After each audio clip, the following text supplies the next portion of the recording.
I was like, I made it under the first like limbo stick. I was the only one with valid opinions. God. Em, I think I told you, I got bored and got into one of my I want to learn something new kicks recently, and I started learning Korean. Korean. Oh, Why yeah. don't you go ahead and just give us a little Korean? So milk in Korean is uyu. If you want to say kiss, it's popo. Poo Like, poo. P-U-P-U, so popo. Oh. And without, I mean, there's other little things, friendship that I can't remember the translation of because I can see it in my head, but I can't figure out the enunciation of like the first two of like the symbols that make up the word.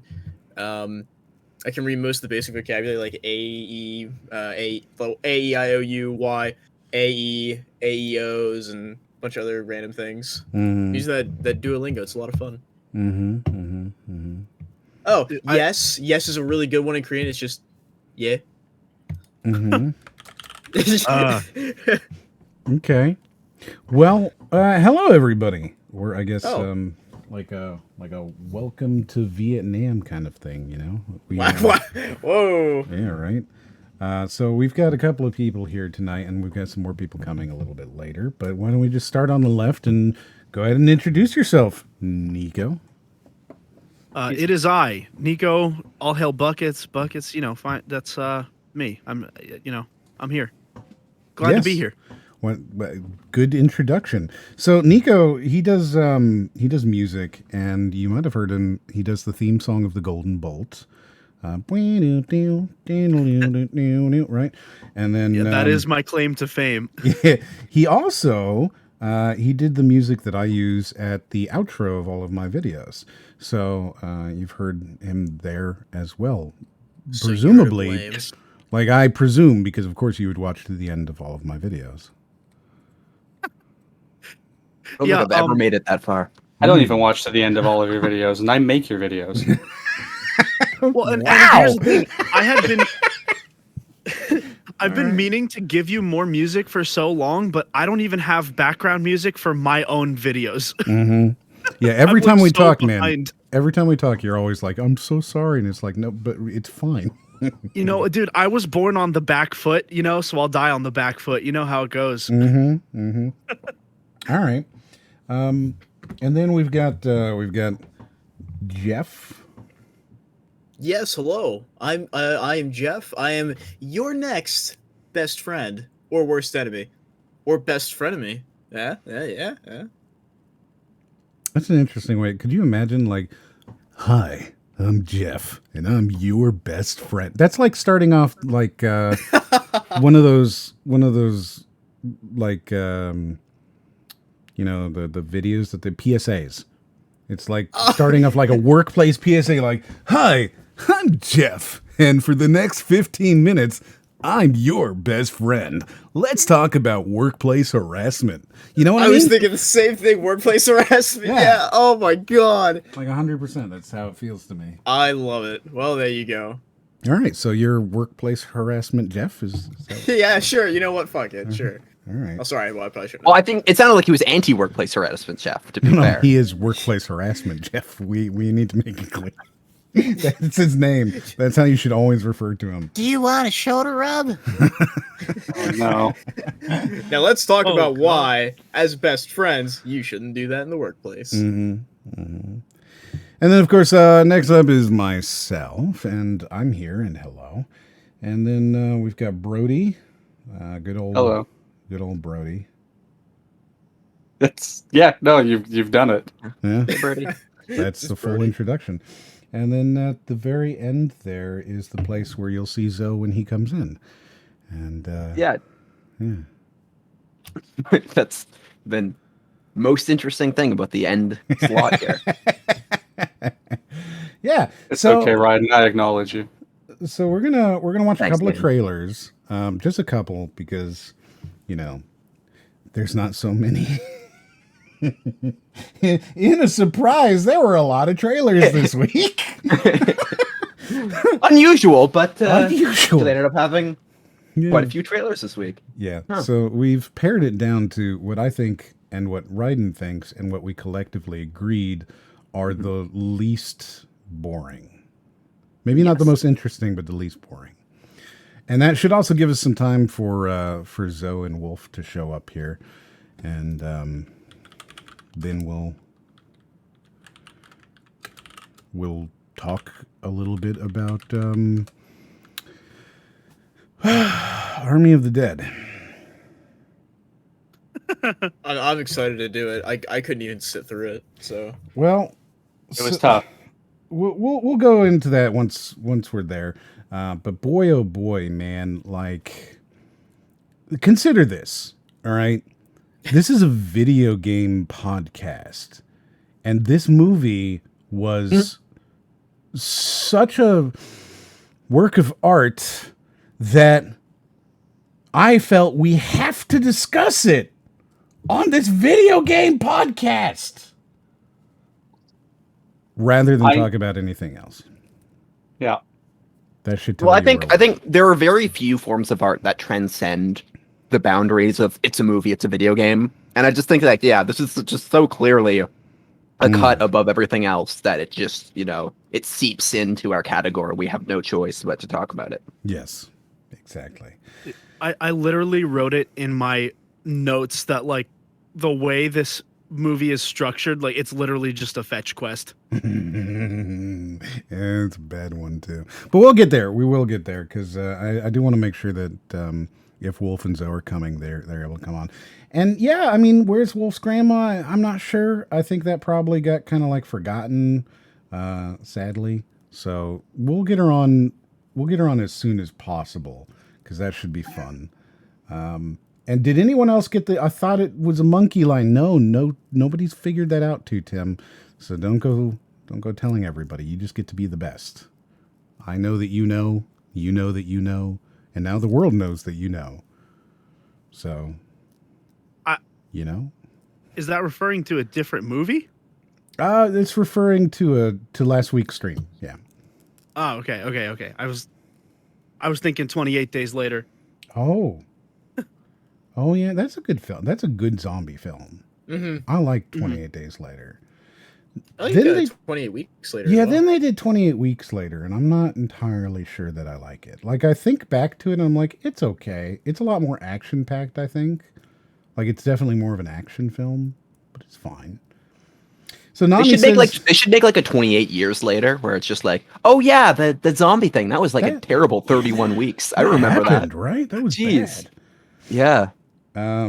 Nami says, a movie such a work of art that it necessitates talking and transcends genre. Yes, that's exactly it. It is such a fantastic film that video game podcasts feel the need to talk about it. And we will talk about it in depth for many, many hours, I'm sure. And you know me, like I went in trying to give that movie a chance. But let's go ahead and do some trailers first because, we got to keep to the format here or else we're just nothing anymore. We've thrown it all away. That's And, how I feel like after having repetition. watched that movie. Yeah, right. So we got a couple of trailers here. And they're trailers. They are trailers. You got it. Yeah. Who are we missing? One of you. Animal Kingdom. Whoa. Ooh. That Animal Kingdom? Tell me more. Is that like your what's that? Jungle? The What? when you download a song and in the background it's like audio jungle or something. You know what I'm talking about? Yes, my favorite Minecraft. No, biome. No, I don't. No, in the background when you download. Are you ripping your music off YouTube and Well, like yeah, they when have like people- when people- watermarks over top of it? Yes, when Is people what do you're that, and saying? in the background it's like Birdable Jungle or whatever it is. That's never happened to me in my life. I don't know what the hell you're talking about. Okay, Yeah, dude. somebody gets it, all right? But the Animal Kingdom thing came through, and I was going to make the joke that Nicco is actually audio watermarked, and he's doing, Ugh, you piece. Audio I mean- watermark you. How about that? Well, my audio watermark is Kevin Goldenbolt saying +1. +1. It's literally my DJ tag. It's literally like my producer tag in all my songs. Oh wow, that's definitely unique. Yeah. That's great. I love that. Yeah. Oh, it's amazing. For a while, when I used to stream video games, I had his "Welcome to +1" as like my 100-bit notification, and it was the full thing where he's like, "Where I respect your time," and it was that long so that it felt like he was no longer respecting my time. You know what I mean? That's perfect. Perfection. Yeah. That's the whole idea. Yeah. So we're missing somebody in the watch together. Who are we missing? Somebody watching separately. So let me refresh it. Hold on. Are we watching Did it work now? separately? He says. I'm here. Oh, I think I'm the crown guy this time because Am I good? I made it. Oh, you're in charge. There you go. You're in now. Yeah, I had to refresh the page. Sorry. It wasn't So loading. let's see what we got this week. Hey, look, it's a fox immediately. Animal Kingdom, my dude. All right. What do you expect? It's very Animal Kingdom. All right, let's do this. Animal Kingdom. The fox. Ooh, I can hear me through Nicco. Oh. Is that That's what what that it is. Yeah, that's what it was. Loud. Is that me? What am That I was doing? hot. There. So Z-O is Bad Opinions. Yes. Yeah, he was here. I want to say, was that 2 or 3 podcasts ago? 2 or 3 weeks. Yeah, he couldn't stay long because he ended up having his vaccine dose that night and he wasn't feeling the best. Yeah, so he jumped on for So we like brought him back. 20 minutes, and then he was like, I gotta go.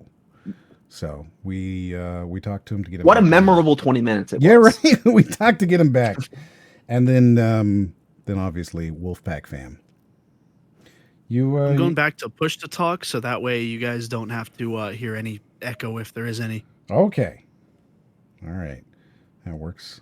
We all good then? Yeah, just don't forget that you're on push to talk, and Yeah, then you like need- remember 45 minutes into the podcast, and you're like, Oh, hey, damn. everybody! I've been muted for the longest time. God, I had such too much. insightful things to say. Well, can you give us a rundown? Right? Yeah, we want all of it all at once right now. And go. Verbal barfing. All right. To extinction. As the last fox on Earth, you're fighting for survival in search of the rare sources of food. Is that a toy, do you think? Or do Looks you think like- it's like an animal that wants to attack him? I can't tell what it is. yes. It's the screen is just very purple. It all kind of blends together. Yeah, I don't know about this coloration because, like, when you look at it, the fox should probably be the most important thing, but instead, the most important thing for my eye is this frog's eye. Yeah. It's all about that contrast, people. Come on. Left in this dying world. Oh, it's a toy. Wait, no. It's a trap. Oh, no. They're going to kill the last fox. Oh, no. I hope they don't. Not Bambi. Wait, no. What was it? Fox Hunter? What was the name of Fox in the House. Toby? What are you talking about? Toby? No, it's not Toby. I love you No, too, so Copper. Speedy, the naming's not ending; it's endling. Endling is the name for the last kind of a species before it goes extinct. So if like a species is about to go extinct, but there's like one living member left, that is an endling. How do you know that? But it's a word. You don't know words? Let's be I honest. mean, You don't know words? Wow, fuck you too, buddy. Wow. All right. Okay. I'll remember that in the future for the next time. You're like, well, what's that mean? What the fuck you mean? It's a word. You don't know words? This is going to happen. Yeah, if you asked what it means, I explained what it means. You were like, "How do you know that word?" And I'm like supposed to go like, "Oh, like I like Well, this you know- Slumdog Millionaire." There's a huge backstory as to how I like this word was explained to me. To be fair, it is a really weird word to just kind of know.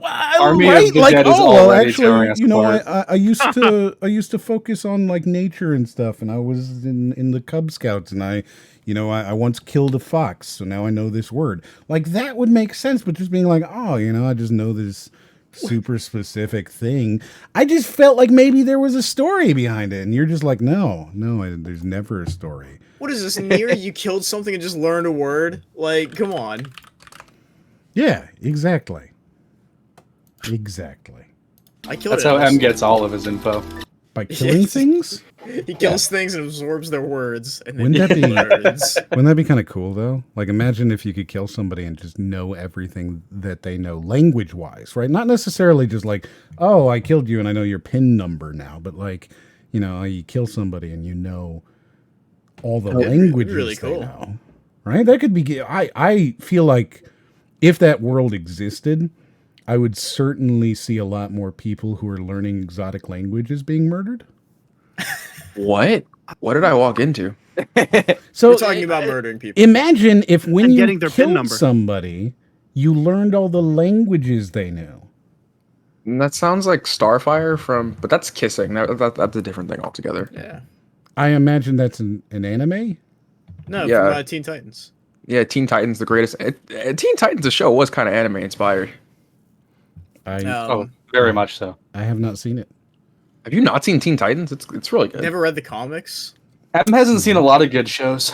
Nope. I've I'm- only seen a few episodes of Teen Titans. I never actually watched like the full thing all the way through.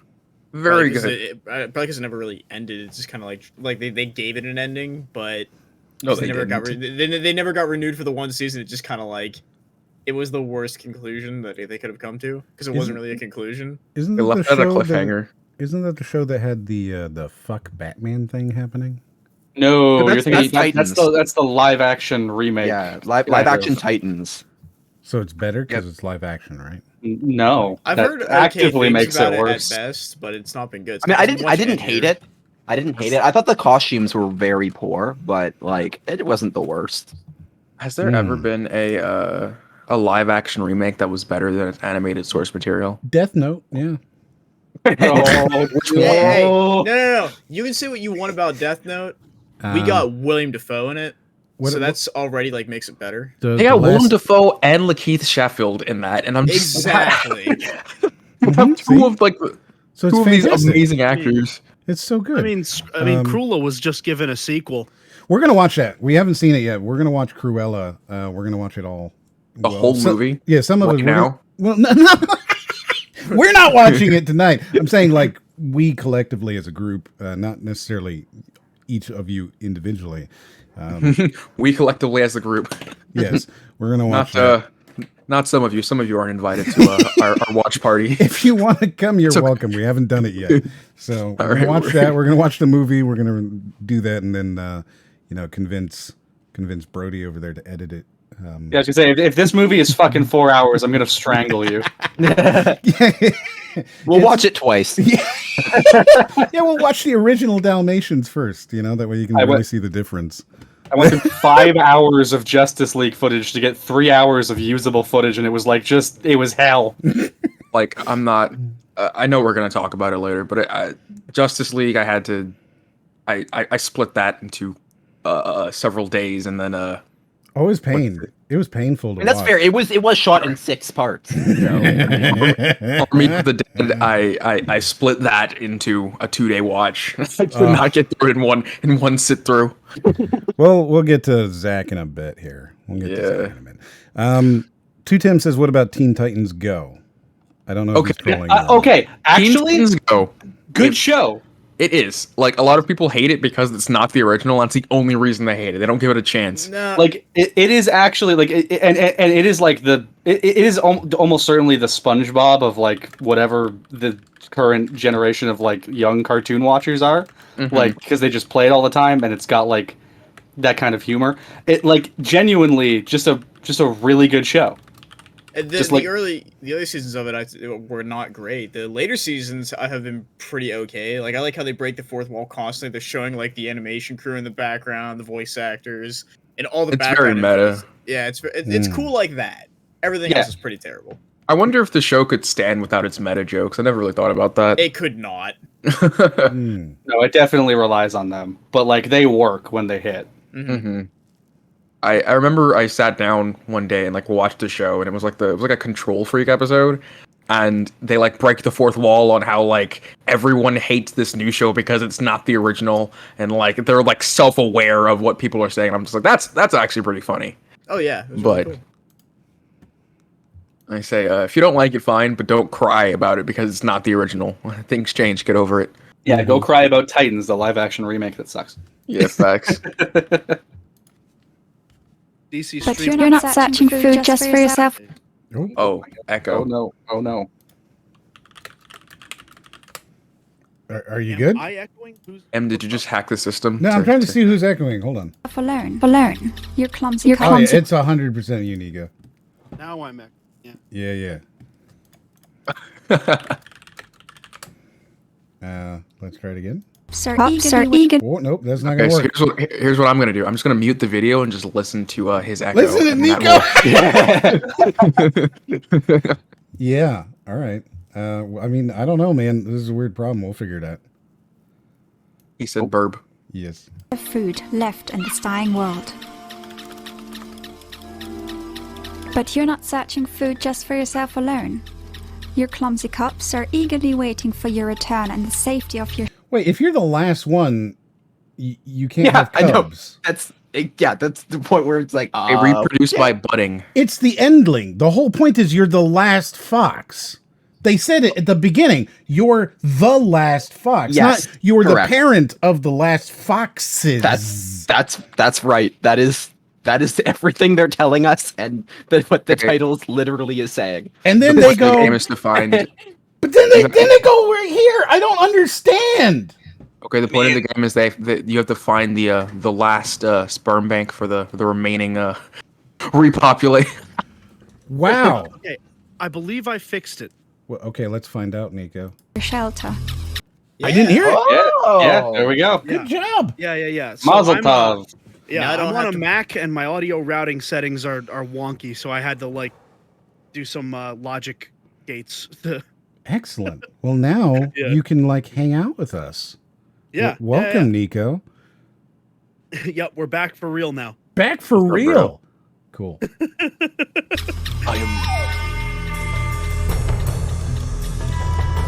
Until that fateful day when something or someone takes one of your young foxes. One of the last foxes, which you are not. Like, just to clarify, we're continuing to be wrong about how words work, right? Well, maybe you become the endling by the end because your whole family dies. Yeah, that sounds about right. I mean, that would be kind of sad. I would approve. I was about to say the game should be called Endangered. Right? There are a couple left. Should be endangered. Hmm. So I think it's definitely more than endangered. Endangered like doesn't actually mean you're like at like immediate risk of extinction. I think there's like more serious things than endangered. Well, I mean, So what's- critically so what's the endangered doesn't have in-between? as nice of a ring to it. I mean, there is still critically endangered, right? Like, Yeah, but that doesn't have as nice almost a ring. extinct. Let's see. What kind of a game is this supposed to be? Who knows? I just want to point out that like since like for the last like 5 years, everyone's just been really into toon shaders. Like Mm-hmm. I don't know what Yeah. started the trend, but it's just like everything is a toon shader now. Wind Waker. Wind Waker, yeah. I don't know if I would say Wind that they Waker- started the trend, though. Wind Waker just Well- did it before it was well, cool. Well, specifically, what I mean is it's people who grew up on Wind Waker now making games. That's true. Yeah. I feel like it's more of an indie thing than it is like a like. Well, yeah. It's definitely an indie thing. Yeah. It's a $5 plugin that people seem to enjoy. That's I mean, yeah, I true. guess- it is cheap. Yeah, like I think you just like Like, if you don't want to worry about textures, you don't want to like worry about like stuff like that. You just basically do a toon shader. It like it looks all right. In Yeah. Blender though, like to make a toon shader, it's still like 12 nodes or something like that. Like it still takes time to make the shader. Well, yeah, but Yeah, if it's you're doing a pretty- whole it's pretty- game, that's what, a couple hours max, right? Like, Yeah, facts. you're not going to be. If you're doing it in a game, that's nothing. I like it when they go all out in like shit. Is it not It's not Guilty Gear. It's or is it Guilty Gear? The Arxis fighting game that they do like the Blaze Blue? No, I think Guilty Gear is right. I mean, Blaze Blue might also be one, but in Guilty Gear, they do the toon shader stuff, but they like hand animate all of it, and they like go frame by frame to like still make sure it looks like. Yeah. They do that in really Blaze good. Blue as well. Blaze Blue is one of the best fighters out there. It is that experience in Guilty Gear, but like to the next level. And then it's really fucking refined with regards to controls. Arc makes the best fighters in the world, as far as I'm concerned. Yeah, they do. Yeah, like I've never particularly been interested in playing fighting games, but I'm looking at the new Guilty Gear, like I kind of want to play this. Dude, Yeah, I was looking at, good. they have a Or Question. I'm looking at like the last Guilty Gear, and I want to play that one. they have a Guilty Gear Humble Bundle right now. Do they really? Do Yeah. Well, you know, we of course have a humble partnership, so. Oh wow. tell us about that, Moriarty. I'm interested in hearing more. No. But there like you can absolutely. It's at the bottom Shameless of everything. plug. Of course, it's not even a shameless. You're watching me. I'm allowed to talk about me when you're watching me. No, they're watching us. You're part of our commentary. Now. Oh, This is true. Oh, okay. I misunderstood. Yeah, it's fair. The loss of a youngling is a heartbreaking, gut-wrenching moment. But as long as there's hope, the vixen will try everything to get it back. This is where your keen sense of smell comes in handy. You can So this is like Spiritfarer, or like Or in the Blind Forest. I don't want to say Ori because it's not a platformer That's so far. It's like a puzzle game. It looks like. Yeah, It's gonna Like- be like, a I think- match 3 puzzle game. The way I kind of explained it to you when I first was saying it was like it's like Shelter 2 mixed with like Little Nightmares. Yeah, which I mean, to an extent, I can see Yeah. that so far, but Yeah. it feels a little bit more Spiritfarer than that because it doesn't look like there's combat. Is there combat? So you'll see when they get into like the factory part. All right. sense the smell of your cub and can even sense some traces left behind.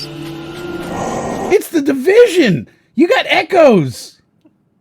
Reminds me of something. I can't put my finger on it, but I remember this from something. Oh, that's Batman detective mode, dude. Detective mode, let's go. Yeah, any of It those. reminds me of like the clairvoyant spell in Skyrim. Like when you're looking for things, just make like a little path. Mm-hmm. Oh yeah. Dropped objects tell you the story of Oh wait, look at the bottom where your health is. Do you think that the number of cubs you still have alive is your actual life? That'd be cool. That's That'd be cool, but also like hilarious. It's kind of Yeah, meta, bro. incredibly that was morbid. Shelter. That would be really funny though.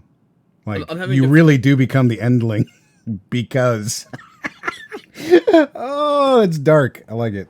what happened at these locations. Your sensing skills. Yeah, it's just are like the also entire very game's a useful to sunken find cost prey, fallacy. as Like animals you're also leave you're a making yourself an endling just to spite the fact that you like can't accept that one's gone. Right. Yeah, you are going to die. You are the last one. You will never. Yeah, that would be really dark. That would be super dark. Really wish they would have balanced the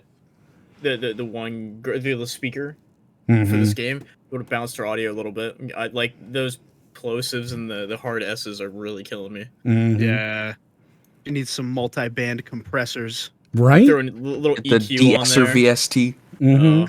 I'm literally taking an audio engineering class right now every week, and I hear this stuff now going, ugh. Yeah. It's I'm like- painful. Audio is like my worst part of like production. Like all I do is like throw a ton of plugins up there until it sounds good, and I'm like, yeah, that works. Yeah. Yeah, Yeah. man. That's how it funny. goes.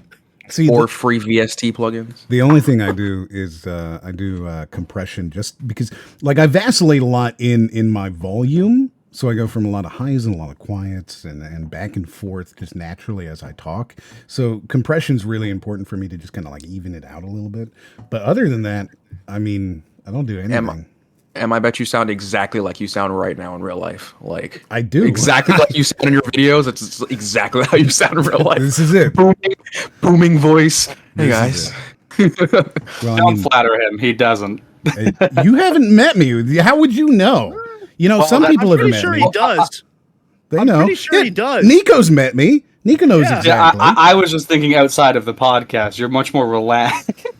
I mean, well, yeah, I'm more relaxed because I'm not trying to be entertaining like you're failing to do. God. Wow. Oh, Dude, Ouch. Moriarty just hit a whip on Brody so hard. Does anyone So rude. anyone have the MLG soundboard? Right? Oh wait, The bird- I do actually. Give me a second. Give me a second. Oh, are you making a soundboard of me? That would be weird. I'm surprised it hasn't happened yet. I would love that. No. Follow. No. And you will need that skill, because your other cubs still need your Is that a attention. sentinel from No Man's Sky that just flew by? What the fuck? Was it? Let's take it back. I don't see. Let's see. User Start from the very And beginning you and will you'll see need it. that skill. Oh yeah, right look at it. It kind of does feel like a sentinel there, doesn't it? Easter Oh, egg. look at that. Oh, hey, Speedy says, "Is Brody cream? Because he just got whipped." Wow. I can't believe you would do me like this. That's hilarious. That's really funny. Because I'm in a new chair. My mojo's off. Are you? You got a new chair finally? Yeah. It has back support now, so I can actually sit at my desk. Wow. Yeah. Yeah. That's good. Finally at the optimal angle. Yeah. Right. I know, but I'm so used to doing the podcast from sitting on my couch that now it's throwing me off. Yeah. That's the kind of podcast we do here. You can do it from your couch. God, That's the level of professionalism that we bring every week. I'm not gonna lie. I thought about doing it from my couch and just using my headphones, but I was like, no. I was like, I gotta go all out. I have to get the full setup, the full rig. I mean, as long as you're here and you're hanging out, who cares? Be comfortable. Put my Blue Yeti on a table and go, all right. Yeah. Yeah, that's me right now. Well, Right? Blue Yeti on a table. Yeah. Well, actually, it's an arm thing. I have a new desk too. Oh, congratulations, Oh, yeah. new desk team. Yeah. It's not even congratulations. I'm at my parents' house temporarily. me too. Still, congratulations. Bro, it's been the most random series of events. Long story short, I was supposed to leave the country and then COVID got bad. So they're like, actually, borders are closed again. So, but I already ended my lease. So I'm like, oh, so I have nowhere to go right now. That, Dad? dude, that sucks. Yeah. That sucks. Because your other cubs still need your attention. As they grow up, they will leave the shelter and accompany you on your nightly adventures.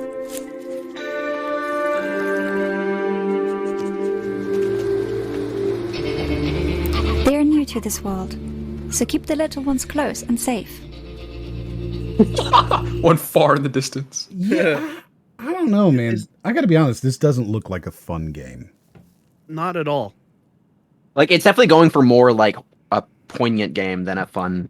Yeah, but it's not quite not at that a- level of serious game, right? Like, there's a specific genre of serious game, like this War of Mine or, I love or that. what I was thinking. that So, Dragon Like, Cancer or there's- anything like that. This is It's- not there. It There's a- seems more passive than. There's this Like, one it- game out there that follows the same style, where it's Like, it feels like a conservation style game. Like, they're trying to raise awareness of an issue, and so they make a game about it. And so, like, the game is kind of secondary to the point. Mm-hmm. It feels like it's trying to be a walking simulator, but like in 2D, and you're a fox. I don't know. This to me seems like It feels to me like it is a walking simulator, but it's really trying not to be. Yeah. Okay. Yeah, that's fair. Yeah, That's they don't fair. want to say, "Oh, it's a walking simulator, a left to right walking simulator." Like, Yeah. this feels like a student game. Like Yeah. back in college, like a lot of games were like kind of like very conceptual like this. This is a Yeah. very good student game. I will say that. Yeah, if this From, were a student, you'd be like, "Oh wow, they're a good student." But like, unless there's more that they show us in the last half of this, I think this is a game that I personally. Well, yeah, there would- actually is like slight gameplay at the end that you'll see. Right. I'm trusting Slight. you on that. Very slight. I mean, half of Over t- they're like, yeah, like well, I don't know, you'll see it, but yeah, they're basically like, watch out for humans. Meanwhile, they're like humans in the background. You're just running right in front of. I mean, look right there. There's a button prompt. Yeah, QuickTime event. Gotta love that. Time, they will learn essential life skills and can do their part for the survival of the group. Oh, Gonna teach my fox baby to ride a bike.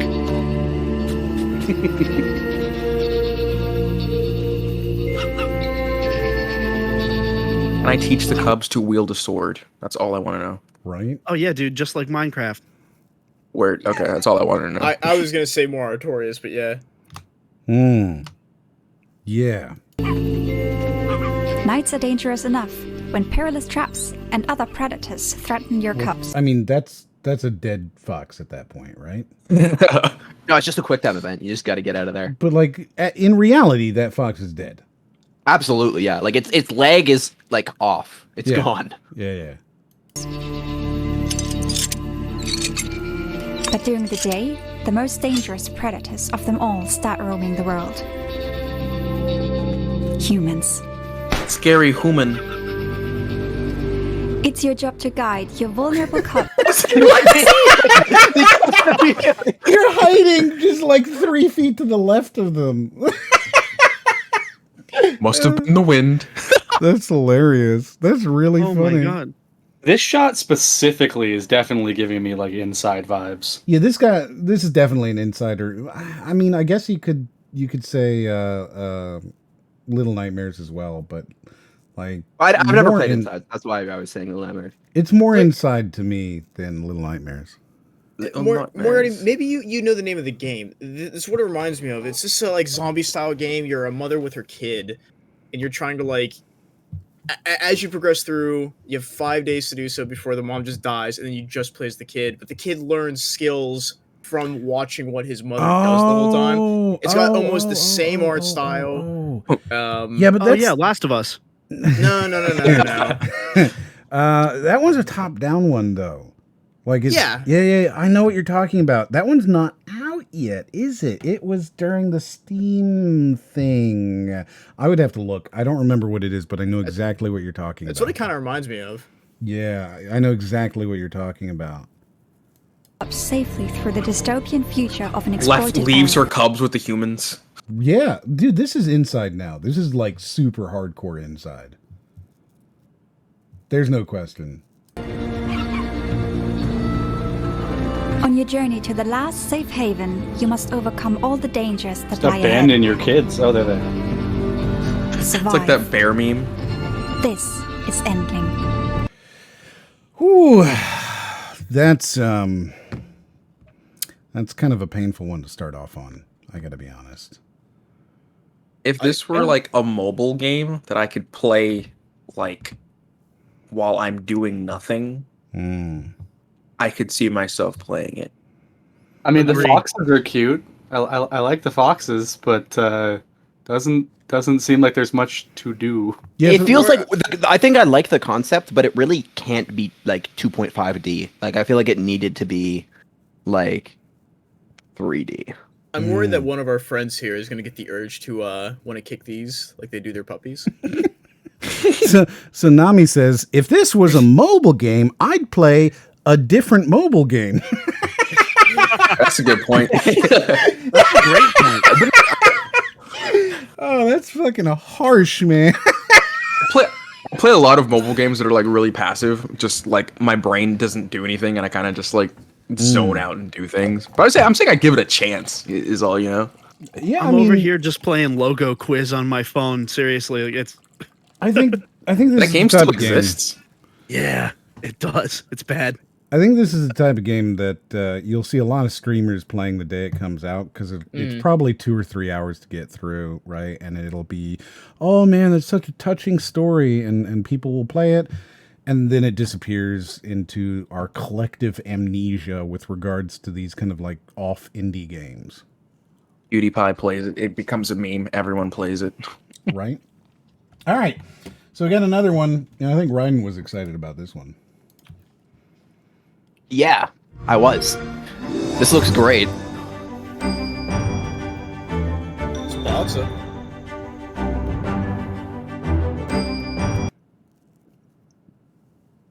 Are you not immediately thinking of Finding Nemo. Finding Nemo? I'm thinking a million things right now. Yeah, I got a lunch. lot going on. Are they good things that you got going on? I don't know yet. Oh. Not sure. Well, so the fact that this is Boss and it's called I Am Fish. Boss is the people who did I Am Bread, you might remember, or Which was Oh. terrible. We don't talk about I Am Bread here. We I Am don't Bread is talk the about worst. God damn it. and then Surgeon Simulator. I Right? love Surgeon Simulator. So I Am Fish, I have to assume is, a sequel or a spiritual sequel maybe to I Am Bread. Sounds like it. Okay, if that's the logic, I'm gonna guess that this is just a game where you're a fish and you have to flop your way into like a body of water somewhere in the room. All right, let's see if you're right. Probably. Let's see if you're right. Or Fantastic Friends. Oh, okay. Is it Super Monkey Ball? Maybe. But You know, I've always questioned the efficacy of being able to move from the inside of a hamster wheel as a fish. It's pretty cool. I guess I mean, Well- physically, I'm pretty sure it's possible. well, yeah, because you would be changing the weight distribution inside, with the water, and then eventually it would create its own momentum as the water was moving inside. But as a fish, you wouldn't continue. You'd have to be constantly swimming like up in order to go straight. Yeah. Because it's not like a hamster I ball where you're. don't know if that would work, actually. Well, because it's not Trying like a to hamster think. ball where you're running on the bottom, right, and forcing it to move. You'd be moving forward in the water, and then the whole thing would be tilting towards the ground as your weight is changing, and forcing it to move. Which means that in order to keep For going, a you'd have to. goldfish, I don't think you have enough weight to move a glass It depends. bowl. Well, that's the thing, Yeah. right? Is it a bowl or is it a ball? Because if it's a ball that's Oh perfectly. yeah, and this is clearly a ball with like a rubber cap on the top, like it's a perfect sphere. Yeah, so then in that Yeah. case, you would, by moving, change the weight distribution because it's a perfect sphere. So honestly, this brings up a question. Like, if you have a ball filled with water and you roll it forward, like it would roll forward a little bit, but because the water's sloshing back and forth inside of it, I think that would like cancel out the forward motion. That too. Well, basically, the idea is that there's like something heavy in the water, and as long as that heavy thing is always at the side of the bowl, It'll keep then it'll moving. always roll towards that side, right? yeah. But But you would have I to just keep don't- moving. denser than a goldfish. You'd have to keep Yeah, swimming that's up, what I'm though. thinking. Like anything, I don't know, man. That's Yeah. an interesting physics question for a really simple everyday thing. I'm gonna have to call up my high school physics teacher and see. Ryden is he went to school for physics. This is actually something you should be like. Wait, you went to well, school for physics? I did, yeah. Oh wow! Damn. Well, Did you I graduate? I did, yeah. Wow. So That's money you should you'll be never answering get. this question. I expect a full dissertation by Sunday next week. I want a Well, 10-page so I mean, essay. so yeah, yes, you call. could generate momentum. The question is like, could you generate enough momentum to like get it moving? I don't think you could. Like this. Okay, but I if it think were a perfect I'm gonna put sphere- the stamp that this is unrealistic of a game. If it I'm were gonna a say that right perfect now. I don't think sphere- that this is Vsauce. realistic physics. Well, here's I the want a thing. Vsauce Veritasium style video by Here's the next thing. week, dude. Since I know, it's a right? perfect sphere, it may not move forward because you're lighter, but you're either heavier or lighter than the Well, water. there is no itself. such thing as a perfect sphere in the real world. But V- we right are on we have here. to accept this. It is a perfect sphere, right? That's unacceptable. It's impossible that there could be a perfect sphere. But it is. This is the part of the proof that we're building here. It is a perfect sphere. But it's made up of atoms. Okay, So it isn't a perfect sphere. The fish. that seems pretty pedantic. You ask me. Never heard anyone pronounce pedantic like that? Yeah, I've never heard it. See, So, but that's the beauty of The it. joke, right? 'Cause if you That's the correct beauty him, then of you're it. being pedantic. I don't even know what pedantic means, and I know it's not pronounced like that. but if you correct him, you're being pedantic. You can't do that. Yeah. Yeah. But here's the thing, right? The fish is either heavier or lighter than the water that it's displacing. So by moving, Well, it's heavier because it can swim. It's not just stuck floating at the top of the bowl constantly. But I'm saying, like, we have to accept that, right? It's is- heavier than the water, yes. right? So therefore, by moving forward, it would be displacing additional water that was previously in front, changing the weight distribution and forcing it to move. It may not be moving a lot, right? And it might move really slowly, but once it gets moving, it would be moving. So, like, I think this is perfectly realistic, and you're wrong. All right, so this game's unrealistic physics, unplayable. Moving on. Completely unrealistic physics. Moving on. Actually, if this is a physics problem, you're allowed to assume no friction. So, like, I think you're just good to say it's, like, perfectly viable. There you go. See? It's frictionless. Okay. Yeah, it's completely frictionless. Don't worry about it. There is no air resistance. Just don't worry. I'm not gonna lie, based on that little section of gameplay, this actually looks kind of lit. Yeah, that's what I was gonna say. Yeah, so- It's like monkey There's a ball video- with like level design. There is a video that is 19 minutes of gameplay, which just straight up shows the gameplay. And I was saying, like, I think it's better to look at, but also it's 19 minutes. Yeah, we're not watching a 19-minute thing. Yeah. That would take 6 hours. Yeah, but it kind of shows, like, the beginning of the level of, like, where you start and go, and it shows it from the flying fish. And it looks like... I was really into it. It looks neat so far. Yeah.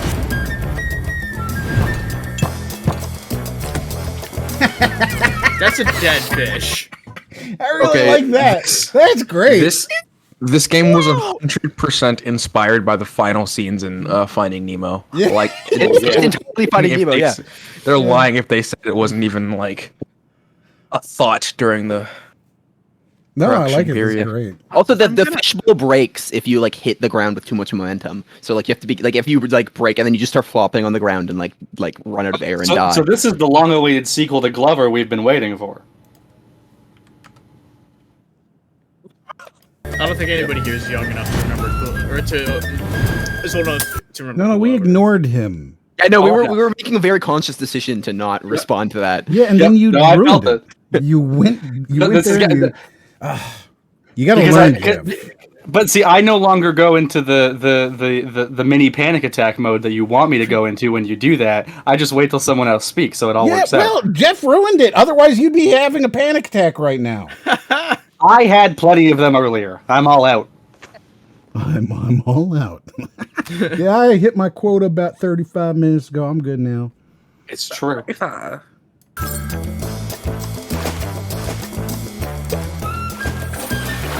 That kind of looks hilarious. Yeah, that was an episode, or that was a level in fucking Toy Story 2, the PC action game, where I'm pretty sure, like, Big Al or whatever, you have to, like, flood his apartment for some shit. I like it. That's great. This looks surprisingly enjoyable. Oh, so Speedy, so the point of this game is you start out in a room in a fishbowl, and you're trying to get to the ocean. So there's 4 different fish. There's the flying fish, the goldfish, the puffer fish, and the piranha, and they all seem to have different abilities. Like, the flying fish can glide over long distances. The puffer fish can, I guess, roll, like, past surfaces. The piranha, I guess, can pick up objects and move them and, like, use them and stuff. And the goldfish can forget things really quickly. And so you're basically trying to get the 4 of them to the ocean. And so, like, Which was the yeah, same you- idea you in start- I Am Bread, you- right? yeah. Like in I Am Bread, you started as a piece Well, of bread. I Am that Bread, tried it's like to- you're trying to cook yourself and then you go to the next level. This Yeah. seems like it's like there's checkpoints and stuff like that. Like, you start an apartment and then you're going to outside the apartment and there's, like, puddles and stuff like that. And then there's the city and then, like, you're going across the country to the ocean. So, like, it seems like there's, like, a longer for the 4 fish, yeah. Mhm. It's like Finding Nemo in reverse. Yeah, no, I like it. This looks really neat. Oh, I see what you mean immediately. Though, yeah, this looks really cool. I get behind it. I love the puns. Yeah, actually, this trailer is official trailer. If you can, like, see, like, in the top left there when he pauses it. Wow. So I think it's gonna say Wow. leave no fish behind, but I just saw leave on its own, and that was really funny to me. Just Mhm. leave. Leave. The trailer's over. Recut the trailer. Leave, recut no the trailer game, to we stop lied. there. Right? Yeah, take all of these as their own statements. Leave. No. Can we just take a moment to appreciate the horror of what's happening in the background right now? It's the Oh my fish God, market. yeah. Oh god, yeah. He's literally bouncing on corpses. I don't know, man. Sounds pretty metal if you ask He me. has to go into that water to breathe. He has to go Yeah, into, like, the he has to corpse water. breathe corpse water. Like, he has to breathe corpse water. It's horrific. It's like Corpse Husband's lesser known twin, Corpse Water. Corpse water. Everything And he's always got a really comes back to high-pitched corpse voice. Husband. He's got a really high. Hey, everybody, e-girls. He's just Craig. Hey everybody! I need to make a song about some e-girls. Thank you. Yeah. Yeah, there you go. That's corpse water. Hi, everybody. My name is Corpse Water, and I'm here to narrate some horror stories for you today. God.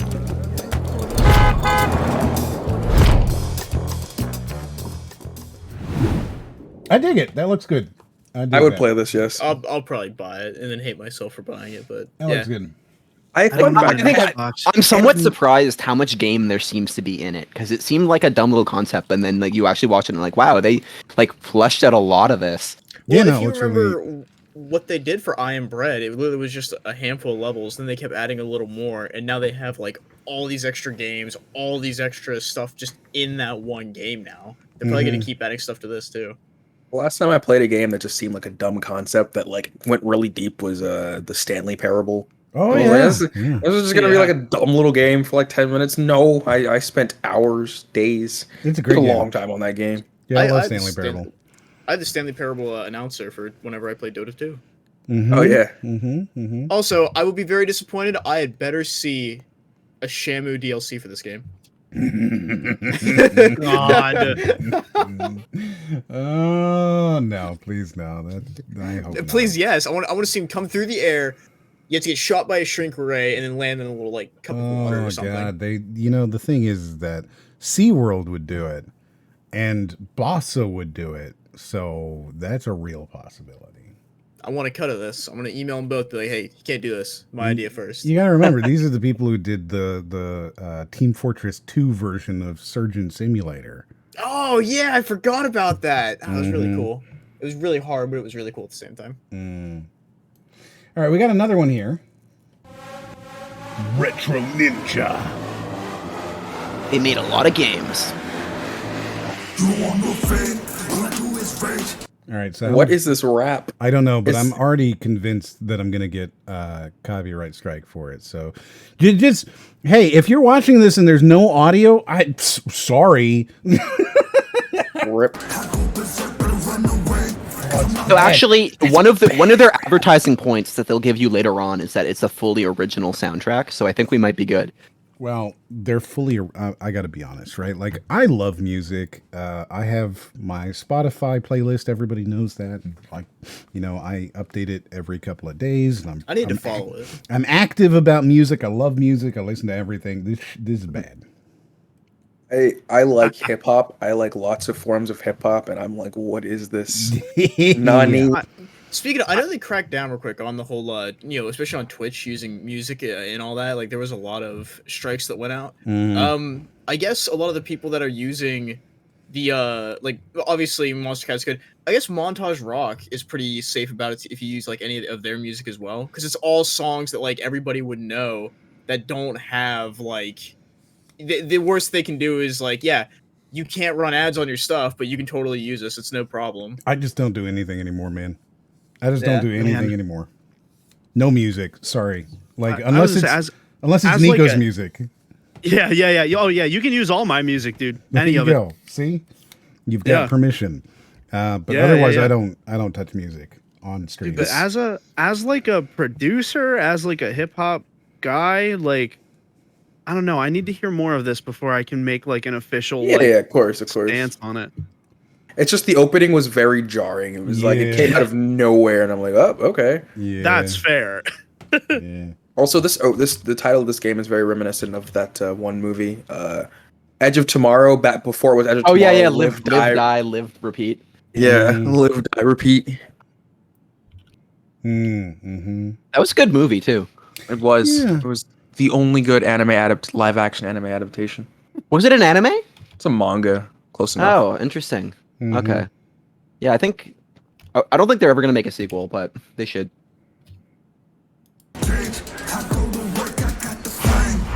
So it's like Ratchet and Clank. You think? Kinda Okay. does a little bit. Like I know what you're saying. This is literally Ratchet and Clank, but like the PS2 Ratchet and Clanks before. Yeah. Mm. Well, Wait. it is like very specifically like the level where you meet Skid McMarks in Ratchet 1. Wow.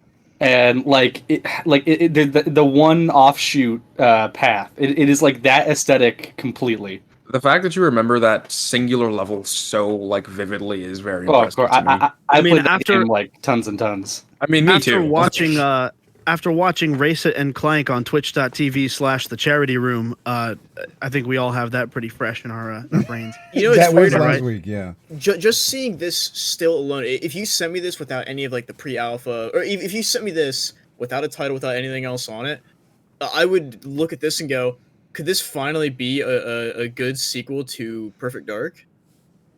Well, you know they are doing a sequel to Perfect Dark.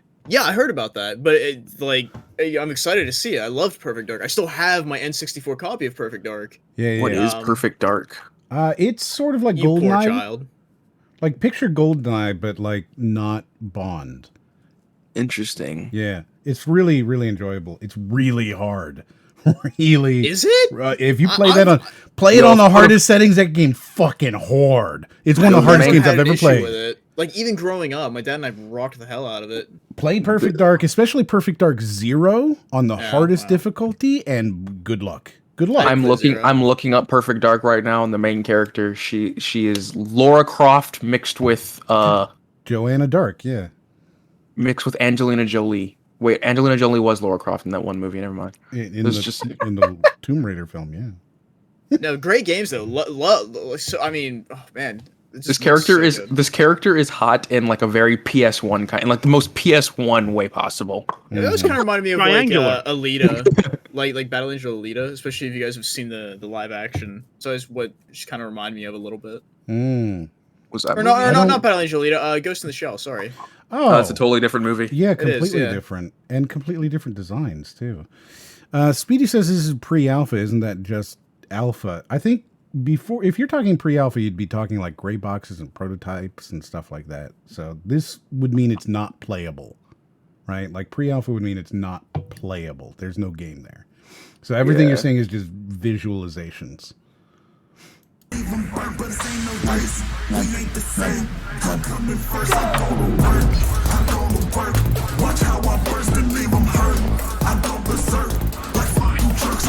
I gotta be honest, I am instantly interested because I Yeah. love movement-based games.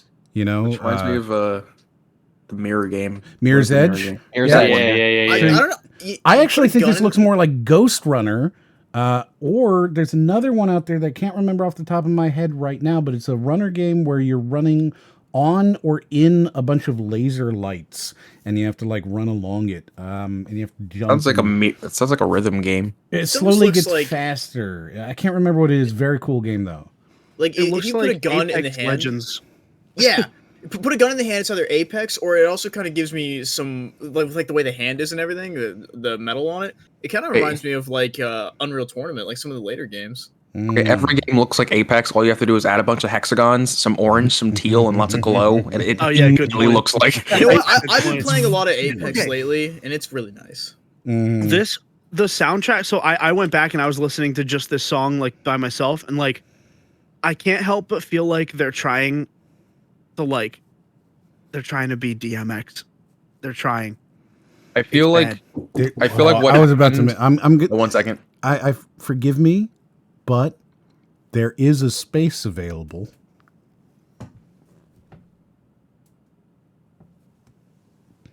To be DMX. Yeah. No, that's okay. That's fair, but like it's just like strange to see that like so quick, you know? Mm-hmm. I must take care of some business. I shall be right back. Okay. Yes, sir. Yeah. So I guess that was too edgy of a joke for you. That's okay. Wait, No. It's all right. It's okay. It's okay. It's all right. It's okay. It's all right.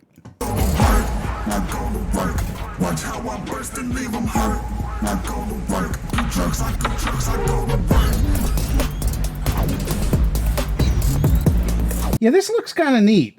I mean, there's some Doom Eternal platforming happening here, which I'm not a big fan of. But Agree strongly. yeah, Oh, yeah. But like the runner parts of it, the movement stuff, that looks pretty neat. Yeah. Moving games are always fun. This part right here specifically looks kind of bad, but that's But perhaps the my problem- personal- The problem with the Doom Eternal platforming is that Doom Eternal should be a shooter. This looks like it's prioritizing the movement, and I actually do like that. Yeah, see it now. But you know what? You know what's nice about this too? Except in the background, there's no just random yellow pipes sticking out for you to grab onto. There There's are a yellow pipe in the left. actual yellow pipes. You know, I mean, come on, guys. You don't need to bring up every yellow pipe. I don't hate yellow pipes. I have no problem. I with blame yellow Nathan pipes. Drake. Yes. I mean, that is basically what did it, right? Yes, it's all Nathan Drake. Oh, that's cool.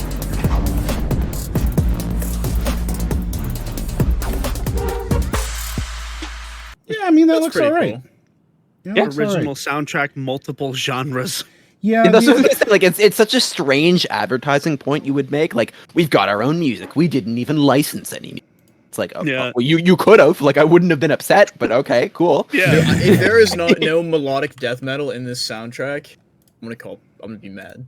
Oh, there's all genres, so there definitely is. Like, I'm wondering if they advertise it that way, so because it's like almost a rhythm game where if you play it well enough, you play to the beat of the music or something. But I feel like they would have advertised that if that was the case. Yeah, that would definitely, yeah. Hello, Sean. Hey, How are you? Wolfpack fam, what up? Wolfpack fam, notification fam. Hashtag like and subscribe. Like Wolfpack and fam. like and Hashtag. subscribe. Bam. Yeah. Notification. the Wolfpack fam? Whoa! Yes, exactly. All right, so we got one last trailer, which I think has some Raiden commentary. This is all Raiden commentary week, by the way. Oh, good. Hey. You know what? On that Yeah. case, I'll, Yeah, you guys I'll- picked the wrong podcast. And then Yeah, we're I'm gonna get into the. I'm still gonna just hop out now. Yeah, ooh, gotta go, guys. See you later. Yeah, it's nice talking to you guys. Don't forget to like and subscribe, and I'll see you next Like week. and subscribe. Go and like and Grandma, subscribe on Grandma, Twitch. don't worry, you can go home now. Did you bring Grandma? No, she wasn't feeling well today. Okay, that's fine. Aw. I figured you weren't going to. No, but I did make her watch Army of the Dead though. Oh, you did. You really Oh. did it. You should. You know what? Like, Is that Sean, abuse? why is this movie so blurry? Why can't I see not yet. anything? Not yet. We'll get there. We'll get there. Okay. We're getting there. We got one trailer to go through, and then we'll talk about that movie. Okay? All right, I'll shut up. I'm So gonna right play- on. Ryden I'm can gonna play the talk. part Yeah. of Sean's grandmother. He's gonna Okay. talk about what you know. He's whatever this thing is. Fortnite. It's Fortnite.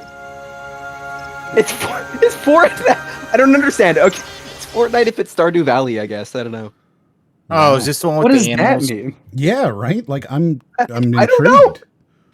Tell me more.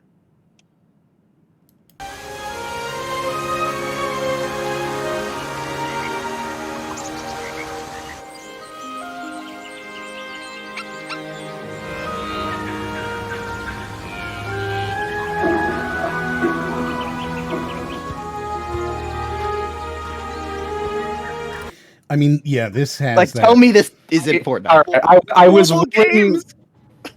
I was willing to give it like, oh, I like the style. Like, I don't hate the environmental style. It's almost like I could see the Fortnite comparisons. I could also see Breath of the Wild, and then they show character models, and I'm like, all right, Yeah, well, the character's got that kind of like plasticky clay look, you know? Yeah. Because Like the that- well, it's like Overwatch has that too, but they don't look like Fortnite characters, whereas this yeah, does. This is Yeah, just that empty vessel. yeah, Like that's who that is. yeah. The character, the deer they showed earlier, that definitely had that Breath of the Wild, almost like even Biomutant, maybe. Like, there's a lot of different games that you could be like, oh, I could see that deer there being in it, but this is a Fortnite character. Yeah, if it pulled out a pickaxe or some kind of thing, I would Yeah. think this was just a trailer for like a new character skin line. Or Yeah, the something. peasant. Oh yeah, yeah, character. Minecraft. The Minecraft character. But I've seen a couple of games that use the same art style though that have thrown me through a loop before. So I'm kind of like, I'm here, but also not really there. But I understand the Mhm. comparison. Yeah, it does kind of have because like if you've ever played like Firewatch, like it has that kind of like art style as well, I guess. Like, I can see it. mildly. Yeah, I can see Mildly. it. I can see how you would say that. I Yeah. guess we'll see if they show anything. Because that game's just very gold and yellow. And I feel like if it's not that kind of golden yellow, it doesn't feel like Firewatch to me. So That's I fair. can see how you might get there a little bit, but I'm not sure. Hey that man, it's my really my repertoire isn't that deep, so I got to pull some deep cuts. I got it. I get it. Your rapid pull. I mean, dude, that's pretty. I'll give it to him. It is very pretty. Like Everything it looks but nice. the It's just like characters is great so far. it's just yeah. If it didn't look exactly like Fortnite, like I would like be way more into it. But it's just like I'm only seeing Fortnite. Yeah, I get what you mean. The game looks pretty though. Yeah. Like that's a pretty little city. If I came over a hill and saw that in a game, I'd be like, oh, that's kind of neat. Yeah, so I'm not sure if this is actually going to be in the game or what the deal is. You'll see what it is in a second, I think. Phone game. Let's go. Oh, that's neat. Oh, dude, I Pike's like- robot. That's It's pretty cool. a fishing mini game in it. It could be a good game. It does. You're right. That is the bar for a good game. I agree. If I it love doesn't that have big a fishing mini game, it can't be a good game. That's the Look, rule. Or Shovel Knight. I've spent X amount of Fortnite has hours fishing. replaying through Nier, and I've probably spent, because I used to play it on Xbox, I've probably spent over half of the time I've been in there just doing the fishing. No joke.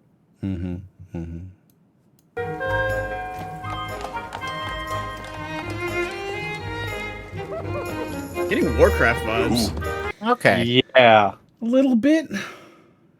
I mean, there's enough to like make it different so far. Like, I'm glad that it's not just humans, so that's a positive. What's that Stardew Valley 3D version game?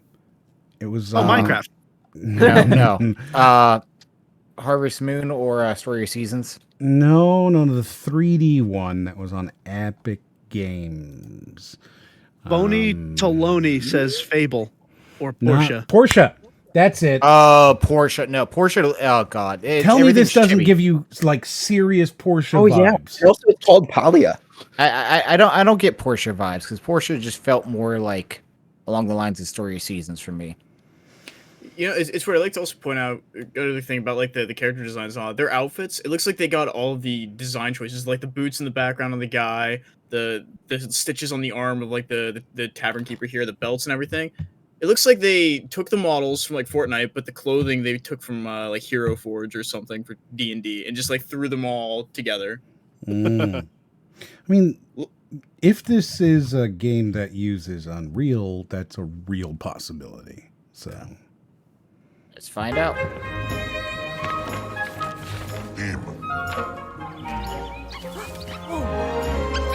it's fucking Porsche. I told you.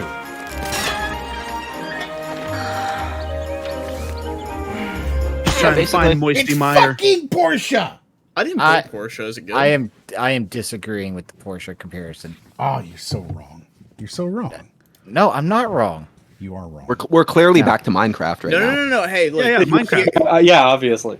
Your opinion is valid. But my opinion is right.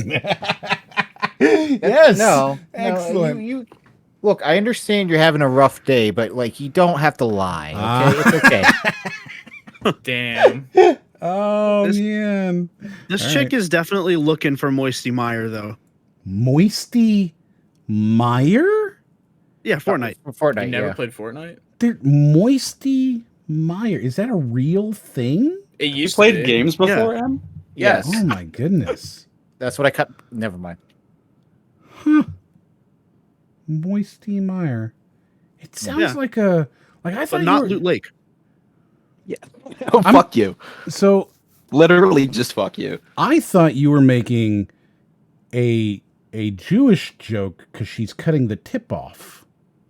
Oh, no, I would have just said Briss Moriarty. That's where I thought you were going. No. It is an actual place in Fortnite. And then she's looking for the Moisty Meyer. She's cutting the tip off of the wood here, and I'm like, wow, that's Well, that's I like, mean, now that you say it, she is, I guess, giving this tree a Briss. yes. Oh my right? god. So like Now- that's where I went because I didn't know Now- Moisty Meyer. Nicco wasn't even going there. This is on you. I get it. I know it's on me, but like, come on, it makes so much sense. Does Moriarty it, has just opened me up to oh man, you've got real buckets now. You've made a mistake, Em. Do we need to pause the stream and sit down and talk about this? I'm just saying it makes so Is much this an intervention? sense. Is this an intervention, guys? I think we have to do an intervention. You people. Intervention.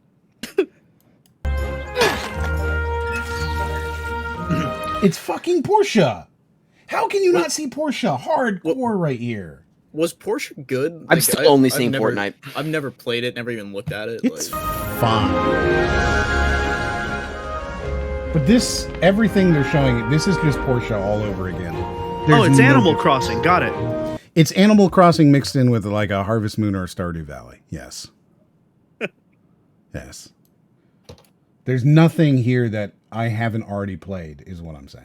The like indoor furniture does not look as Fortnite as like the outdoor everything else. Yeah. No. Yeah. I feel like they've got at Who least puts a two different like artists. mandolin or whatever in their kitchen? Who doesn't? What are you talking about? Everybody has. You just lean it against your like yes. jugs and Yes. barrels. Do you not have these things? Of course I do, but they're in their separate rooms. The barrels go in the barrel room at the top of the attic and fall down the stairs constantly. Right. Yeah. And then and you yeah, go the up guitars go sometimes in the and you're like, music "Where's the room." monkey?" Damn. Yeah. You have a whole separate room for music stuff, dude. I have a couch and my drum set in the same room. Nami says, "Raiden, you don't mealtime in mandolin."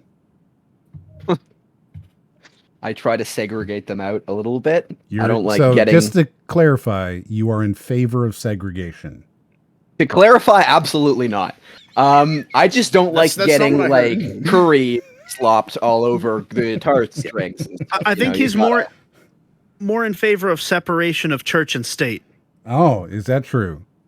Yeah, that's true. I'm in favor of separation of church and state. Okay, Yeah. so we've gotten you to make one political statement. Got it.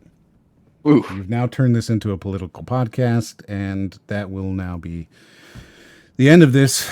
Took us 21 episodes, everybody. You all can't. right, woo!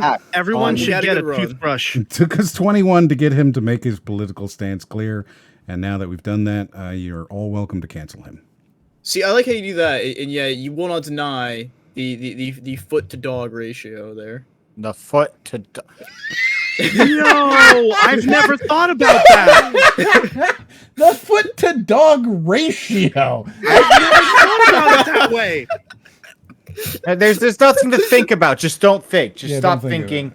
Well, no, there would be feet No, than there are no, dogs. no. I'm hitting play. I'm hitting play.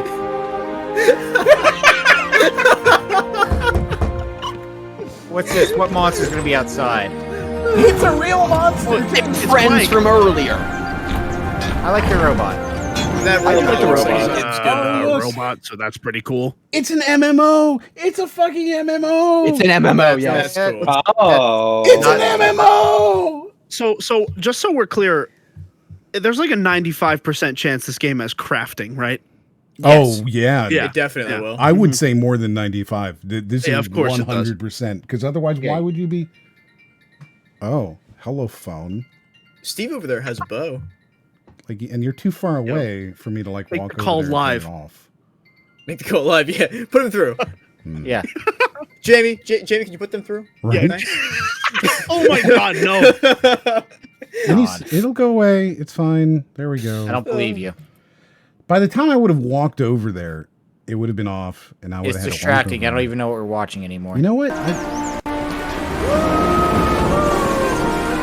And yeah, see, there's more Fortnite just right at the end. Yeah, I got Just have really to go Fortnite at the end. Just Yeah. replay that like Fortnite just real quick. Yeah. You can go to Moisty Mine. There they are up there. Hold up. Jane's Silent Mob Chronic Punch. It's gonna show up. It'll show up at the end. Keep going. That's pretty. I don't understand why they'd throw in Fortnite at the very end. They're just like, Yeah. no, this is still Fortnite. We want to I be only- clear. I only Like, care it's about like the. first half of the trailer, Fortnite. Second half of the trailer, no, it's not Fortnite. We've got like, building and like other stuff, and then it's an MMO. in And then Fortnite. Mhm, John, honey, why do these nice people keep a loot in their kitchen? mhm. God. But what is Jay and Silent Bob Chronic Blunt Punch? Do you really want to Well, watch it? Let's see how long it is. You see how long it is. Oh, it's only 50 seconds. Worth it. Let's go. Jane, All Silent right, Bob. we'll watch it. It's only 50 seconds. Let me pull it up. Yay. I hope it's good or Here awful. you go.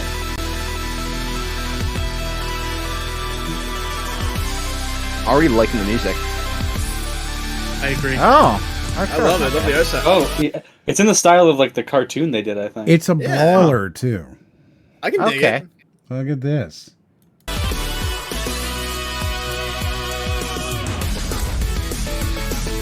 That's an interesting art style there. What Yeah. would you call Like, that? can't help. different. I can't help but feel like Like Smash Kevin character Smith- introduction art style. No, but the Oh, art that's it, style yeah. itself kind of has this feel like it's the opposite of cell shaded. I like Yeah. it. I like Yeah. it a lot. Also, does he have a bong bazooka? Presumably, yes. Good. Hmm. Good. That's on brand. It's called Chronic Blunt Punch, so Yeah. like I would expect it. Yeah. I like that Kevin Smith saw the Scott Pilgrim game and was like, I need one of those. Do you expect anything less from him? Yeah. I Give like me that one it of took them. him. Good point. It took That's him this funny. long to realize that beat 'em ups were a genre. That's really funny.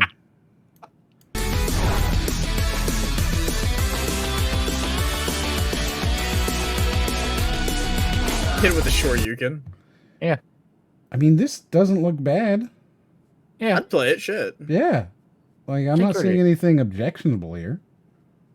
I mean, it is still a brawler, so you Yeah. know, there's only so much you can fuck up. you I can know? imagine that like getting into a street fight while wearing like rollerblades would be like a serious disadvantage. You get punched, you fly backward. Odd.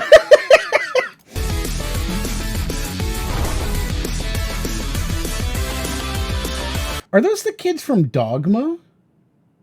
Oh my god. Wow. They might be. They might be. The roller There's skating lore to kids from this. Dogma. There's lore. I think. Yeah, dude, Kevin Smith started the first cinematic universe. Would you say it's the first? Really? I believe don't it think is. so. Because what about the Mummy and all that shit, dude? Yeah. Like, Oh yeah, like the Universal monster. What about the whatever. Can we Godfather? just Like can the we just old pause one. for a second? Yeah, the original Mummy, not the Brendan Fraser one. Like yeah, the, like the, that was the first. Oh. yeah, the Yes. original Yeah. Universal Monsterverse. Let's They had just like pause for a Abbott second. and Costello meet the Mummy and like all that shit. Yeah. Oh, I love Abbott and Costello. Just let's look at the bag for a second.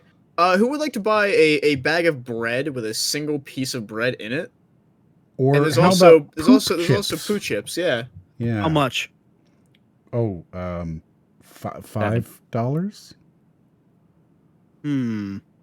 $4.95. Take it or leave it. We'll talk. We'll talk.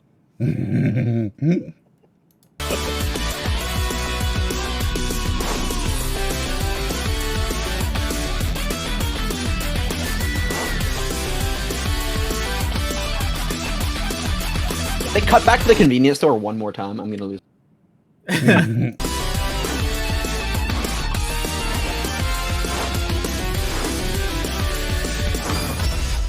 Yeah, you know what? I can dig it. That's awesome. It looks I can get alright. behind that. It looks alright. Yeah. That's I'm glad we did this. yeah. You know what? Thank you. Thank you You're for welcome. bringing us here. I'm really Nope. happy. All right, so now that we're all here, right, and we've gone through our trailers and we've done like all the stuff that we have to do, right? I figured that now would be a good time for us to talk about Army of the Dead. And I think the way we do this, right, so that it's easy to follow for everybody, is first we'll go down the line like from left to right, and you can just tell, like, give me a minute of or so, right, of what you thought of the movie, just in general, right? And let's see, you know, maybe there's some of you who liked it, maybe you didn't like it, maybe, you know, you think it's fine, whatever. Just, we'll go down the line and do that, and then we're going to go through the movie from the beginning to the end, and we're going to do the whole thing. We've got it up there, and we'll see how it goes. So, Nicco, what do you think of this movie? Well, I thought it was like a bad D&D session. In that, like, things just kept happening and you couldn't stop them from happening, and there were some, like, bad rolls along the way and, like, you know, things like that. But it's, you know, going into any zombie movie, you can't expect you can't expect anything in the last half hour to satisfy you ever. in any zombie movie, and it didn't.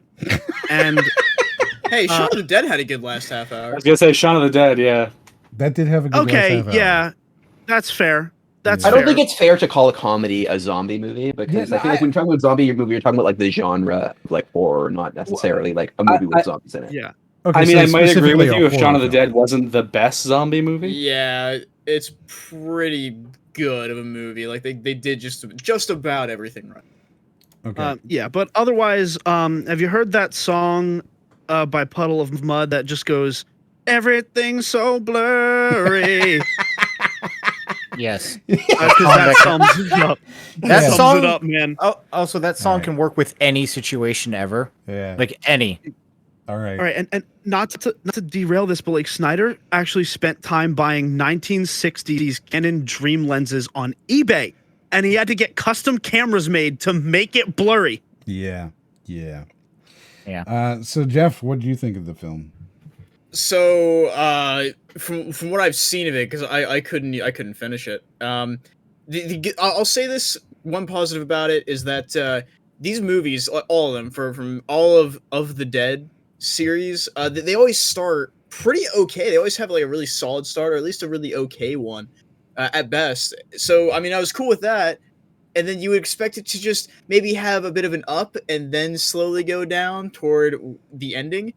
But this is just a constant downhill, like there's no brakes on my car, please help me. And it just keeps going and going and going, and it's just and that's it. That's the best way I can describe it. It wasn't great. Some of the effects, quote unquote, did not look good. Did not look good to me. I also had some issues with like the audio. Some of it's like really ridiculous.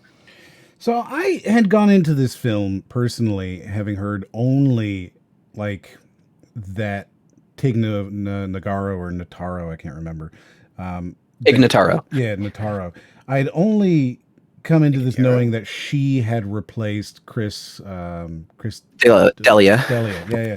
So like that was it. That's all I really knew. That, and it was Zack Snyder. And I'd seen, or rather, we had collectively all experienced Zack Snyder's Justice League, and it was like, well, can't be that bad. And I have come out of this, right? So the end result of watching this film is two things. First of all, I am now 100% confident that this is the worst Zack Snyder film, period. Right? And also, I no longer have any excuses for Zack Snyder. You can, at any point, any of his bad movies, you can be like, well, see, yeah, blah, blah, blah, blah, blah. You can always give him an excuse. But with this one, you can't give him any excuses because it's all him. He did everything. He owned everything. He ran it from the beginning to the end. And it's the worst piece of trash I've ever. It's so fucking bad. It's really bad. And I have waited to talk about this film for 2 weeks because I know the moment we start talking about it, everything's wrong. Everything. Brody, what do you think? So I have a few sound bites just to sum it up at the beginning. One, you can tell he wanted this to be a Tarantino movie. Two, it is a very stylish movie with absolutely no style at all. And three, I watched it a few hours ago. It actively ruined my day.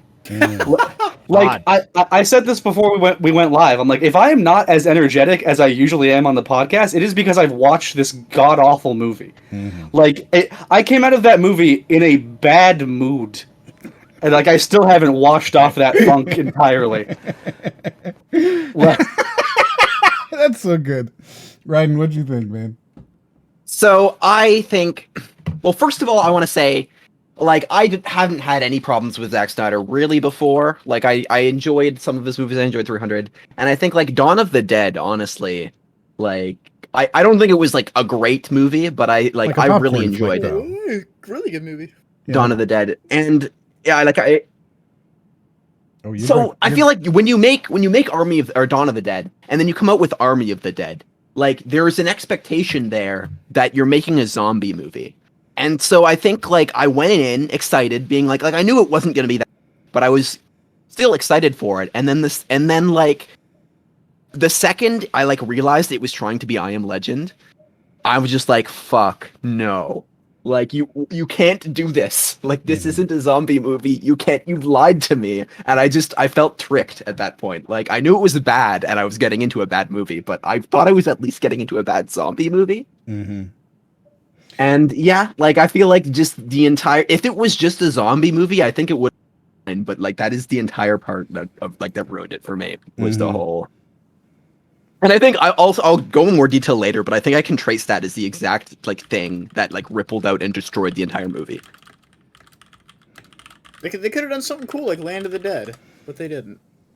I mean, Land of the Dead was kind of dumb. I mean, it was Really good. I loved it. Are you kidding me? It was. I mean, it was gonna- good. I like the Mentalist guy, but I mean, like it was weird, like the following the zombies, and like it was kind of like cartoony, like. It didn't feel serious like Dawn of the Dead in those. Instead, it just felt like just a parody of a Romero movie at that. Mm-hmm. Yeah. guess. Yeah. So, Sean, what do you think? I think that it is a skeleton of an idea with little meat. Yeah. No, that's probably agree. the best way. Yeah. Yeah. You summed it up. Yeah. They're like good ideas, but like there's nothing else. There's Yet nothing somehow it's 2.5 hours. Mm-hmm. Yeah. Yeah. Like I really like the idea. Like it felt a lot like, heist/zombie movie, but like they don't really dive into the whole heist as well as I would have liked. It just I like the ideas. There's a lot of ideas that they could have done. There's a lot of things that they should have done. Mm-hmm. But again, it's just a skeleton of an idea that they didn't add any meat to. That's it. That's all I have. Yeah. So, obviously, we're going to go over the whole film. If you intend to watch it and you care about spoilers, go the fuck away.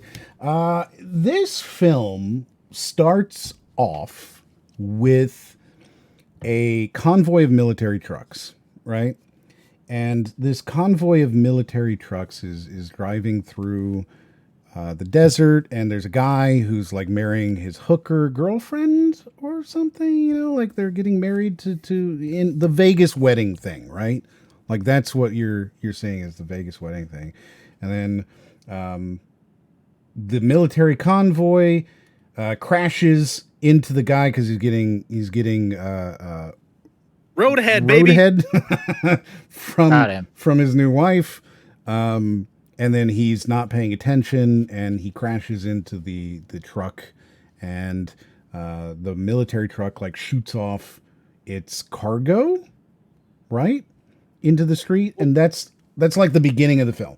And I think this is easily the best part of the whole film, right?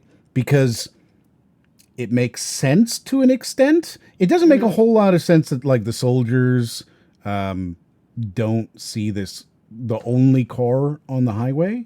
Like there's one car on the highway and they don't. Well, so see it? that actually did make sense because I was watching. It was a convoy, and basically, like the first truck saw the car and moved out of the way for itself, and then the second truck in the convoy was the one that was carrying the package, and so the first car moved out of the way, and then it went directly into the second one. Yeah.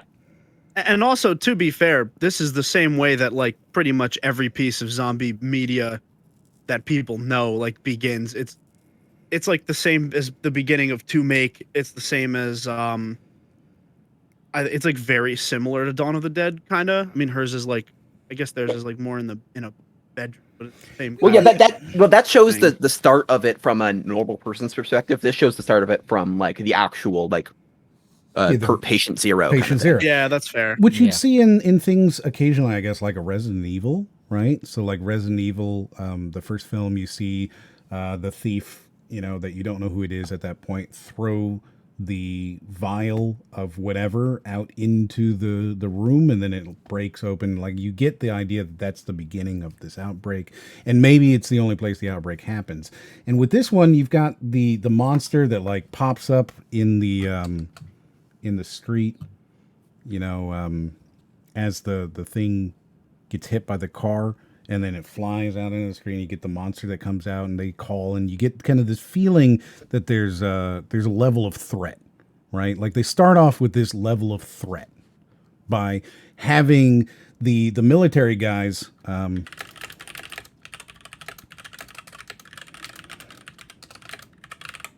So by having the military guys call in and be like, hey, yeah, so the package is damaged and we're going to, what do you want us to do? And their HQ is like, get the fuck out of there. Just leave immediately. So like they set up this threat, right? Mm-hmm. No. Yes. Right. Yes. They set up the threat. Like they Basically, they set up threat. like the military is there. Like the military knows what it is, but the soldiers don't. So it's clearly a top secret thing. And then you've got like the people most equipped to deal with it aren't able to deal with it. So at that point that like it basically shows you in the first scene that like the way it gets released, like there's no way to control it. Like it's a very high level threat. They're basically just like, yeah, like you guys are like an average person is fucked. A person with a gun is fucked. They got into it so quickly that it's like, how is this a 2-hour movie almost? Yes, I was thinking the same thing. Like I almost the part that comes directly after this, I did almost appreciate because I was like, all right, well, I don't have to sit through like the beginning of a zombie movie again, at least. Yeah. So the title card, they've right? done it for me. Like the title card's definitely the best, and we can get to that in a minute. Without a doubt, I don't think the title card I don't believe was made by Zack Snyder because it's too well done. Well, I think I it have brought some comments issues about the title card. Yeah. Oh boy. Oh. We'll Let's get there in a go. second. So like that's the whole setup, right? The soldiers are unable to contain it. They're knocked out immediately.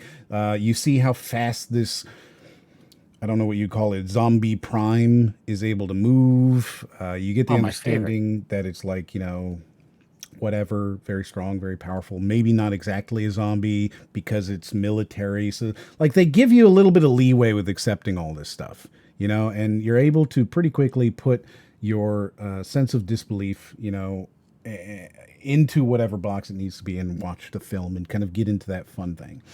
And then they show you the title card. And the title card is this, 30, 60 second long Longer than that montage, but you think it's longer than 60 seconds?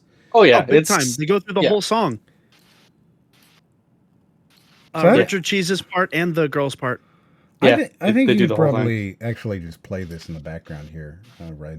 So like, Oh yeah, I forgot about that part. Maybe I can. There's some nudity. Yeah. Definitely not Yeah. child friendly. Not child But- friendly. Okay, so I have some problems with this title sequence. Okay, so like, well, not all problems, right? There are some things they did really well. As I was watching the beginning of this movie, I was like, okay, when's the juxtaposing music coming? Which we then got, right?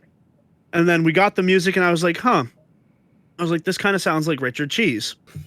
And I then went back and watched Dawn of the Dead immediately after this, and I saw that Snyder used Richard Cheese Down with the Sickness. And so then I went back and looked this one up, and like, lo and behold, it is Richard Cheese. So I think that was a good choice on Snyder's part. Nice callback. Yeah. I also think that it does a pretty good job of like establishing how it's going in Las Vegas at the time. But then they try and establish like some of the main cast, and they don't make it incredibly clear that those people are the main cast. And so there are people who just like are highlighted as if they're main cast, and they just get a crate dropped on them. Yes. Okay, yeah, I know exactly what you're saying. Yep. Yes. The other thing, right? The spacing I don't like, right? A Zack Snyder film. Yeah, no, I don't like that. the entire like font situation of this sequence is terrible. And like that's when I I'm saw gonna it. play I was this like, because it's oh, hilarious. Yeah. I was like, oh, he wants this to be a Tarantino film. Like he so Right. badly wants it to be a Tarantino film. No, it's true because it's kind of got that like vintage vibe to it, but like Yes. they didn't put an outline around any of this text. It's hard to read. It's not aligned with anything. When I think of a good zombie movie introduction, I think of Zombieland because they had people in the videos interacting with, the text on the screen, and that was like very stylistic and it was legible. Whereas like this is like not lined up with anything. The text is just kind of thrown on there as if it's someone's first day in Adobe Premiere, and yeah, that's all the problems I had with it. I just needed to get that out there. So I think you actually brought up a really good point about this. So the whole montage, here's like the content of the montage, right? Is it starts off by showing the aftermath of what we just saw in the beginning with the creature getting out and like going into Vegas. So right before the montage starts, the Zombie Prime is looking down into Vegas, right? And then the music begins to roll, and then you get the title sequence. And they show this kind of montage happening of Vegas being turned into your typical zombie movie, right? So like all of a sudden the zombies start happening. You see the girls running down the street kind of stuff, and you know, all that kind of garbage. But it's also Vegas-fied, and not like real life Vegas-fied, but like, you know, movie Vegas-fied. So they're all showgirls, and everybody's gambling, and like I think there's even one person who's like gambling so hard that they don't even notice the zombies, like that kind of thing. And then they start to show the main characters, and they tell a story of the main characters, and they will refer to this later on when they're setting up the actual plot. And it's so fucking confusing.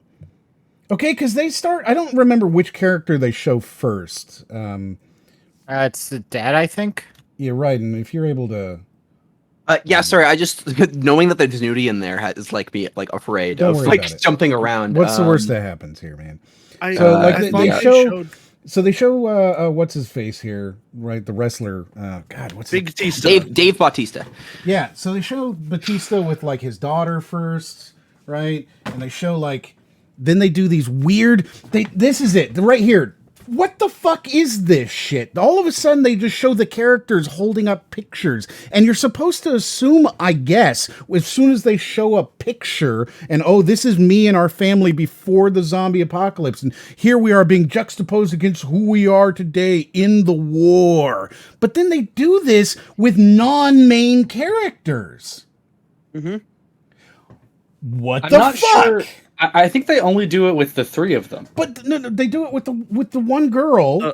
The woman who gets the crate. Yeah, they show her too. Do they, or does she just look kind of like the other girl? Because I feel like that might have been it. I feel like it might have been where my confusion lied. I don't think so. I think I was thinking she was main too, but yeah. Well, so you've got a bunch of random ass characters that they show you throughout. And they do these weird little montages where they show you like the whatever. And of course, the whole thing is in Snyder slow motion, right? Actually, like the whole thing is in Snyder slow motion. I forgot that's his thing. Yeah. Oh, that makes it even funnier, actually. Yeah. There's a lot of things that are his thing that like you should never forget. You know, because he's the greatest filmmaker of all time. Oh, of course. Yeah, definitely don't forget anything he does. Write it down and replicate Yeah. it yourself. Tattooed on your body. Yes. All right, guys. Let's. You'll look like Dave Bautista when you're done tattooing all of Zack Actually, Snyder's advice on you. Yeah, that's actually Dave Bautista's tattoos already. You can just get Snyder's face tattooed over your face. Yeah. Oh, there you go. That's awful. Also, for the remainder of this podcast, I will be referring to him as Tiny Tista. So, just so that we're clear on who I'm talking about. Fair enough. Tiny Tista is Dave Bautista. Okay. Yeah. But then what's his daughter going to be? Is that Tiny or Tista? Oh, she's Bangs. Bangs. I was gonna say Big Mini Bautista. Big Mini Bautista. Big Mini? Yeah, Big Mini. I like Big Mini. Let's go with that. So like when you were watching this, when you guys were watching it yourself, did any of you come away with the understanding that this was the backstory of the characters? Yeah. I mean, yeah. Or right, so like you're watching it, what do you think? Because I was thinking basically like the move. So I wasn't like confused about the backstory specifically, but I was confused as to like why you show like the starting incident and then time skip. I was like, what is the benefit of doing that? Like, if we're starting in the middle of it, then like, why don't we start in the middle of it? But like, I don't understand why you like show the very beginning and then you like skip through it until like you've taken care of it and been like I don't know, it felt weird doing that. Well, it's easier world building that way because it's like, oh, this all happened. All right, now you know why this happened instead of us having to have everyone else explain. It feels like you have to. It feels like a type of but they still exposition explain that it. It is. gave you like a. I sense almost of respect getting that, though. better, I Now feel like. it feels like they're trying to do, except for like the flashback jumping back and forth. This whole intro, the whole time I was watching, I was like, are they trying to do like a Zombieland style intro? Yeah, I think they were trying to do like the whole. This movie felt a little bit like he was trying to do Suicide Squad again. I almost felt. I almost felt like he was. I felt like he was trying to do Dawn of the Dead again with like the juxtaposing music because like did Dawn Zack of the Snyder Dead. do Suicide Squad? Wait, I don't even know. Was he suicide? I have no idea actually. No. No way. That's There's so no weird. way. Because this movie feels like they were like, okay, what if I do my vision for what if I do my Zack literally, Snyder's like Justice League of the intro Suicide was Squad? the intro back in is like the- Harley Quinn's like bright pink, like that is the Suicide Squad like stylized logo. Like he reused it. He didn't like he forgot to use the casino theme and he accidentally used the Suicide Squad theme again. Suicide Like, you can Squad clearly was, see. David. Yeah, it was Dave Gunn. That's so Well, no, weird. That's 'cause, the like, new yeah, one. The old one was David Ayer. But I wouldn't say. I mean, I guess I can see that. The thing is, I think the problem with this montage is that it's two montages, right? Yes. So you have the first one, which is Vegas becoming a zombie hellhole, and you see, the wall being built around it, and you get to see the buildings fall, and you see, the zombie Elvis impersonator get crushed by the Eiffel Tower and all that kind of stuff. But then it goes to this backstory of the main characters, and the problem is that the backstory they show you isn't clear because you're supposed to get. I think that the reason it failed. Well, yeah, no, sorry, you go ahead. It's not clear. You're supposed to understand that these are 4 or 5 people who met up in the apocalypse in Vegas and then teamed up and escaped, right? And in doing so, they also saved the Secretary of Defense. That's something. Wait, is that what we understand? You're supposed to understand that 4 or 5 of them get together, they band together, and they walk out the Secretary of Defense. That is not at all what I thought they were Yeah, I military didn't that get were that. sent in to rescue the civilians. Yeah. No, they're in the city already. They're I just did not there. pick that up well, whatsoever. They Okay. get I mean, what- together and then they walk out, and while they're doing that, they save, coincidentally, mind you, the Secretary of Defense. See, but what Moriarty's saying makes a lot of sense in canon because of the big thing that happens later. If you really think about it, it makes No, sense. I didn't even realize they had a later. connection to the Secretary of Defense. Yeah, that's the whole plot. That's what I'm No, saying. Like it is, they yeah. don't give it to you. The gangsters, weren't they? They were dealing with gangsters who had illegal money in their casino that was untraceable. Oh, But that comes later. But then when did the Okay, Secretary of Defense I- ever come into it? Like I literally don't even remember this. Okay, so I will explain and then we'll go over it when it comes up again. But they save the Secretary of Defense, and that's why the guy comes to them and says, "I want you to put together a team." Is because I heard what you did for the Secretary of Defense. That's why I'm here. So like that's the whole story that they put in here, and it's fucking unnecessary. yeah, it literally they didn't need it. They never They didn't talk need- about the Secretary of Defense except for that one moment when whatever there's- his name is, the casino dude who shows up later, Tanaka. right? He comes in and he goes, well, I'm here because you saved the Secretary of Defense and I need someone to go in. That's Yeah, well, the setup. I never But picked up on that. Okay. The other thing, okay, You're so, right, like, it was confusing. You're absolutely correct. You know how the guy they sent Tanaka inserted his head of security into the group. Yeah, the later really on. dumb one, yeah.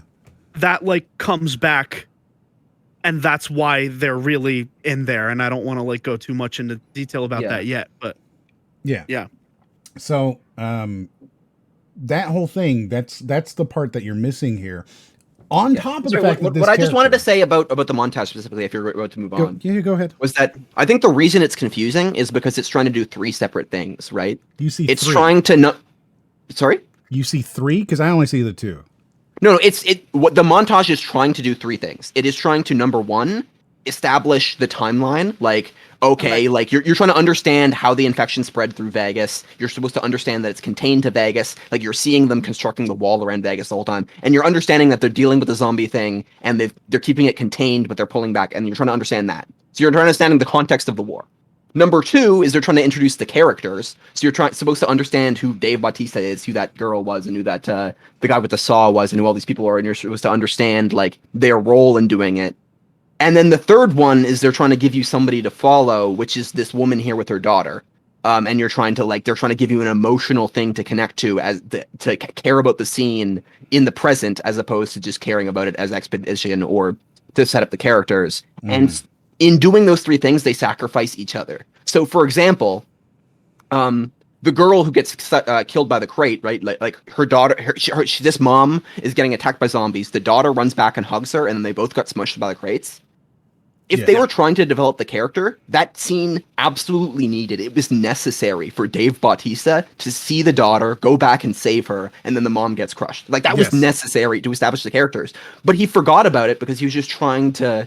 I don't know why he forgot about it. He just decided, no, we have to have this comedy moment of this woman being smushed by a crate. And, like, it's just like, why wouldn't they save her? They all saw her. They just let her die. And it's like, it didn't... That happens more than once in this film, though. Yeah, no, it does. It did.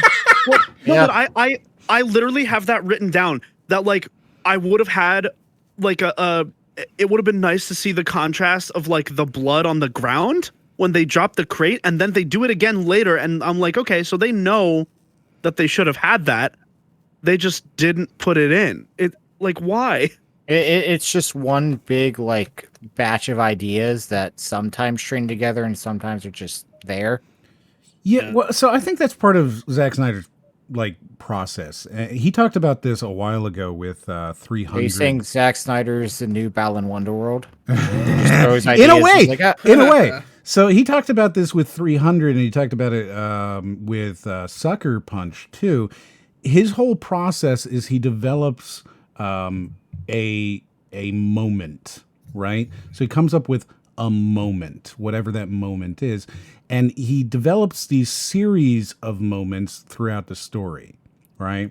And then he figures out how to get from moment A to moment B to moment C, and just kind of like moves them around, right? So 100% in his head, he said, "Oh, and we could have them be crushed by a thing," and that was on a card or something, and he moved it around until he figured out where it could fit, and he figured it would fit in the introduction, right? And then he figured, "Oh, well, I could do this with this character," and that's why there's so many of these quote unquote cool moments that seemingly have absolutely no connection to anything else in all of his movies. It's how he does all of them.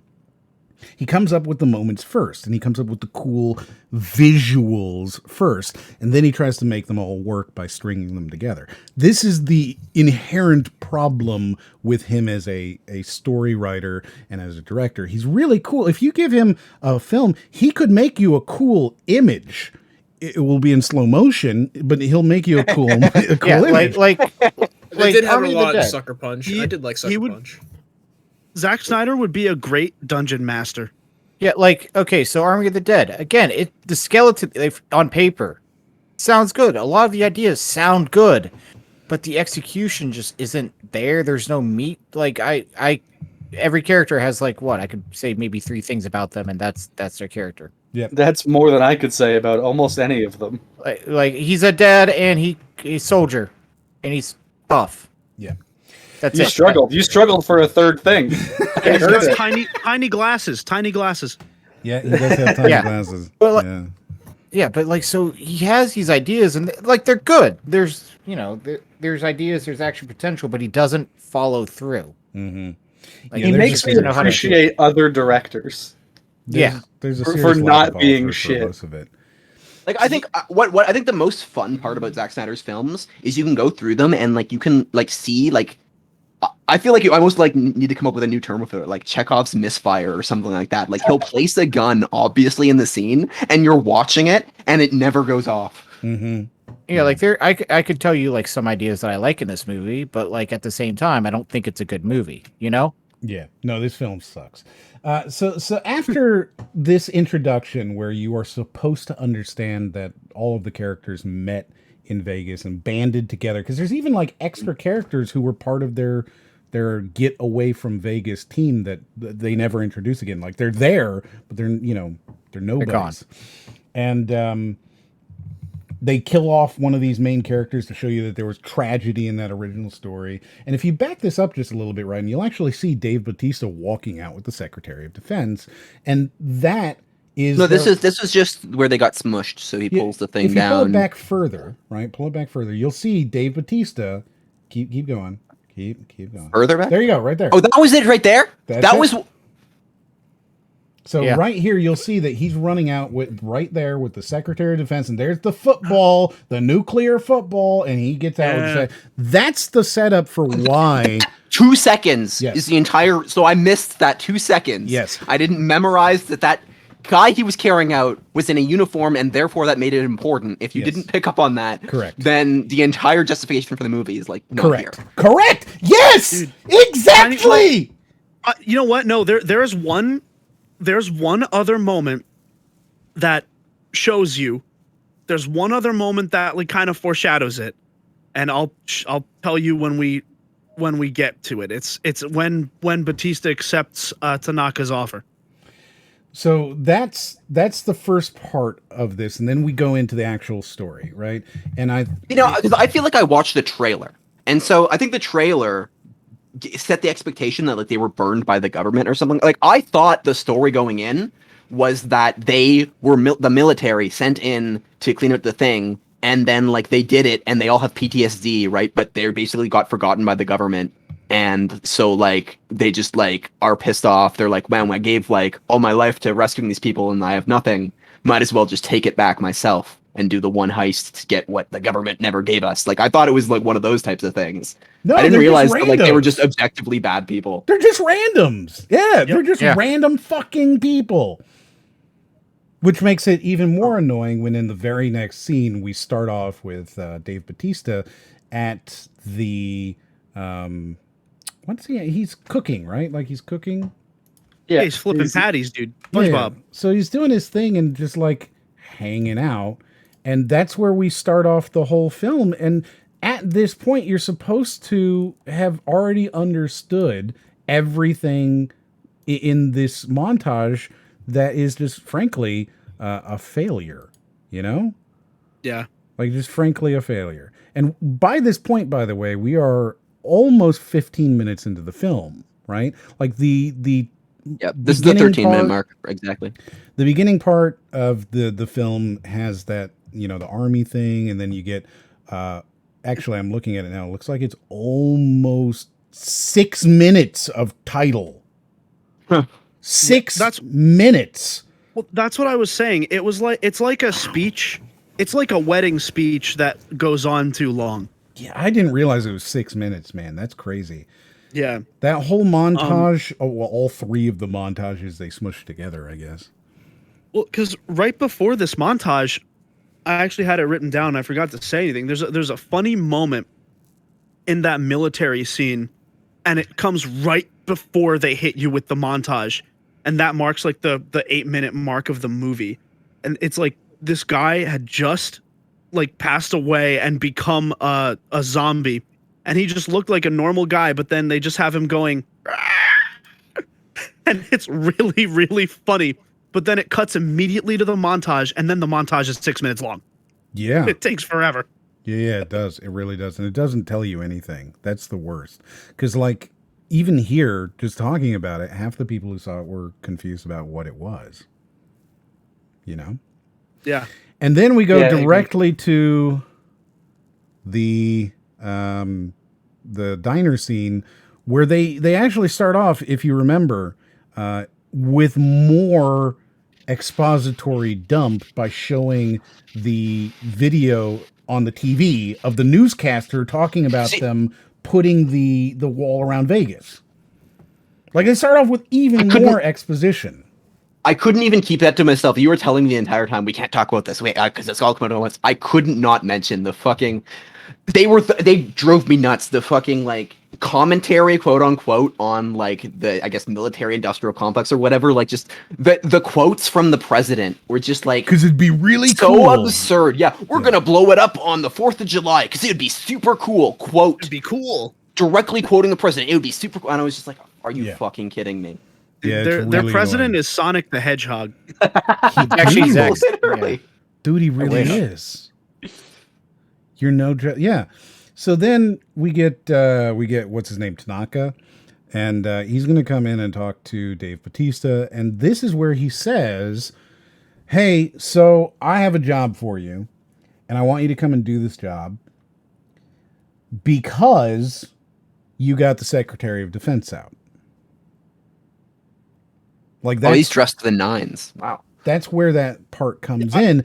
And this is the justification for him going to a chef, a burger flipper, to go into the walled city of Las Vegas in order to get this money, right?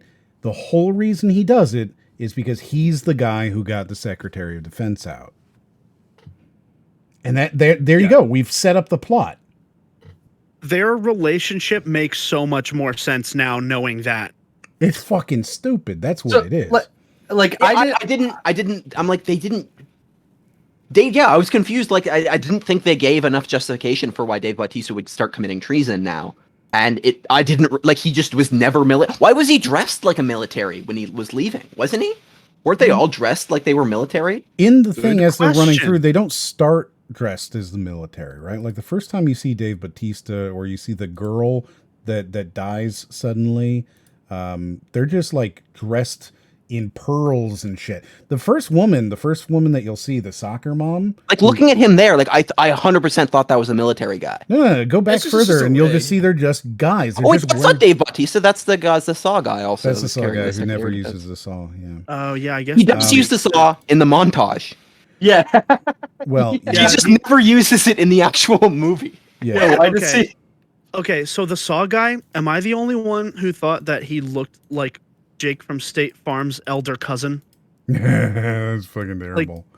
The new Jake from State Farm. He looks like he's like his cousin. That's really terrible, but yes. wow.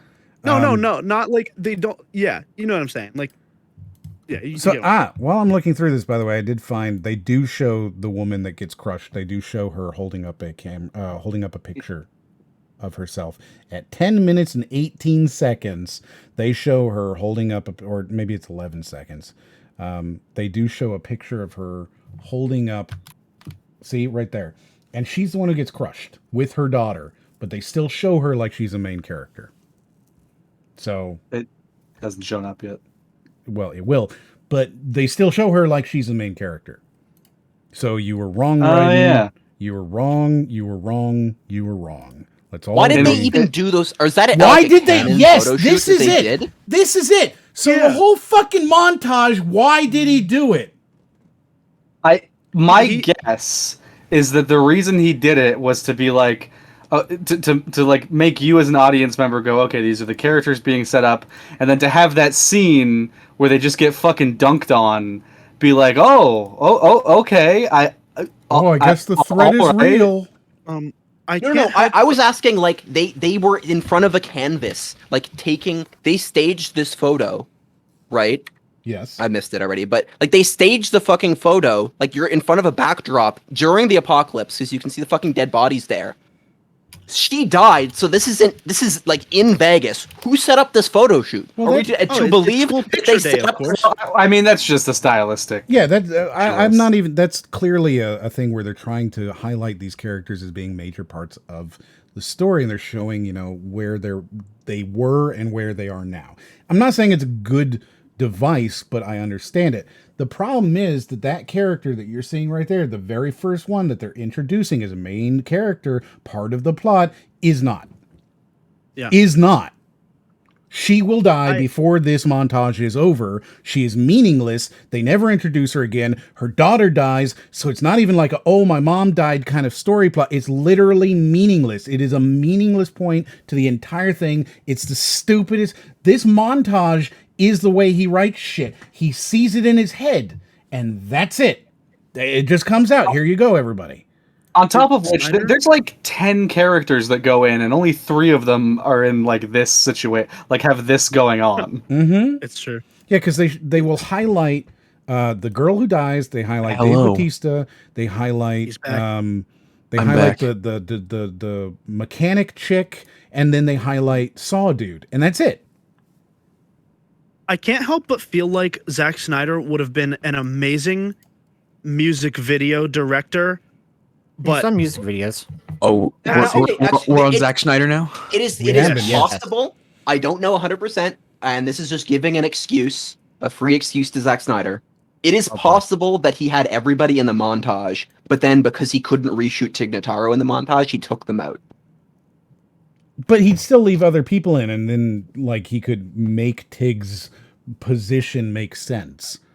And That would be the better thing to do. he said he also spent could have just $5 million filmed on the reshoots. By the way, Well, I think so. The safe guy, he's just a guy who could crack the safe. He wasn't in Vegas, so I mean, it made sense that he wouldn't be in the montage. But yeah, he could have just filmed her in a helicopter though, and that would have been completely separate from everybody. yes, that's what I'm saying. And he says he spent $5 million on the reshoots for this. $5 million. It's interesting that like Tig was the person put in the reshoots, because I think Tig Notaro's character was the only one I liked. Wait, there was a whole reshoot? Yeah. Oh yeah. Yeah. yeah. I DM'd this to you where I said look out for the Tig Notaro scenes because he never actually met Dave Bautista on set. They never actually interacted at all. They still haven't met each other to this day. Like As it's far all as we know. trickery. As far as we know. Interesting. Well, no, Dave Bautista said I Yeah, think but he he's said quoted this to say weeks ago. We have no idea anymore. Oh, I see. They might have met. They might have went recently. Yeah. Yeah. But they filmed this movie like a TikTok. Yeah, a little bit. So then we leave that and we go into the actual plot where he says, I'm hiring you because you got the Secretary of Defense and I want you to make a team, and if you do it, I'll give you $50 million. And now we're suddenly a heist movie. Yeah, Yeah. They went the whole "you son of a bitch, I'm in." You son of a bitch, I'm in. They went that whole. Oh, They did. Rick and Morty. This movie is a Rick and Morty episode. It's true. I was telling Ryan the other day, like when I was watching, and I was like, this movie is literally a bad zombie flick mixed with a halfway decent heist film. Yeah, like I wanted them to do more heist stuff, but no, let's just Well, either way, they could have done anything here because it eventually turns from heist, because it starts right. We've set this up now. It's zombie movie, and then instantly it goes, actually, it's a heist movie. So I would have been fine with that at this point. We're 15 minutes in. I would have been fine with it if it had just been like, actually, Yeah. we're a heist movie.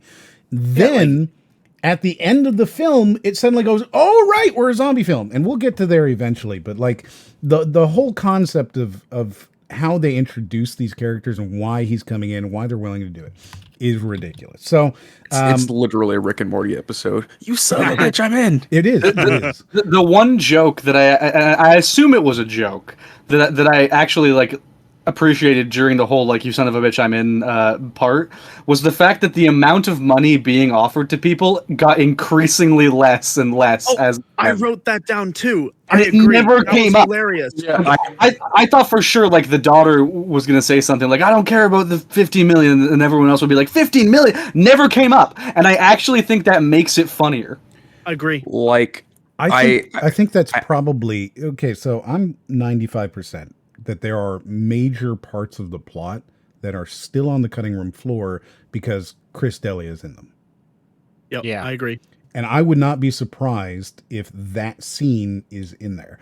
Because they set it up. They set it up for that, right? They set it up for the 50 million. What the fuck? You offered me 10,000. Like they set it up for that.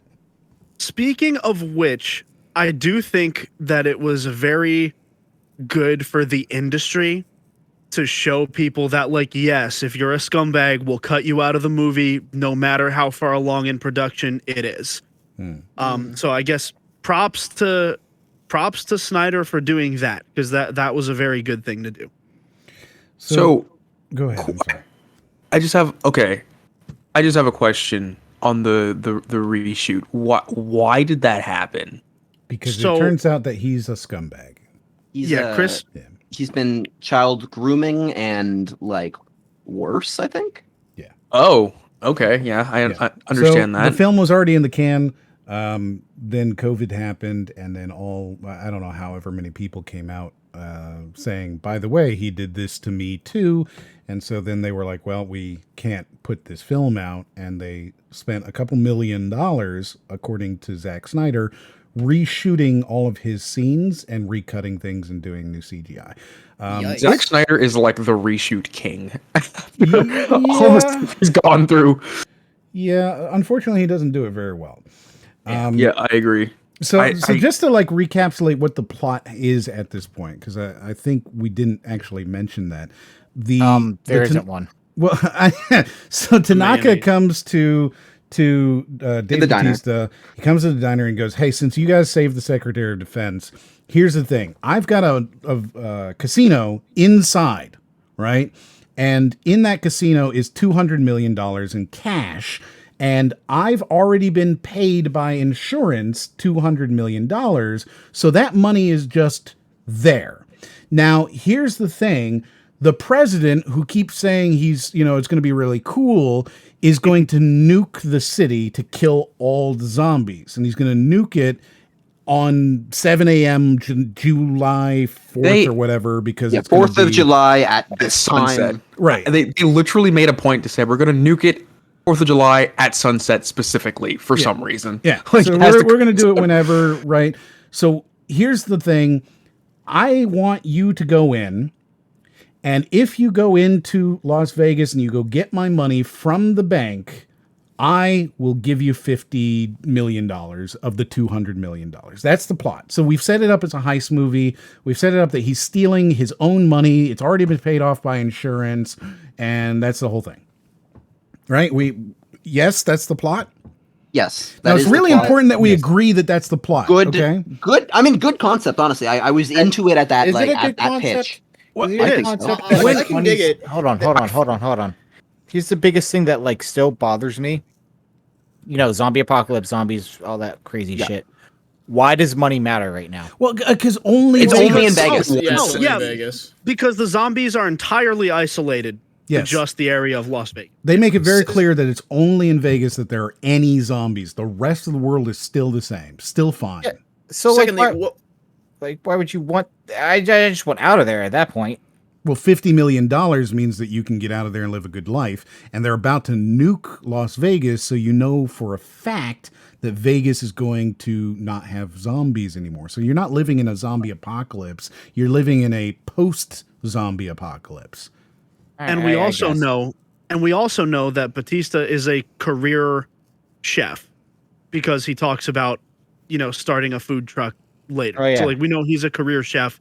And so theoretically he wouldn't have the funding to be able to get out of Las Vegas at that immediate time. Yeah. It's really interesting because I know that there's a part where they show what Tanaka sort of actually wanted, but just given the ending for one of the characters later on and what happens to them, it is kind of hilarious, the idea that they have to get this money before the place gets nuked as opposed to after, because I feel wouldn't necessarily know that, right? We'll get to that eventually, but I don't think you would necessarily know that the money could potentially be safe. Yeah, right. That's a really good point, though. That's a good point. I'm writing that in my notes for later. Well, I mean, if you I would have to say, sheet of notes too for this movie.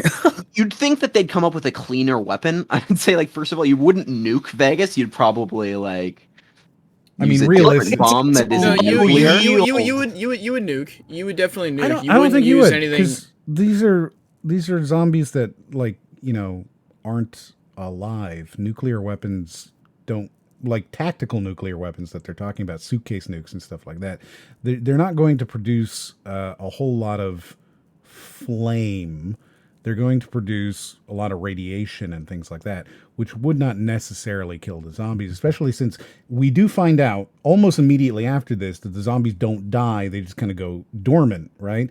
And water and stuff. They dehydrate. Yeah, they dehydrate. And all. So, I don't think you would actually do another Chekhov's misfire moment, by the way. Yeah, They're just they'll reanimate in the rain, and then it just never rains. Yeah. So I was actually during that scene I was like, wait, is she just fucking with them when she says that? We'll get there. Well, I don't want to skip ahead too much because I don't don't want the audience to be completely lost. But All like, I will say is that when I found out that it was a heist movie, like I shifted gears and I'm like, oh, I'm having fun now. Let's do a heist movie. Okay. So Yeah, I was like, yeah, this is fun. I just wanted to make sure we're all clear on the plot, because when we get to certain plot points later on, I want to be able to say we were clear on what the plot was supposed to be. I just want, because we are eventually going to get to various parts of that plot, that very simple plot I've laid out, that they are going to completely forget. Yep. So then we're introduced to I guess you would call it the team gathering part. So at this point, well, it's slightly before they introduce the crew, right? This is the part where they're trying to convince us why Dave Bautista is willing to go in. And that's when they introduce the refugee camp, right? So they introduce the refugee camp and they introduce his daughter. And they show his daughter loving on these two kids and her mom. Or their mom. Yeah, dude, Neil Druckmann. Do you guys not remember this part? Because it's really easy to forget. I do. They had the like fucking porn stash from fucking Orange is the New Black looking motherfucker doing his whole situation. Yeah. Right. So they actually use this to introduce 3 characters, and one of those characters is the motivation for Dave Bautista. It's his daughter, right? So they introduce his daughter, they introduce porn stash dude, and then they introduce the runaway mother. Yeah. Right. All right. Porn stash dude is skinny Saul Volcano from Impractical Jokers. I hate how like comic cartoonishly evil they made him. Like he's evil for no reason. Cartoonishly so, yeah. Yeah, like absolutely. He's like, What did you expect? I hate women. I want women to all like do sexual favors for me. I also have a gun. You know, it's very. I like I hate women. Also, I own a gun. Yeah, like whoever's controlling this timeline, the movie, there's like a still shot. Okay. Around 19 minutes is when Super Troopers comes in. There's a shot of him when he goes to take Gita's temperature, that he just like dramatically whips around and like points the temperature gun at her forehead, and it's so funny how he just like dramatically does it. Like I don't know. That happens throughout the movie. That happens throughout the movie in like multiple scenes with like dramatic pauses when something's about to happen for no reason. Right there. Yep. Oh, sorry. I'm a little behind. I'm a little the stream lag for me, but there's like it does a close up on his face and it's so funny. It's ridiculous. He's a ridiculous character. And they go you see it. They do all this. They introduce these characters with the sole reason, right, of introducing all of these characters. So they introduce the daughter, they introduce the runaway mother, they introduce the porn stash guard, and they introduce the mother's children, right? And they do all of this. All of these characters are there exclusively to provide two things, really. They're there to provide Dave Bautista a reason to go into the zone, right? Because without her, why would he risk his life? He wouldn't care. He doesn't need the money, blah, blah, blah, right? They also exist in order to provide a B plot later on. And that's it. That's the whole reason for the next several minutes where they're showing off this character, where they're showing off the mother, where they're showing off the daughter, where they're doing all of that kind of stuff. All of it is exclusively to provide impetus for why Dave Bautista is going to enter into the zone in the first place, and to provide B plot later on that they can just go off of and play with. And also the very concept of it just makes no sense. It really doesn't. Like, you have to remember this is supposed to be America. They show that Dave Bautista, like, leaving Vegas with his daughter. They seal off the wall. Yep. So what that basically means is, like, if there's a refugee camp, they are the refugees. They're the last possible group of refugees there could be. How are they how's the daughter the volunteer?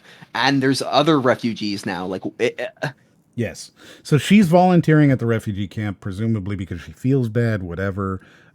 They show later on that her mother died Yeah. as a zombie. So like there may be some sort of stuff there where they're explaining like why she feels like she needs to help these people out and she feels bad for them. But altogether, it's really, really ham-fisted, especially when you consider the fact that the whole area, the whole refugee camp thing is just there right outside of the city, right? Like it's just there. This it is would America. be like a super quarantine zone. The refugees would be as far away from the city as possible. They would be. once They'd be complete because what I otherwise would you have an outbreak vector just waiting to Yes. happen. So they wouldn't be anywhere near it. It would be completely Well- locked down by the military, and they would be shipping these people out. They have Arguably, they're quarantining them from the rest of the United States. But they and would not still from, do it somewhere else. They wouldn't leave them out there to where a single one of them could be bitten, turn it into Yeah. a refugee camp filled with zombies who are now flooding around the countryside. It's already a ridiculous concept. And plus, it's Nevada. It's mostly land. You're telling me they couldn't just set up a chain link fence somewhere in the middle of nowhere and just put them there? They're intense. Yeah, put them in the Atari sinkhole Yes. Yeah. with ET. Yeah. Yeah. So that. then the very next scene is the scene where Dave Bautista kills his wife. Oh yeah, dude. He hand blends her brain with a Bowie knife. Yeah. And I like to think that the mother dying was the impetus for the daughter getting bangs. wow. I don't know how to respond to that. Yeah, I don't know either, man. So the I mother agree. is going to kill the daughter, right? Dave Bautista comes home, and he's Dave Bautista to her and stabs her in the face with a knife. And then this is his moment of guilt, right? He feels guilty for killing the mother of the daughter, his wife, whom he loved, in front of her, essentially, because she's like locked in a bedroom or whatever, or a bathroom, being hunted. And then he feels guilt and feels like he took away his daughter's life. And so, or I'm not even sure necessarily, by the way, if he is the father or if she's like adopted. They don't really make that clear, but I think it's pretty clear that he's meant to be the father. Yeah. I don't Yeah, think and it is clear. I really on don't. IMDb, They showed a family portrait in which he holds up I- the like. no, I no. think it's But extremely I'm clear. saying, here's the thing. I legitimately think, because of the way that she responds to him, especially at the end of the film, is he married her mom who already had her. Well, then why would she have his last name on IMDb, the character? I'm telling you, I just think that's how it is. I think that he is the stepdad. I could I mean, be wrong, I agree. but She's I think definitely that's not, the like, relationship big that they enough. seem to have, right? And like, I don't know. Well, I think I that's just can't- because they're supposed to be estranged and hate each other, or not hate each other, but she kind of just like is mad at him. Either way, she's her dad in some sense of the word. Right.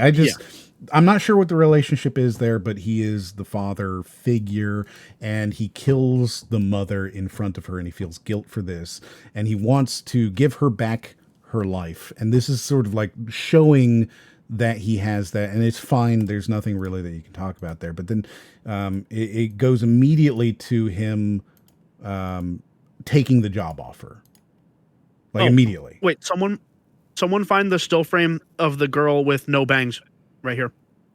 Wait, are you guys like? Yeah, right. I guess I was. There it is, Ryden. She has no bangs. Are you guys watching the video right now? Yes, it's on the stream. Oh, so I No can't bang. watch Twitch TV on my computer. Give me a second. F in the chat. Give me a Can I second. get some I'll Fs in give the you a chat? link. I'm at my parents' house right now, and they have Twitch TV banned. So That sucks. Give me a second. I'll give you a link. Oh, Wait, what? oh, bye. Why? So if you I- click if you click that, you'll watch it live with us. nice. So yeah, like they do that, right? And they introduce it and they show the character being killed, and then he wakes up, in a cold sweat kind of thing, and takes the job offer from Tanaka, and that's our setup, right? And then we go into the whole crew introduction thing. Movement says use booba.tv. I don't know if that's a real thing or not, by the way. I believe it is. It is a real thing, but it appears to just be boobs. Hold on. There is a website that you can like all watch Netflix together, but it wouldn't be worth transitioning at this point. It is Scener. Scener is what it's Well, called. we can't show Netflix live on here. Yeah. So he takes the job, right, and then we get the crew scene, and I don't think there's really a whole lot of problems with any of this. Like, they show that he's got relationships with these people, blah blah blah, and he's like recruiting the mechanic because they escaped from Vegas together, and then he goes and gets like the No. Here it is. He has a medal. yes, he's former military. He was not in the military during the Vegas thing. Yeah. God Yeah. damn, I really did not get that at the time, Yes. but okay. Yes. I So- guess I remember this thing falling off the shelf, and I did not put it together. Yes. That Yeah. yeah. He's not in the military in the film. He just was military at some point in the past. And that's when he met the mechanic and whatever. And then they knew each other in the beginning of the film, hypothetically. Again, it's very muddled how they do this. The relationships and history. Is this confirmed? Like, is it possible that he was military No, and then no, quit at the end no, of Vegas and then no. became a chef? No, they make it That's not really, possible. really clear. They make it Okay. really clear in that scene. No, he is All right. absolutely just a random fucking I mean, person. I mean, It's a- technically, that is possible. There's nothing that says explicitly that that's what happened, but you know, They say very explicitly in the film, it was a bunch of us. We managed to escape and we randomly saved the Secretary of Defense. They were never military sent in to save the Secretary. Never. They were never a team before this. They were just fucking randos. oh, yeah, for sure. Yes, they're very clear about that. They're just Yeah. fucking randos.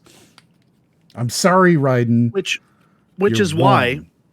But it Which is feels why like they. I But don't know. that's why they keep giving them less and less money as they go through everybody, because they only give 15 to him, the girlfriend, and Bangs.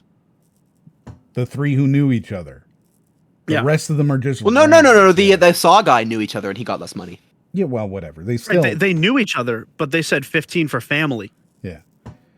So it's the two of them, and then they go and they meet the mechanic, and you get to introduce I actually think that the relationship between Batista and the mechanic makes a lot of sense, and I think it's completely thrown away, but it makes a lot of sense. I think that this was actually a really good, well-written character introduction. I think that how they introduce her and like the talking, the hanging out, she is clearly in love with him, or wants to be with him.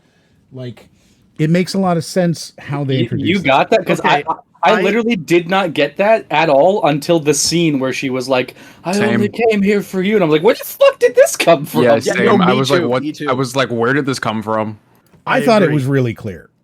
I really did. I thought it was clear that I thought it was- they were I thought- good friends, and there was a relationship in the past, or in the a want for a relationship between them. You literally just said they were randos, and now you're walking it back the next. No, Well, just no, 'cause these she's- two. she's just Tiny these Tista two, GF. right? And follow.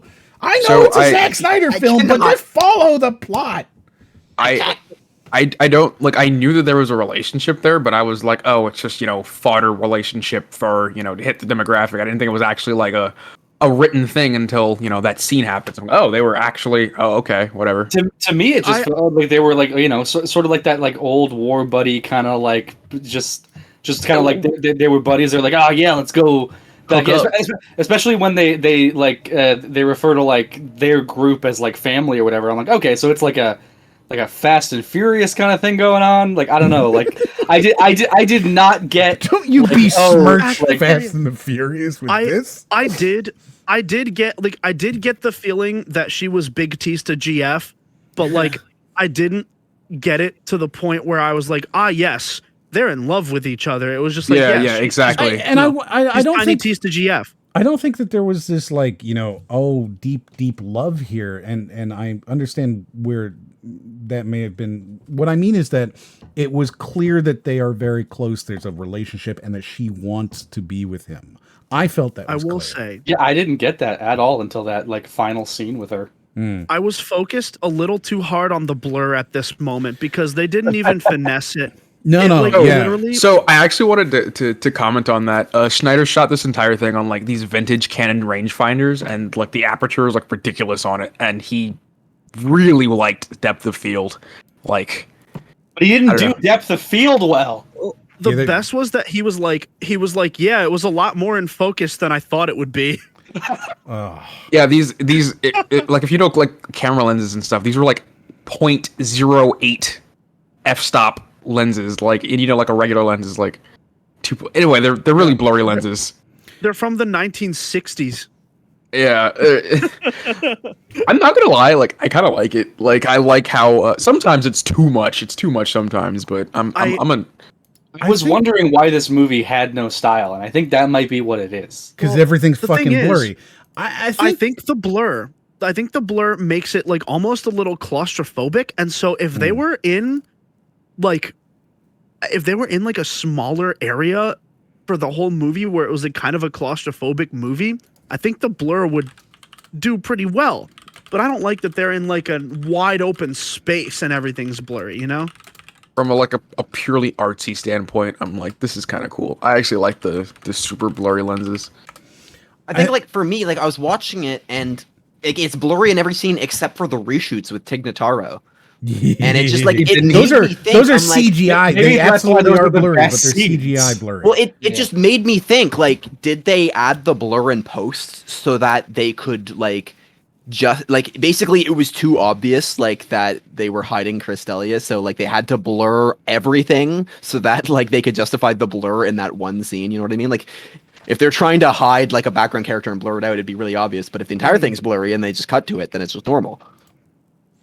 I Like, I was like- originally, when I first saw the blur, when I first noticed the blur, right? It was about here. I was like, oh shit, this film's really fucking blurry. It wasn't just like one little scene. I also assumed that what they were doing was showing off the blur early in order to make the Tig Notaro scenes later on that had the blur a little bit more acceptable. Oh, you've gone way too far ahead, my dude. So, Are we still in the recruitment stuff? oh yeah, but you're farther than we are, because the next scene after they talk to the girl, they introduce the chainsaw dude, right? Yeah, the next one's Van. And Van, That's his name. Is that actually his character's name? It's Van. I wrote it down somewhere. Give me a I second. no, I believe you. I did not pay Chainsaw attention. guy. He's chainsaw guy, right? And like, I love if we just have all these nicknames for characters. dude, he's a Van fucking pointless Van character. Duro. He's Van the Black Duro. character. He's the black character. right? Like the that's one. his role. He's the black character. He's the black guy. And okay, so Great. obviously he wins, right? Like big spoiler, he survives. And I have a Kind feeling, of. Debatable. Kind of. Debatable. but he does. He Yeah. survives the film, right? And I have a Tigerian ending. feeling that what happened was, and I don't know that we'll ever find out, but I think that Zack Snyder sat down and he was like, "Hey, what if, you know how they always kill the black guy first? What if he lived and that was the sole purpose? That's it. That's as far as he went." I have notes on that when we get to that part about that specific like thought line. When we get there, I'll talk about it. Okay. So we introduce him and he gets in and then, you know, we have another scene and he's reluctant to join or whatever and nobody cares. And then they bring in Tig Notaro, which is the funniest recruitment scene.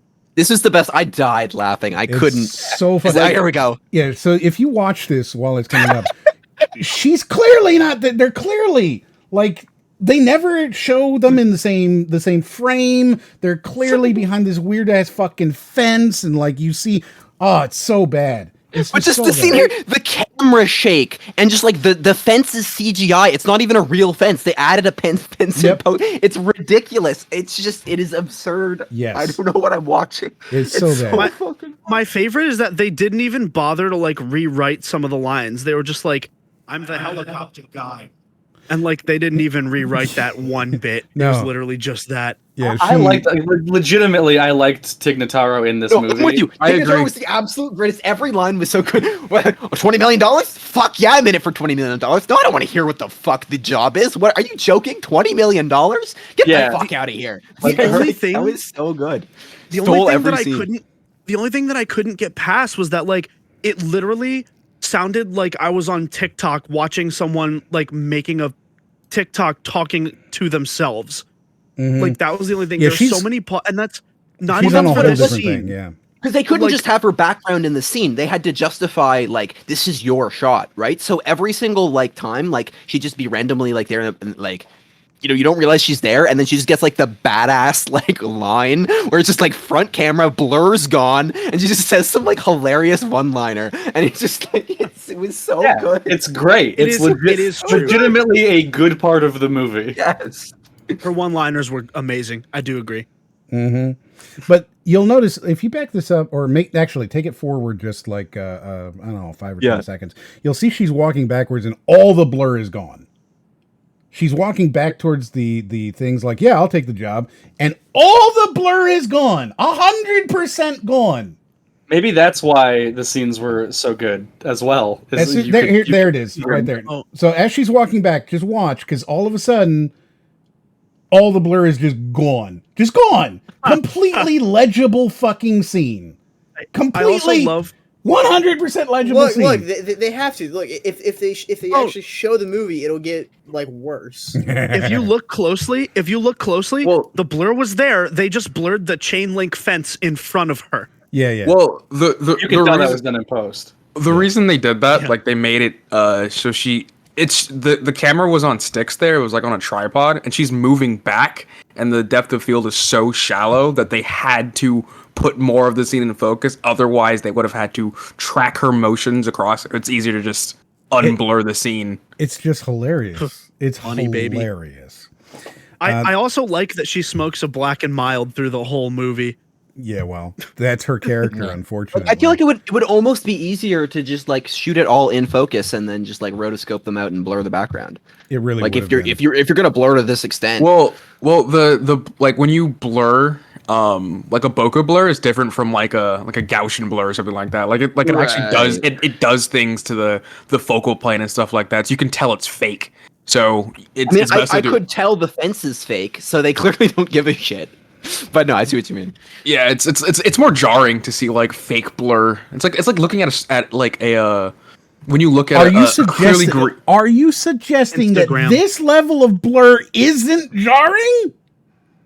It is pretty bad. it's what I mean is, like, you know, when you look at like green screen and that's something that's clearly green screen and you can't tell what it is, it's like it's the same thing. Like it would be the whole movie would feel like it's in green screen. This is just like they're just going crazy with the depth of field, but at least it's like legible. Depending on your definition of legible. But- Yeah, I wouldn't call it. I think the blur is insane. This whole film looks like it was shot through Vaseline. Everything's so blurry. The whole film. I actually think they did use like a mist filter, like a pro mist filter or something, like at maximum settings. That's why it looks like Vaseline everywhere, because I think they have that. Yep. It makes I'm pretty sure they use that. Yeah, glasses all. It's all through Batista's eyes. Oh, that's a good. So Rico says, yeah, that it's all through Batista's eyes. He has his glasses off, so the blur makes sense. Holy shit! Is that? Could you imagine? No, Does it's that not. track? It doesn't. Yes, It that is absolutely- Drax. Did you just realize Yeah, that? yeah, that's no. Drax. Yeah. He said does. Make this He the very asked first. if it It tracks. He said, not does if it tracks. track? Does it? makes Oh. this the very first ever second Yeah, yeah. person movie. Dude, We look are at watching look How this. still. Look how still he's standing. I can't even see him. This is great. This is great. This is the comedy that people come for. Right. Is it? So then Is we now. get our second, or I guess third new character, which is the Oh, right, the viral video guy. the I forgot viral about video him. YouTuber. The YouTuber. Why is he Yes. in this? Wait, what now? He's okay. I hate this character for so many fucking reasons, right? Because so far, here's who we've brought into our team. All right, we've brought in my former buddy from the army, who's a mechanic that I maybe have a thing for. We've brought in my other buddy from the military who, he helped me saw some fucking zombies to pieces. We got my helicopter buddy from the military. And we got this YouTuber who shoots zombies in the head. Like, it's such a fucking random it's unclear thing. whether he fakes his videos or not, and I think they revealed that he fakes them all at the end. So I think the reason why you'd want him on the team is because he's in Vegas and knows how it is currently. He's not outside of the city. He lives inside of the zombie infested. He's there. Yeah, but he clearly doesn't. But they don't know that. But they do. They're sitting outside of his bar recruiting him. He didn't go into Vegas to recruit him. Like he's okay. So maybe I misunderstood because I thought he goes in and out of the city and makes YouTube videos about it.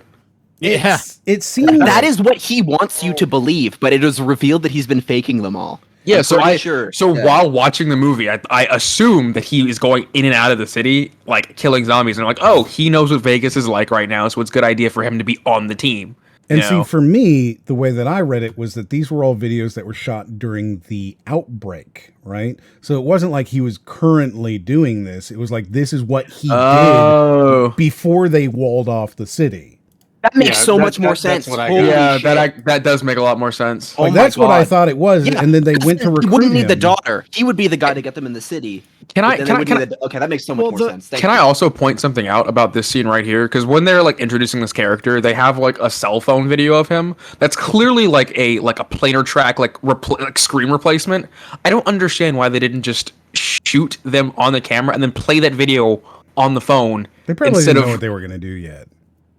I was gonna say they almost. I've almost always seen them do that. I've never really seen a cell phone in a movie that's actually shot.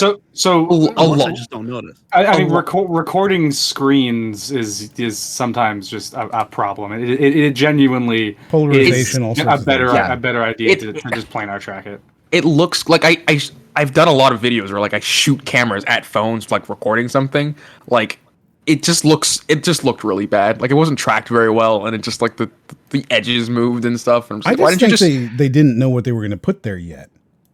That's what I think it was. They got this as B-roll. They didn't know what it was going to be. They knew that they'd have him sitting there in the car, but they weren't sure exactly what was going to be on the screen yet. I feel like that's poor planning, though. I feel like you didn't know what's on Zack the screen. Snyder. Of course, it's poor planning. Yeah. Of course, Zack it is. Snyder. Because Zack Snyder gets every reshoot that he asks for. Yeah, pretty much. He really all two does. of them. All two of them. It's weird that obviously he's had he's had a couple movies that have successfully come out, which is fine, sure. How do people keep hiring him for stuff if this is the stuff he puts out? He's the new Michael Bay. That's what he is. Yeah. Michael Bay is somehow actually was successful though to an extent. Even so was Zack Snyder. Michael Bay had a lot. Discography. Arguably, Michael Bay had a lot of filmography. Sorry. Michael Bay and Zack Snyder are both known for releasing movies where the plot doesn't make sense, but it's action going on, you turn your brain off type. It's the same thing. Wait, what the fuck? They're making an Army of the Dead Las Vegas? He's the director of a TV show. Yes. Of Army of the Dead. They're also making a sequel of it. There's a TV show, there's an anime adaptation that's coming out. There's, I think, a video game that a YouTuber is doing, something like that. I saw an ad, some YouTuber is doing some Army of the Dead thing that's on Netflix. Man. Imagine Tiny Tista in anime fashion. Honestly. I think the anime is before. I think it's before the outbreak. Or right at the beginning, the beginnings of the outbreak, something like that. Yeah, there's a movie he's making called Thieves of the Dead, and it's a prequel to everything.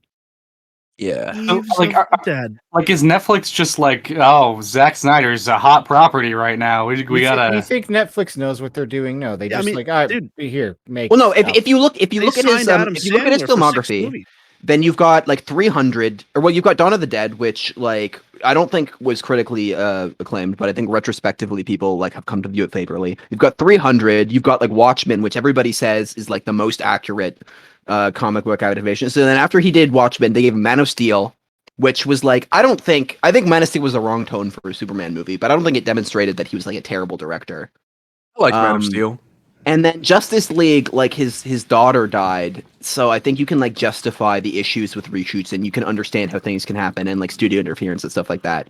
And then so they took a chance and gave him Army of the Dead. Like, and especially the fact that he'd previously directed a zombie movie and like it did well. Like, I think you could rely on him, especially like the hype after Zack Snyder's Justice League, like them denying the Snyderverse. They know about this hardcore fan base that exists. I think it's reasonable to give him. I don't think like he demonstrated like. Basically every issue with his movies up to them like has been like studio interference, stuff like that. Like I truly believe like that he would be an okay director as long as he's not like an auteur level. But like putting him on the auteur level for Army of the Dead and just giving him full control over it, I think it just clearly demonstrates now like how that's also why I no longer am willing to give him any sort of leeway. Oh, you're not gonna go see him adapt the Fountainhead, the Ayn Rand. I'm not gonna watch anything he ever does again. This is because that is his next movie. It is the Fountainhead. Is that true? Yes, that is true. 100%. Oh my god, that's awful. Yeah, he's doing an Ayn Rand. That shouldn't be a movie. What shouldn't be a movie? Ayn Rand's The Fountainhead. Oh. I like. I have no idea what that is. Oh, I like didn't hear stuff for a second. He's doing that. He's doing Ayn Rand's The Fountainhead. Yes, that's his next. Yo, film. guys, we're gonna make a movie about architects and architecture. That's it. That's the film. Well, I've seen them make some pretty good movies out of like some pretty mundane concepts. It's about architecture, sure, but that's sort of like saying that or the rest of her films, like Atlas Shrugged. Atlas Shrugged is about trains. That's like saying it's about. Yeah, I was just trying to simplify it, but why would you simplify? How dare you? Because I read the book in high school, and there's frankly, no I don't need to remember simplify the an themes. Ayn Rand novel. Oh wow, that's a hot take right there, my dude. Some people are big fans of Ayn Rand, Name 3. John Galt. 1. Who? John Galt, and John Galt he's all 3, man. And Levine probably. That was the Adam joke. Levine? No. No, Maroon 5? Maroon 5? You mean Adam Levine and the 4 others? Why can't? Yeah. Man, I'm trying to make a BioShock joke. I literally can't remember the name of the dude. Ken Levine? I've never played BioShock. I said Ken Comstock. Levine, but Comstock. Shit. What the fuck is? Why am I blanking on the character's name? Atlas? How silly of me. You're clearly talking about Elizabeth. Are you talking about Atlas? No, not Atlas. The other, the one that people know. I can't think of his fucking name. The one that you beat to death with a golf club. Andrew I Ryan? like that one too. Andrew Ryan, the very clear stand-in for Ayn Rand. Andrew Ryan. Yeah. Yes, exactly. Like I was forgetting his name. Failure, but my dude. Don't they mention Atlas Shrugged in that? The character's name is fucking Atlas. Oh, that's I fair. like that one too. No, they actually reference they reference Atlas Shrugged in as well, along with being Atlas. They reference something about it. Yes, they reference a lot of Ayn Rand stuff in that. It's very clearly Ayn Rand taken to the extreme. That's the whole purpose of the original BioShock. That is really cool, though. So next up, we get our safecracker, and this is where the plot starts to fall apart even more. Because, like, again, we have the army dude, the army girl, the army dude, the army pilot, random YouTuber for some reason, ostensibly because, he can kill some people, and then we get the safecracker. But and if you're doing an illegal mission, why are you like hiring the guy who's going to post about it online and brag the fact like is this mission illegal? It's already stupid. Like imagine you're doing a heist and you just go and recruit Jake Paul to go vlog it. Like it doesn't make any sense. Why would you do that? Is this illegal? I mean, obviously you'd want to get Logan. Like here's the thing, it is illegal because you have to Hey, that Logan Paul. Jake's a boxer, right? Like you would want. He's boxing right now. Martial arts He's skills. fighting. Yeah, he's fighting right as we speak. Yeah, he's fighting. I don't think the fight has started yet between him and Mayweather, but the event is happening now. It's not done Yeah, yet. the Chad event. Johnson lost. I'm mad. F in the chat for Chad Johnson. I just have to say this right now. I hope Logan Paul wins. I am an agent of chaos, and I just want to see what happens to the internet after. If Logan Paul knocks out Floyd Mayweather, that will be just bliss for me for the next week. You know what? It's not Exact gonna opposite happen. I mean, it's either that or he dies. It's No, not but gonna happen. Zoe makes a really good No. point because I have gone on the record saying that I would like the opposite, but now I'm siding with Zoe on this one. I think the chaos reigns true. I agree. No. Okay, the thing is, right? If Floyd Mayweather wins, right? If Floyd Mayweather wins, right? We all, we expected that to happen. We forget about it in 2 days and we just go about our lives. If Logan Paul wins, people are going to be talking about this for like a week. It won't Yeah, happen. dude, All over Twitter. Well, And I 'cause don't- Mayweather has the most important streak in sports, and so Yeah, exactly. Yeah. Yeah, Yeah. you know, It'd be much more interesting if Logan wins. Much more interesting. No, yeah. I hate it. Disagree. As a wrestling fan, I agree. Oh it's God. not wrestling. Yeah, it's not wrestling. Okay, so then we get our safecracker. The safecracker is a problem, right? Like he's a problem. I disagree. I like him. Here's the reason he's a problem. The character is great. I love the character, but he's a problem because it introduces the first flaw in the entire design, which is you're going to be breaking into a safe with the blessing of the person who owns the safe and can give you the combination. Yeah. Okay, yeah, that was. Oh yeah, I totally And missed actually- that. Holy shit, you're right. No, I totally did, missed that. I did think that. I was like, the casino's called the Bly Casino, and his name is Bly Tanaka. I was like, does he own the casino? And like, yeah, he does. He owns the casino. It's his casino. It's his money, and he's sending you in there. But he gives the guy blueprints and says, But- "Get a safe cracker so that you can break into my safe." And but- here's the thing. Here, hold on. Retrospect, that does it makes sense why he would do that. It No, doesn't make hold on, sense though. why nobody would ask why he's done that. Once again, But- just let me explain, because it would have been fine with a single throwaway line, right? Of one of three options. First, well, the power's out and it's always been an electronic lock. You're going to have to break it by hand. Okay, that would have been fine. And okay, we got to have a safecracker. They could have said, I don't know the combination. The guy who did is dead.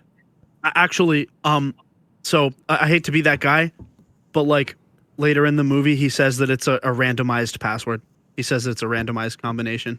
It's not, though, because you see him doing it with it's a physical lock. There is no way to randomize it. It's really dumb. He said because the guy walks in and he's like, you know what you've just done? It's a random lock. I have to start over from the beginning now. It's a different combination. It's really dumb. I think what happens is like the numbers are the same, but the tumbles inside randomized or something like that. Yeah. It wouldn't make sense. Okay, it wouldn't make sense for the passcode to make it to randomize itself, because then every time you try to open it, it's a different code. Yeah, like it how would wouldn't you make get any it? sense? All he does is say, I have to start over again. You made me mess up and I have to start over again. I don't know. Hey man, I tried to explain it. I don't know. I don't. It's okay. Yeah, I mean, I appreciate you trying to explain it, but the movie should have done that. That's a good point. That's a good point. My problem with the safecracker, like as a character, is he can't really decide. He at times he's this really competent, like, oh look, I'm an artist, I'm doing art, and other times he's just like a raging pussy, except for that one scene. But like I don't know, Yes. I mean, I don't- I just like the Sundere arc. I like the Sundere arc of Van and this guy. Okay, yeah, that was- that is decent. I do like how like even he goes to like fucking porn stash and is like, what the fuck you like fuck you, and porn Yes. stash is like, okay. like when the movie is in heist mode, I actually enjoyed it. Like I'm like, this is great. It's a heist movie, whatever, right? But as soon as it turns back into a zombie movie, I'm like, why? What is this? What's going on? You know, like Bothers me that the guy's just like, oh yeah, I don't know if I can crack it. So as Rika And then they says, just go in on that. Just like, yeah, I legitimately don't know. Like, I'm your best shot, but I'm not sure if I can do it. And they're like, all right, well, we'll go in on that. yeah. I mean, yeah, worst case scenario, they all die. So Rico says he may be the owner of the casino, but it doesn't mean he knows the combination personally. The money is the company's, not necessarily his own. And yes, again, if they'd had a single throwaway line, this entire plot hole could have been fixed, and they didn't. Well, no, I agree with Brody that it You isn't a just- plot hole later when you realize. It is well, still a plot hole. Even in the end, it's still a plot hole, and I will talk about that when we get to that point. But it's still a plot hole, even at that point. Yes. It makes sense why Tanaka would want them spending time trying to crack the safe, because Yes, but it doesn't- Let's get to that point, Yes. because I have a lot to say about the twist. It's Yeah, stupid. Agree. We'll get Yeah. there. We will I'm get waiting to there. get to The that. point is that at this, regardless, right?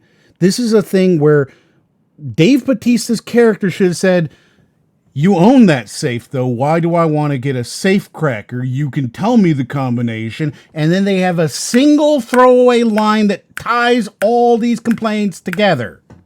But It's a good point. It is a good point. not to defend this, but given that we're having No, this go ahead. conversation, Defend it. Let's hear you Well, defend just- Zack Snyder here, my dude. Well, just given that we're having this conversation now, and that we've all pitched a bunch of possible solutions as to what could have happened, there is not a line in the movie, but that doesn't mean that you can't read. No, you can't. can No, read I between reject that. I reject that. You cannot say I feel that there are 50,000 different possibilities, so clearly they didn't need to make the plot make sense.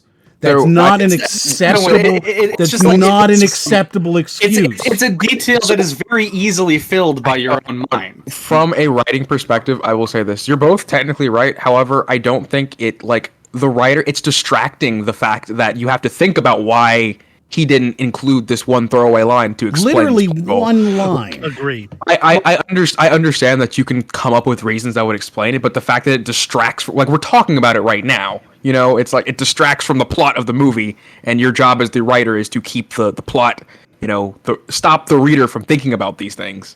Well, for what it's worth, the reason I laughed so hard when M pointed it out is because I didn't even realize that the entire time. I was just like, yeah, this is a safe thing to crack. I didn't think about that at all, honestly. I'm like, oh yeah. I was like, it's a heist movie. Of course they gotta crack the safe. Wait, no, No, they don't. It's very annoying. Anyway. So then the next scene we get, and this is another one of those, I guess, are we calling them Chekhov misfires? Because that feels really appropriate. It does. Yeah. One thing I wanted to say earlier, the temperature gun doesn't come back after they show it once. Nothing does. I thought he was coming back as like a villain or something. It was like, I agree. we're talking about the guy who like is like, I'm out. We're talking about this guy, right? No. So the very next scene is Van going and retrieving his chainsaw. Yeah, in my notes, Yeah. I wrote literally this. I wrote, I pogged out for the circular saw, not gonna lie.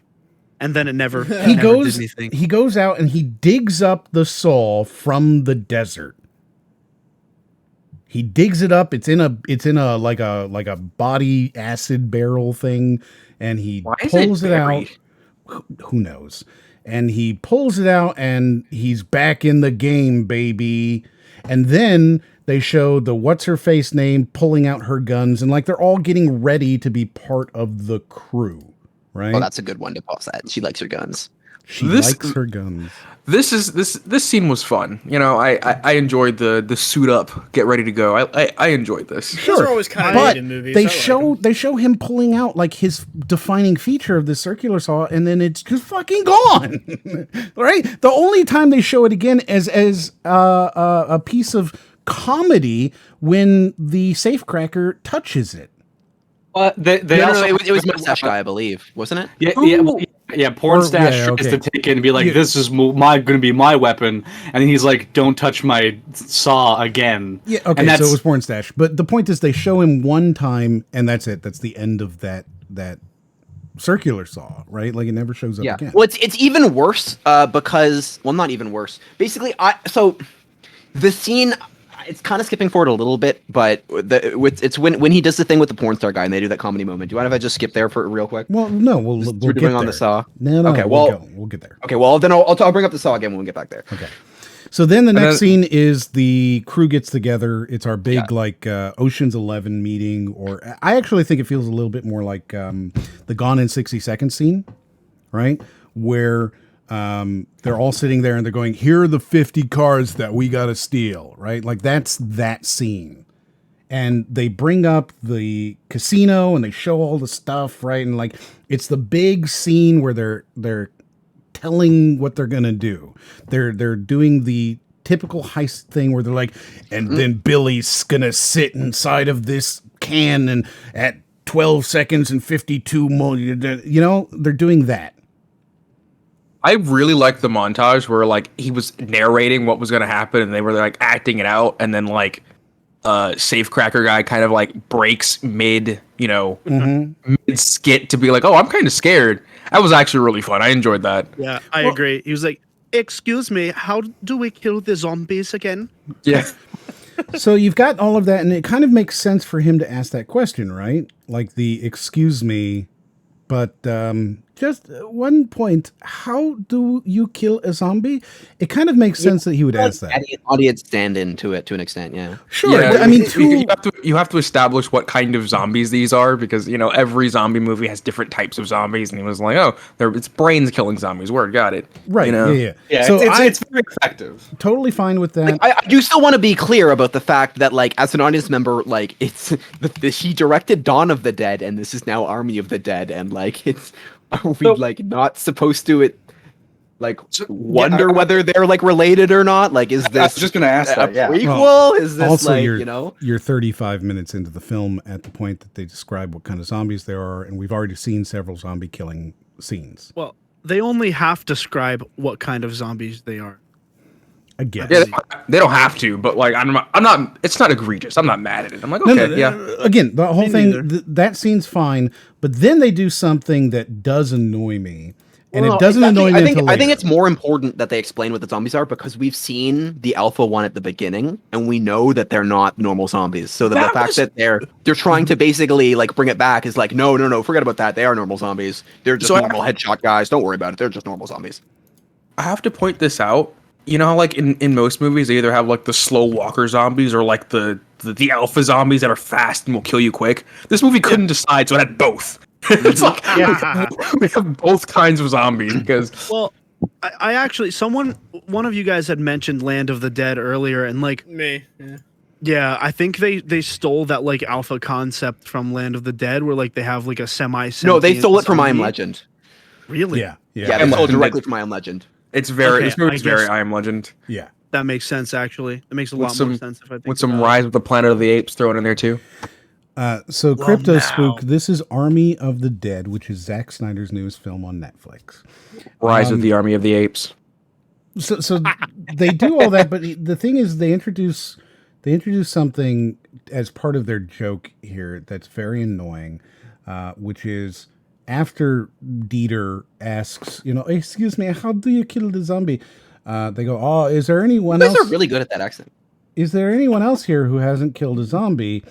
And then the YouTubers' friends both raise their hands, right? They both go, oh, I didn't kill a zombie. And that was fine because it's like it's exposing that he is a liar eventually. However, the girl that raises her hands is the most badass character in the entire film. This is true.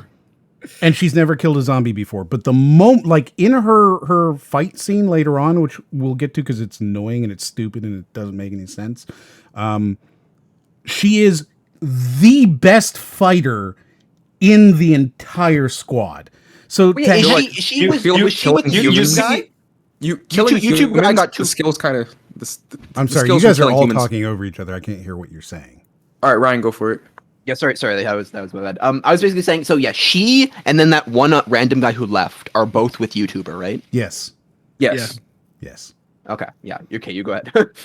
Oh, I was just saying, like, she could be the most bad at. I'm pretty sure she's military, and killing humans kind of, the skills transfer to killing zombies. It's like the same thing. She's just Aim for the head. She's It's just Susie like some hood Crabgrass rat, Walking dude. Dead. No, she's just like some random hood rat who hangs out with the YouTuber. She's not That is what military. I thought too, You're yeah. missing, Em, is that while the YouTuber and the other friend lied about killing zombies, she's actually lying about never killing zombies because she doesn't trust everyone. I mean, that would She make a doesn't lot more want them to sense. know- yeah, she doesn't want them to know her skill, her true skill level. That would make a lot more sense, but I don't think that's the Yeah. case. This Sadly. was one of those scenes too where I was like, okay, I have a general idea of what everyone does. I really don't care about any of their backstories. I know they're gonna kill zombies, whatever. Let's just get to the meat. Yeah, if and you they, will. I they really do wish play they this put in out. a line for the YouTuber guy about how he's only doing this because he's unable to monetize his videos because of the gore. That'd be funny. Wow. That'd be really funny. So That's they drag this scene out for a few more minutes. We have the YouTuber's friend leave. Wait, we're killing real zombies again, kind of laying into that foundation that Yeah, like the YouTuber's just been demonstrating like why is this guy here? lying. Yeah. like in front of Tanaka and everybody. Like, why did you bring this guy? But that's the thing, like, right? Everyone's now wondering in this room, and nobody brings it up. Like, why is this guy here?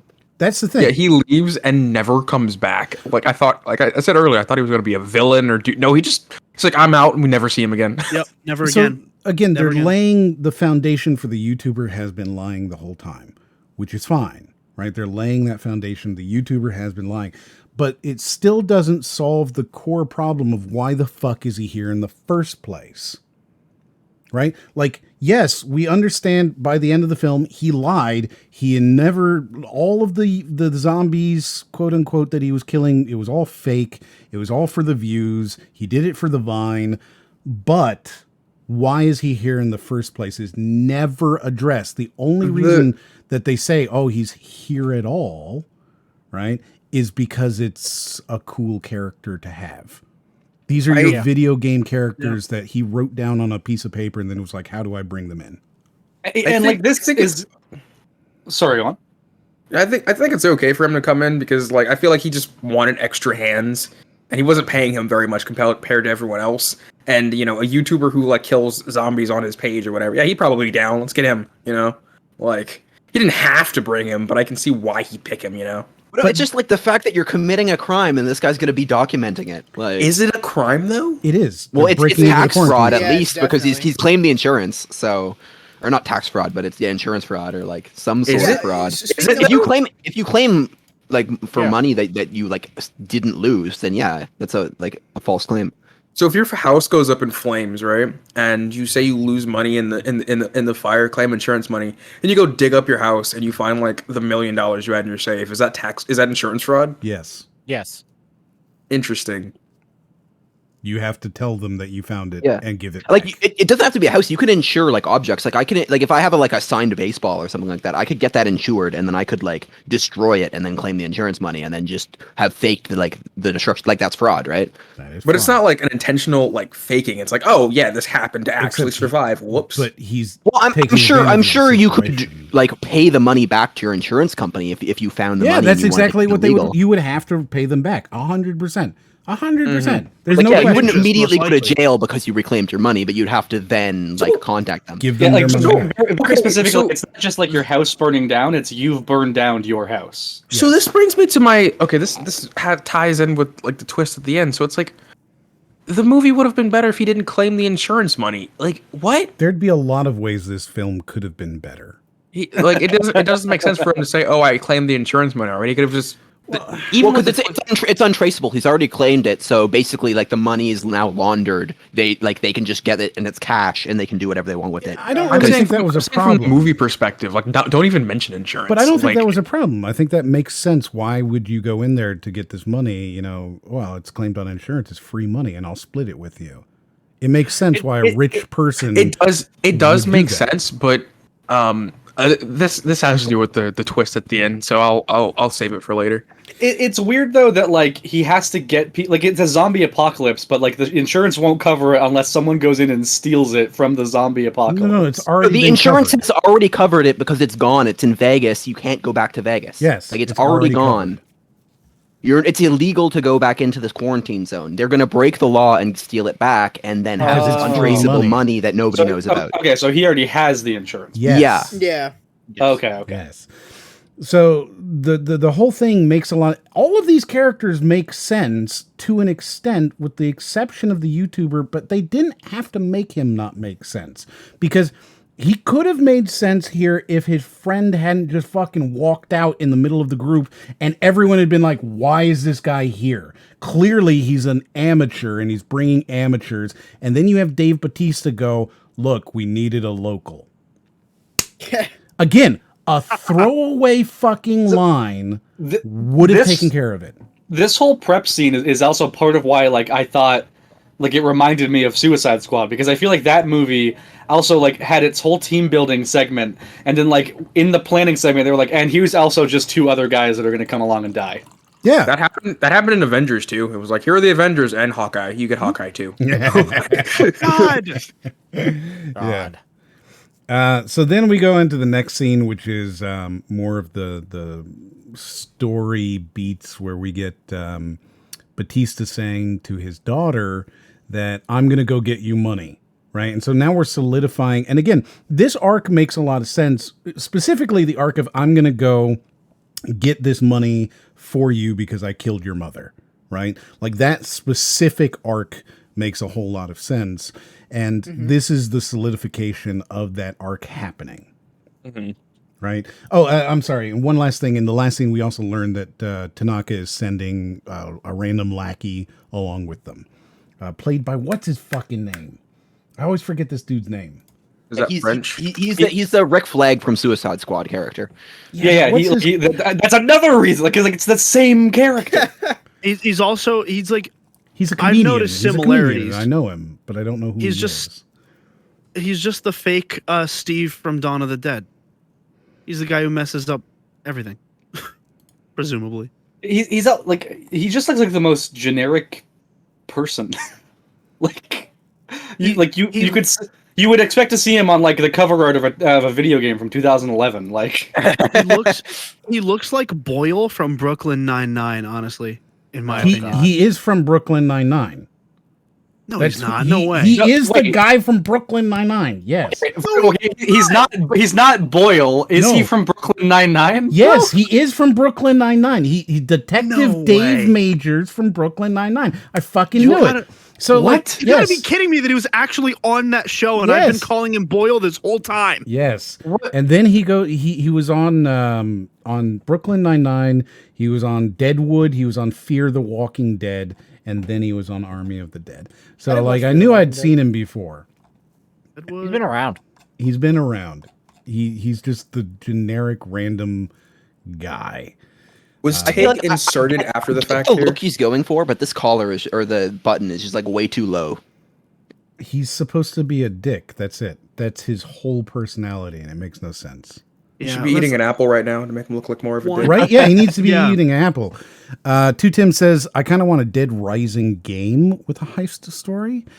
I mean, that's sort of like Red Dead Online or Red Dead zombie story, right? Like that's sort No, of but Dead that's Nightmare. Cowboys though. That's lame. That's Cowboys. That's lame. Excuse you. Question is, Super cool, except for when they do a second game. Then it's, I guess, a third game. Then it's bad. yeah. Brody, we'll talk about Is- that later. We'll talk about this later. I love westerns. is Tig there, or is that like, is she added in post? She's 100% post. The latter. She is never on any set in this film, ever. Yeah. And They- it's really they filmed- distracting.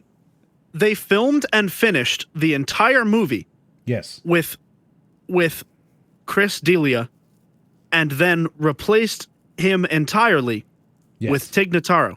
Yes. Yeah, 100%. interesting. At no point was she ever on set with any actor ever. Well, actually, I think she did meet the girl. Okay, if you Which look girl? at this screenshot here, The one that went up to the roof with him. Like Oh, that okay. scene, Big T's to they were GF. there. Yeah. if you look at Tig in this scene, they've blurred her in post, but she is still not as blurry as every other character in this shot. Yes. Yeah. They've taken the time to be like, okay, we're gonna like rotoscope the fucking building so it looks like she's behind it, so there's like layers and there's depth, but she's still not as blurry. Yes. Everything's so blurry. Odd. So then we So get blurry. the scene with Batista and his daughter where he says, I'm going to go and I'm going to get this money for you and whatever, right? But then they start doing this B plot thing after that where they show runaway mom leaving with strangers into Vegas, right? And this is where they do another character introduction. At Wait, 40 why- Oh, this badass girl. Yeah. 40 Yeah, minutes this is into where- the film. Why did they? Why did Gita need to get into Vegas again? Like I never understood that. Because she wanted to Because go she in for had her- money. Yeah, she had her savings. She had a couple $1,000s, and all you need is a couple $1,000s to leave the refugee camp and go anywhere else in the country. Like they're not refugees because like they have no like they're refugees because they don't have enough money to leave Vegas and they're just stuck there. Like that's what the plot is. Like if you don't have enough money like saved up in your bank account to like afford the plane ticket, you're stuck at this refugee camp at the border of a zombie apocalypse. I assumed it was something about bribing the guards. I feel say that again? I feel like this would be like I feel like they wouldn't be stuck there. Of course No, not. they would not. They would be prioritized out of there as soon as they'd be quarantined to make sure they're not sick. And then once they were, they would be moved as far away from like, into the zombie refugees. apocalypse We have outbreak. refugee systems. They would absolutely not be sitting out there. But There would be there'd also be like a relief fund. They're I'm not assuming. refugees. They lost their. It's like a Katrina like refugee, and they just like forced them to live at a camp instead of just like letting them go anywhere else. Like literally, yes. Yet there's a disaster, your house is gone, but like you're still free to move. And if insurance covered, I mean, if insurance covered the casinos, insurance would be covering these people. Well, I You mean, guys are poor people might assuming not that- be insured especially for something. Okay, like so they could still be saying they- that as some sort of commentary. Oh, they're not insured. If she has savings, I don't understand why her bank account wouldn't work anymore. Did she have it in cash, like under her house? Apparently. Yes. They Here's the kind thing. of they say that They people live go in into a Vegas. universe.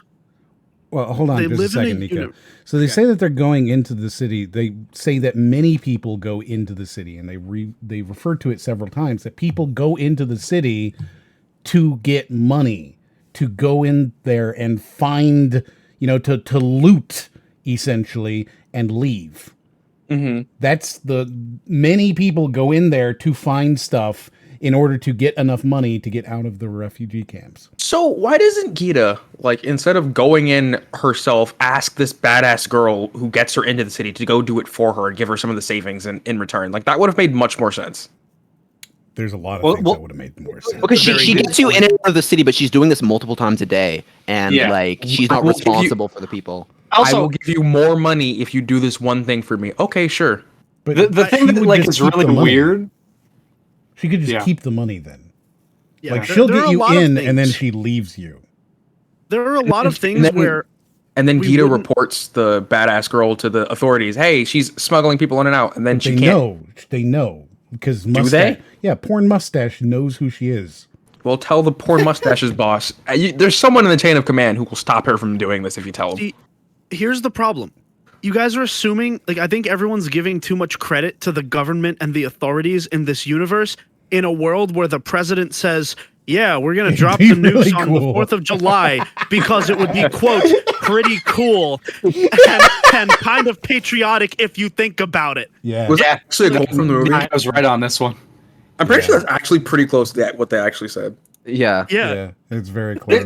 There's also like a bit during that like newscast where they like have an argument that like everyone in the refugee camp is like political prisoners, and then they immediately prove that that's false by having like Jita and her family. Yeah. So at 40 minutes, we introduce a new character who you're supposed to assume is some sort of a badass. And at the same time, they introduce a reason for Batista's daughter to come along on the mission. Right? And that's the whole purpose of that scene. And then we get just kind of like generic gearing up. How are we going to get in? They're on the bus eventually, right? And like you see him flirt with the girl, and that's it. And then you kind of show up at the refugee. There's nothing really happening for several minutes during these scenes until they get to the refugee camp, and Batista goes to his daughter and says, "Hey, can you get us in?" What? That's what happens. Exactly. They show up with a bus with a group of people saying, "Hey, yeah, my estranged daughter, please sneak us into Vegas." Immediately removing any need for a YouTuber being a local. Also embroiling the daughter, and suddenly, a few minutes after introducing her, making the Coyote character relevant. It's really fucking sloppy. Yeah, they probably could have done most of this movie without fake Mila Jovovich Resident Evil movies. Yes. They didn't need her. They didn't No, need they need her, and I'll explain why they needed her when we get to the point. Like, Wait, it's they didn't need Who is this guy anyway? a single decision, which snowballed into why all these things had to happen. I just like to point out because this is about the time the point where I checked out of the movie and was like, all right, I think I'm kind of done with this already. Am I the only one who thinks this guy looks like a real scrawny like John Cena, like pre-workout, pre-wrestling John Cena? Am I the only one who sees it? A little bit. I can't see him. I can't see him. Yeah, I don't get it. I'm not getting it. I see it a little bit, just a little bit. You can't see him because he's John Cena. That was the joke. Yeah, that's That was the joke. Yeah. Oh, I'm wow. glad I had to explain that. So you get this whole thing, and then the daughter finds out that runaway mom has run away, and she goes, "Where is she?" And I don't know. She didn't come back. And well, Oh, yeah, didn't she punch her in the face She right now? does, Isn't yeah. that about to happen? yeah, she punches her, and it's ridiculous. Oh yeah, she comes in. Look at her. She's so angry. Wow. The problem with her doing that is that it removes the badass aura that you just put onto this coyote, and so now you've undercut your only badass character so far, right? Who's Coyote again? The girl about to get sucker punched. Fake Mila Jovovich. Yeah, she's the coyote. So you've undercut her badassitude, right, in order to make the daughter look tough, but we already know that she sucks. So like, it's a bad choice. And this is then the okay, we're ready to go because the daughter's coming along too. Why didn't they just? I feel like they could have consolidated the daughter and the coyote character into one character and made the plot A lot less. stronger. A lot Yeah. stronger. Agree. They could have been the same character. It would have No, solved a because- lot of issues. Well, as she said, basically, like the girlfriend of Bautista, the girl who's like flirting with him the whole time, is basically like, "You're not going to use this as an excuse to bring your daughter back." He's like, "No, I'm not going to do that." Like, and why would he bring his daughter into the apocalypse? It makes no sense why he would do that. Yeah. So they needed a strong enough reason, like they needed her to be saving somebody else. Well- Otherwise, it just doesn't work. Well, by If you saving make her- if somebody you else, make- they also turn her into the only wholesome character. No, she's Well, that's the worst. the thing. She That is that the wasn't worst the moment. character in the entire series. She's very bad. Of course. She was a necessary character because they failed. I mean, again, like this is the point.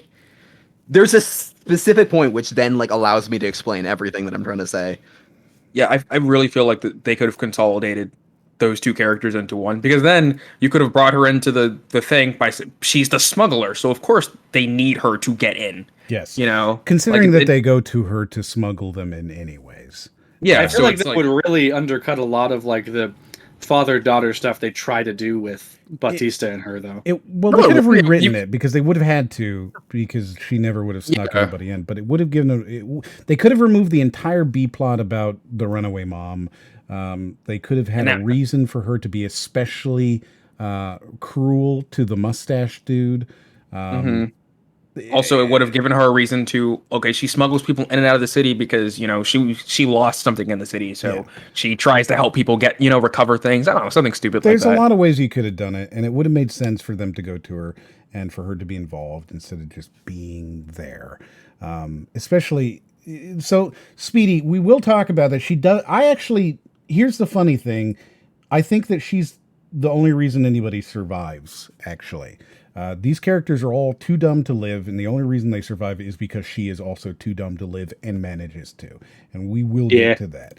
But then they introduce the porn guy again, right? And they're like, oh, yeah, we need him, right? And the thing is that the way that they use... You know exactly what they need him for. Like we all know, As soon as they introduce him and they're like, oh, yeah, we need one more guy, right? And they bring him in. The problem, though, is that they actually needed one more guy. Technically speaking, they did. I suppose. They needed one more guy.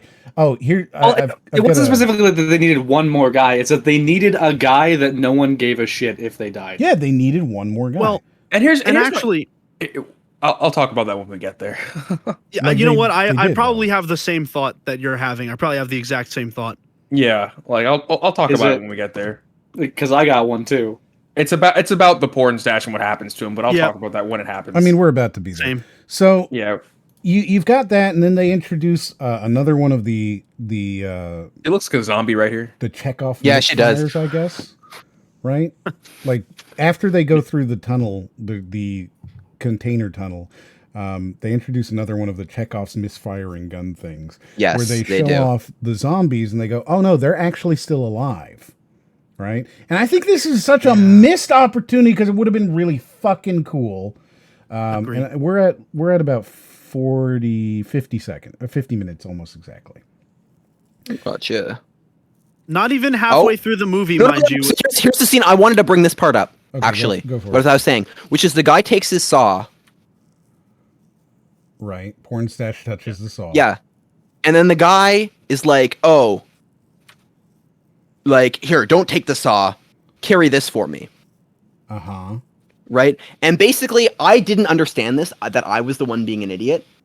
But so they explained that the reason you need that gasoline was for the helicopter. Yes. But based on this scene of give me the saw and hold this, I thought the fuel was for the saw. So I thought it was even worse, and they were carrying around 3 jugs of gasoline for the saw that's even used. I thought that I put it together like a minute later that it was for the helicopter. But when I watched this scene, I was like, they don't need that. Just don't take the saw at that point. To be fair, it does kind of seem like it is for the saw the way it's introduced. I thought it was for the generator for the Yeah, I mean, any one of those really. Like, there's a reason they needed the fuel, not for the saw. That's pretty. It's just I hate something hilarious to me. But I watched the entire movie thinking they were not only did they bring a saw that was a Chekhov's misfire, they had 3 like entire containers of gasoline as fuel for it, and then they never use the saw, and it's just when you said like this game. Yeah, cum, dude. It says cum on his shirt, dude. Cum. It does. It does. Well, like when you said this game transcends movies and games, the first thing I thought of is that they literally go in strapped with fucking red explosive barrels on their back like it's a fucking video game. I mean, yes. Dude, okay, so I do. So the fuel was for the helicopter, right? Yes. Yes. Okay, so my question is, why couldn't she have just, if she was planning on flying the helicopter out, meaning the airspace was like pretty safe for them to fly, why couldn't she just fly a new chopper in? They did say So that. they explained that you're not allowed to fly out. It's like restricted airspace. You're not allowed to fly in because it's restricted airspace, but you are allowed to fly out. Okay, Now, so they did cover that base at least. Yes. Yeah, which is weird because it implies that like the quarantine isn't like it's not been enough time for them to be like, yeah, no more like they're letting people still come out of the city if they can manage it. I feel like an it odd should be detail. I feel like they should also it should also be illegal to fly out, because what if they're infected? You know, they're just letting them fly out of the zone. That's not something the government would allow. I mean, it's stuff that you really really wish weird. was addressed, don't you?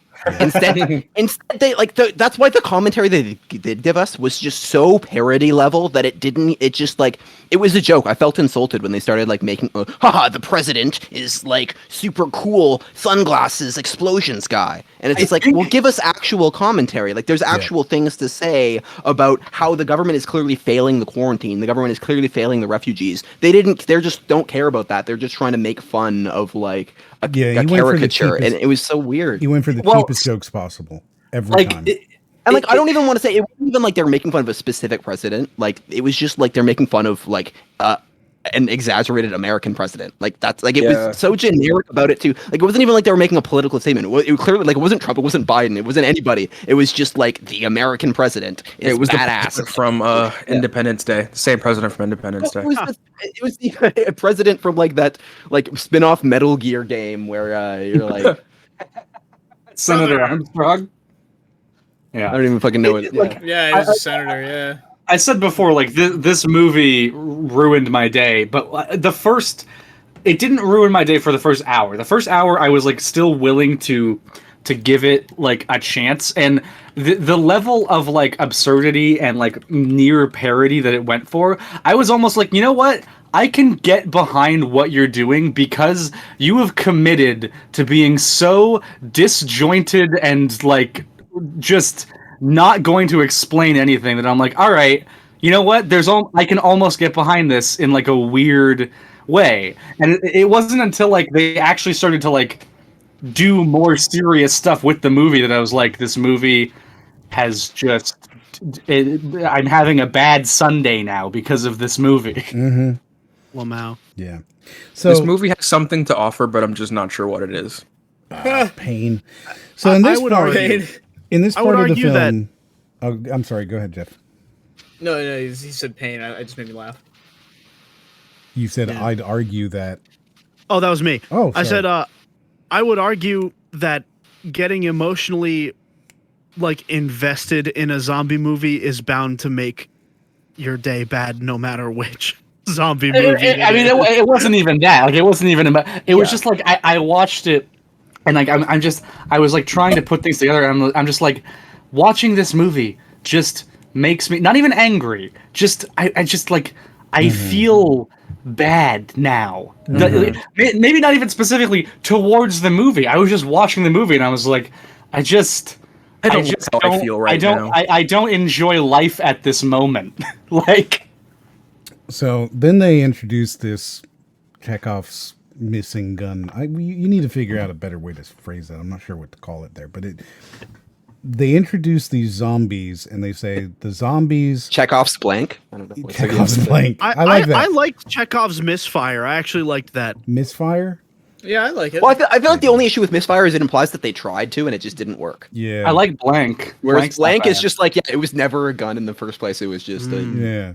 So Chekhov's blank. I like that as well. They introduce this Chekhov's blank where they say specifically that these are the zombies who were at the wall. They were chasing people. They're at the wall. And they stayed at the wall.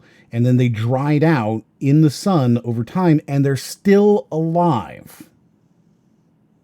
But they're just too dried out. Right? Yeah. So the cadence. So like the whole thing with the coyote is that she like understands the zombies at a level that none of the others do, and so like she's like expositoring to them about the zombies, but like this comes before the next scene, which is like where she actually is useful in that capacity, but like that hadn't quite been introduced yet, that like she was that important in understanding them. So like the cadence of the way she said like, oh yeah, sometimes they come back to life, it's freaky. I was like, was that like, is she fucking with them like for a joke? Is that what that's supposed to be? And then I'm like, I guess if it comes back, it's not, but it didn't come back. So I'm like, was that a joke? No, it wasn't a joke. She said like they like come back when it rains. Yeah. Yeah. That's what I mean. I think this is more a I wouldn't consider this necessarily like a Chekhov's gun kind of thing. It's like it's a cool scene. Blank. Yeah, I feel like it's a really cool scene. The set designer made this scene, and then they were like they wanted to. Yeah, that's how he works, man. Like I said, at the very beginning, that's how it works. It's not the existence of them that is a Chekhov's blank. It was her line where she's just like, "You should see it when it rains," like basically like warning them. But of they like, come back, and then like, they like, never fulfill. Like you that. should see it, and then like they never showed it. It's like we should have seen it, but we never did. So whose fault is that? Yeah. I'll let that slide simply on the account that I know there are going to be like 3 more movies, so that'll might come into play in one of those movies. Yeah, but that's I know it should be like I should hold this movie to its own standards, but this is also the worst and most noticeable scene for Tig, in my opinion. If you watch her as she walks out of the container, you can go back. Yeah. I honestly thought the fence one was, but I wasn't looking at this one. If you just watch her here as she walks out the door, right? Specifically, her character, she is clearly pasted on top, like painfully so. Just pasted there. Do you see it? Oh my god! Like it's really painful. I didn't even see. Looking at her right leg, I think, or her left leg, the leg on the right, it looks like it's phasing through the. Yeah, I was gonna say, it looks like it's clipping through at times. I didn't notice that. Yeah, go back again and watch it again. Look, and just watch her again. Look right now. In the background, maybe it's because of what he's wearing. No, I'm sorry, I started. Legs? You can see it's just so painful. Oh, that's a green screen set, and she just stepped on like a stool. Yeah. Pause. Wherever it's at. I'm sorry. There's delay, so I'm pausing it after you're telling me to. So maybe it's okay. So it's the I guy. think I know the part you want. I'm just gonna in the tan pants there on the right. the short hair. I'm pretty sure it's the pilot. It looks, maybe it's just the way the clothes are. You can see down to the knee with the shadow, and then down to the leg. After it goes forward like 2 seconds, her feet just vanish. Yeah, no, that's Tig. That's the pilot we're talking about. Yeah, Tig's feet just don't exist. Like maybe Yeah. the boots are the exact perfect shade to blend in. It looks like the camera was like rotating a little bit, or like has a movement that like they maybe didn't track exactly right when they were filming her part. Yeah, they would have tried to do it with So- like a vertical set or a virtual set to try and match that, but they just failed. My issue is, did she even need to be in this scene? Like, you could just be like, oh, they Delia all is there. they all Clearly, no, like clearly Chris Delia is there. That's the thing. Oh. So they are pasting her on top of Chris Delia, and the way that they did it, I'm pretty sure that like her feet are his feet. You know, the gun is actually in his hands. Well, kind look of thing. just above her head. You can see it looks like a little bit of editing has been done on the crate, because you can see the gray line goes straight down, and then there's a little bit of a warp just above her head. Yep. Yeah. And that'll follow her too. Like if you watch, this part right here was very annoying to me because I noticed it, and I know that they did what they had to do because they were replacing the character. I just felt that this was so obvious. You know what I mean? And it looks terrible. It looks better in the next shot. Like, Well, yeah, Yeah, this looks fine. but that shot is the worst shot in the whole movie for me, for her. Except that right foot. I didn't in the even second foot, notice. I can't get over. Yeah, think I honestly didn't notice at all. The other thing for me is that, like, you know, there are a lot of movies where like the camera angles like kind of mean something, and like I did not see a single one of those in this movie. No, none whatsoever. So following that along, we start to get a bunch of these like little character moments. So we get, you know, Dieter doing whatever Dieter does. You get the porn stash guy being porn stashy.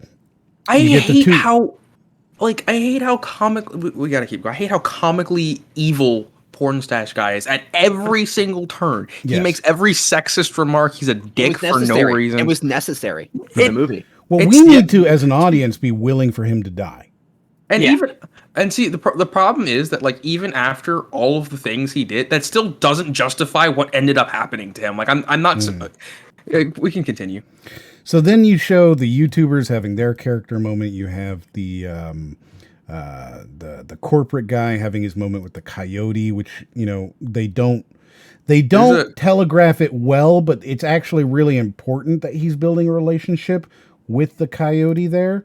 But like you're getting this kind of like series of moments where the characters are experiencing being on the other side of the wall, and you're supposed to be seeing a little bit more of their reality, you know, their real characters.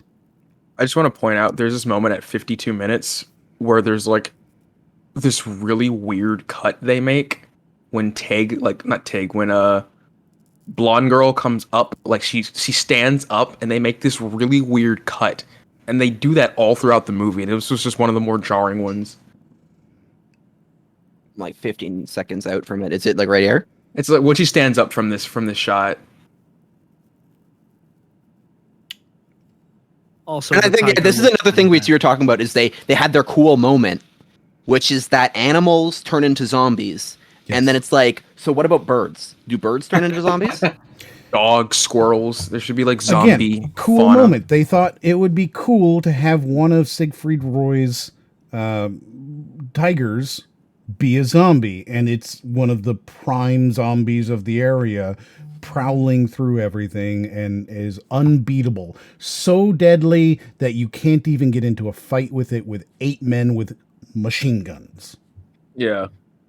Right? It looks bad, but right, this was supposed to be a major threat that they're highlighting to bring back later in the film. It doesn't really work like that though, because they needed to have the characters they needed to have Pornstache to get past this next thing, right? So they're introducing 2 major bad guys in this moment, because they introduce the tiger, and immediately after that they introduce the witch queen. It's true. They really do. Right? Witch Queen? What? stopped watching the film, so Yeah, I guess it makes sense. I Did you just straight got up lost. You like did you fall off before they even got into Vegas? yeah, he stopped. He No, said he stopped watching the film when they got to the Yeah, it was close by around here. Like it was around here, like the 45 to 50 minute. Like, especially about the 45 minute mark is when I was like, all right, well, I'm lost all interest. I'm just gonna check out, and then I went to sleep. Good homework Jeff- for the I podcast seriously- about the movie. I know, Jeff right? watched this movie the same way that I played Fallout New Vegas, in that he didn't get to Las Vegas. Yeah, it was pretty rough. Like, I'm okay giving a movie and giving it a watch and deciding how I feel about it, but if it can't hold my attention after 45 minutes, there's a problem. Listen, Jeff, I don't even blame you. Like, if I didn't have to be here, I would have. There's no way I could have gone through that fucking movie. Like, don't get me wrong. Again, whenever it started and actually getting into it, it had its problems. But I was watching it, going, okay, well, people saying it starts out pretty okay, and I watched it. I was like, it starts out kind of okay. I get what they're doing here, and okay, whatever. There was nothing going on at all to want me to keep watching it. Everything was just going downhill slowly. The My podcast my you were going notes- to talk about it on? Well, I told you I Oh, no. would watch it before the podcast, and I gave it my best shot. So 45 minutes in, it was like, I'm done. To be fair, my notes literally say 46 minutes in, and we're still gearing up. yeah, and that's how Yeah, it is. That really is. One of my It should notes not is be like, that. it's like there's still an hour and a half of movie. What? Yeah, Yeah! Yeah. Like, everybody here thought it. I kudos to you guys for actually going through with it. Like, and I've still seen a lot of stuff to the movie. Like, I've seen this. I've seen a lot of the trailers on. It's just I'm looking at this going, Okay, well, This you is can be not- our Oh. audience stand-in and ask those questions. I guess, Well, yeah. and I actually have something else about this scene. I'm sorry to like move it along, I guess, but like No, happily. the tiger comes out, and the generic guy from Brooklyn Nine-Nine, he just goes, "That's crossing the line," as if Zack Snyder hasn't killed a baby in a zombie movie before, and also in this one. Yeah, it's true. He does, Squish. dude. That scene, man. We're gonna get to that. We are gonna get to that. Oh my god, I forgot about that scene. Anyway. Holy shit. Yeah. I know it when you're fucking talking about. So they introduced this big bad, right? They introduced this as like the prowling zombie that you need to be careful of because it is on the strip. It's out there and it's unbeatable and it's incredibly dangerous and it will kill you, right? I don't think the issue was that it was unbeatable. I just think they like couldn't kill it due to the nature of the deal that they established in a couple minutes. But they haven't done that yet. So as far as we know as the audience, it's unbeatable. But Coyote, like, who knows what's up? She's like, she has an open fire on it, so we assume there's a reason why she didn't do it. Sure. Which is explained like literally right after this. Right, but what I'm saying is we're introducing a villain who is there and is super powerful, a mini boss, if you were, that is traveling the world, and you need to be aware of it. When I saw this, I was like, like you said, there are 8 people with guns. Shoot it. Yeah. Like, and the fact that they didn't, like, I think the humans absolutely are stronger than this one tiger. You know, even though it is a zombie tiger. So I assume, I guess I think like from an audience perspective, like, well, the second you introduce it like a zombie tiger, like, there are just all those questions that come up of like that they never explain again. Like, you have to explain like what animals are affected. Like, because again, I'm Legend, right? The dogs turned into zombies, but it wasn't airborne, only if they were bit, right? So like, and they explained it so that when the dog turns into a zombie later in the movie, you understand what was going on. But in this one, like they could have probably explained it as like the only animals that turn are the animals bit by the Prime. Otherwise, it wouldn't be. And like, I think that would have been fine. So there's only the ones that the Prime Another himself did. a throwaway line would have addressed this, and they just didn't do it. Yeah, it is possible that I missed it, but like, do they ever specify whether the tiger is like of the Shambler variety or the like queen person I think it's variety? an alpha. I think it's an alpha. But they don't Because address it's like- that. And it's like does it have its own agency because it's They a fucking do not address tiger? it. They do not address it. They don't address it at all. It is the tiger Never appears to be smarter than like zombies. But they don't It's address just it. a missing line in the movie. Like, they literally never address it.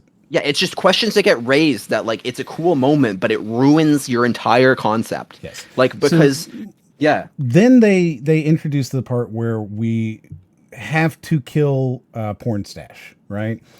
And they do this with Coyote, who goes, "Hey, let me see your gun," and they shoot him in the leg, right? In order to provide him as a sacrifice to the Witch Queen, right? Now the problem with this is that they didn't have him until he randomly showed up. So what would she have done without him? This also implies that she sacrifices someone every time. Every time she goes in there, she kills somebody. Right? I've been waiting to fucking like ask that question. I'm like, how the fuck does she smuggle people in? Like she sacrifices them clearly. There's a chance that like doing one sacrifice will get you so far, and then you only have to do it once every like couple times you go in, and she happened to see an opportunity to like. But they don't say that. Yeah, we see the group like we see Jita and like the people that like came in earlier, and they're all there. So like none of them got sacrificed. Yeah, Yes. apparently not. Or maybe they were just happy because they had 3 new sacrifices. But didn't Gita get sacrificed though? No. She was trying to be like he was going to eventually get her. Yeah. But he didn't for whatever But reason. they didn't sacrifice him like this, right? He wasn't shot and left in the streets. So yeah, like the Coyote didn't do it. Yeah, no. This whole plot point made me so mad because like I get it, he's a dick. I get it, he's a bad person, everything like that. I still don't think that justifies like I'm still not okay with them shooting him in the leg and leaving him for dead to be eaten by zombies. Like that's not cool. Like I don't care if he's like a bad person. Like so basically they had to introduce that the zombies had like their own culture somehow. Right? Yes. Well, so this is the moment that I was waiting for where I could explain exactly what ruined the entire movie. Because this is the moment. Basically, what happened was, like, they decided they were going to have the I Am Legend zombies. But in order, like, they can't just do that without explaining it. So in order to do that, they needed to have this girl's character who knew all about the zombies so she could explain it to you. And it's plausible that she knows this because she's making deals with them. So she needs to make a deal with them, so they need to sacrifice a character. The second they sacrifice a character, everybody who's part of the heist is a bad person and you can't root for them anymore. So now you need to add a new character that is a good person in the form of a daughter that is tagging along so that you can have somebody just survive at the end. And then like it's literally like the snowball effect that led to like every like decision that didn't make sense because they had to make it to fit the narrative because they wanted to go with I Am Legend zombies that like they could have explained through a character. The thing I'm also fine with rooting for like people who aren't like good like in that way. Like it's the kind of thing where it's like they're all going into a zombie infested quarantine zone to steal money. I didn't think they like I'm not thinking they're doing this out of the good of their hearts, right? Like well, I'm still giving the benefit of the doubt to Zack Snyder that he has some sort of storyteller in him that he realizes that if you have a character's sacrifice somebody else that like they can't succeed. That's a good fucking point, Speedy. All right. Mahler apparently said this. Do the characters other than the daughter and the Coyote know that this is a bad person? So, Coyote, I believe, explains that they say he's a shitbag. So they are taking it exclusively on her word, and off of her word alone, they are willing to let this man be eaten alive. Well, he comes in when they're in the camp. He's when sexist. They're in the camp is sexism? Hold on. Is sexism worthy of cannibalistic death? Well, no, but that's why the ending is earned. But of course it's earned. But I'm saying the ending, you're 100% right, Speedy. In this point, they don't know he's a bad person, and they're just willing to do it because she says we needed a sacrifice. Yeah, I still think this comes back to a major fucking problem, which is what if he hadn't randomly walked over there?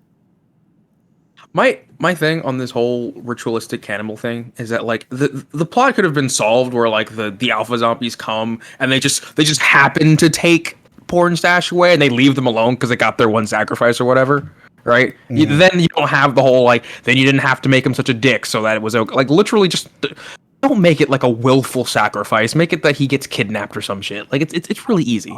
Honestly, I'm completely fine with this scene, like literally because Ryan's right. Like it does on a certain level, like make all of the characters sort of complicit. But I also I was just not going into this movie like assuming these were like bastions of justice or anything. Like I'm watching a heist movie in a zombie. You can root for somebody to succeed in a heist movie, but the second the guy pulls out a gun and shoots somebody, the main character is like, you can't kill him. We're criminals, but like that is the villain, and you're rooting for the good heist guy who's being betrayed by the guy who's willing to kill. Right? Like you're rooting for the guys who aren't gonna kill during the heist and would like just give themselves up or like whatever. And like the villains are the guys who are killing other people and burns the main character at the end, right? But you can't just unless that's the movie you're going for, you can't just have them be murderers who are just like going through it. Like that's just not.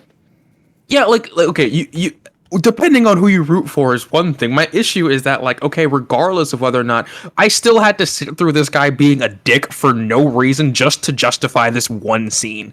Like which in and of itself ruins so much. Yeah. Then they spend 10 minutes, by the way. 10 minutes. This scene was way too long. 10 minutes on him being kidnapped. They take this is a spoiler. I have minutes. to say it.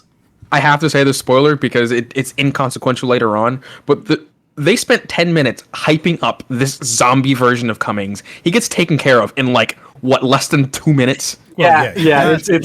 I wouldn't worry so much about doesn't- spoilers, by the way. This is like basically a spoiler cast. It doesn't make. I don't even plan to finish watching this thing. You're good.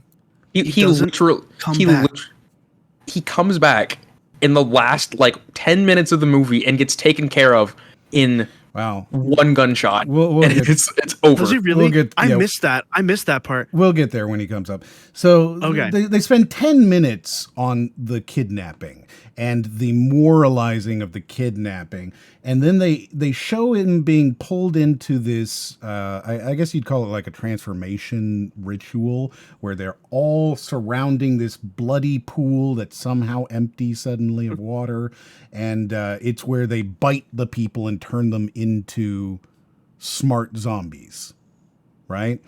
It's also where they introduce this very fucking weird additional B story of the pregnant zombie. Yeah, this is where they try to go full I Am Legend and completely destroy the entire movie. They are in this moment showing at exactly, and I put a timer in there at 1:01:25. Yeah, no, I went to it. We're now a little bit. So if you play this, just play it, and we'll see it. He clearly shows, like, he walks over to the Witch Queen.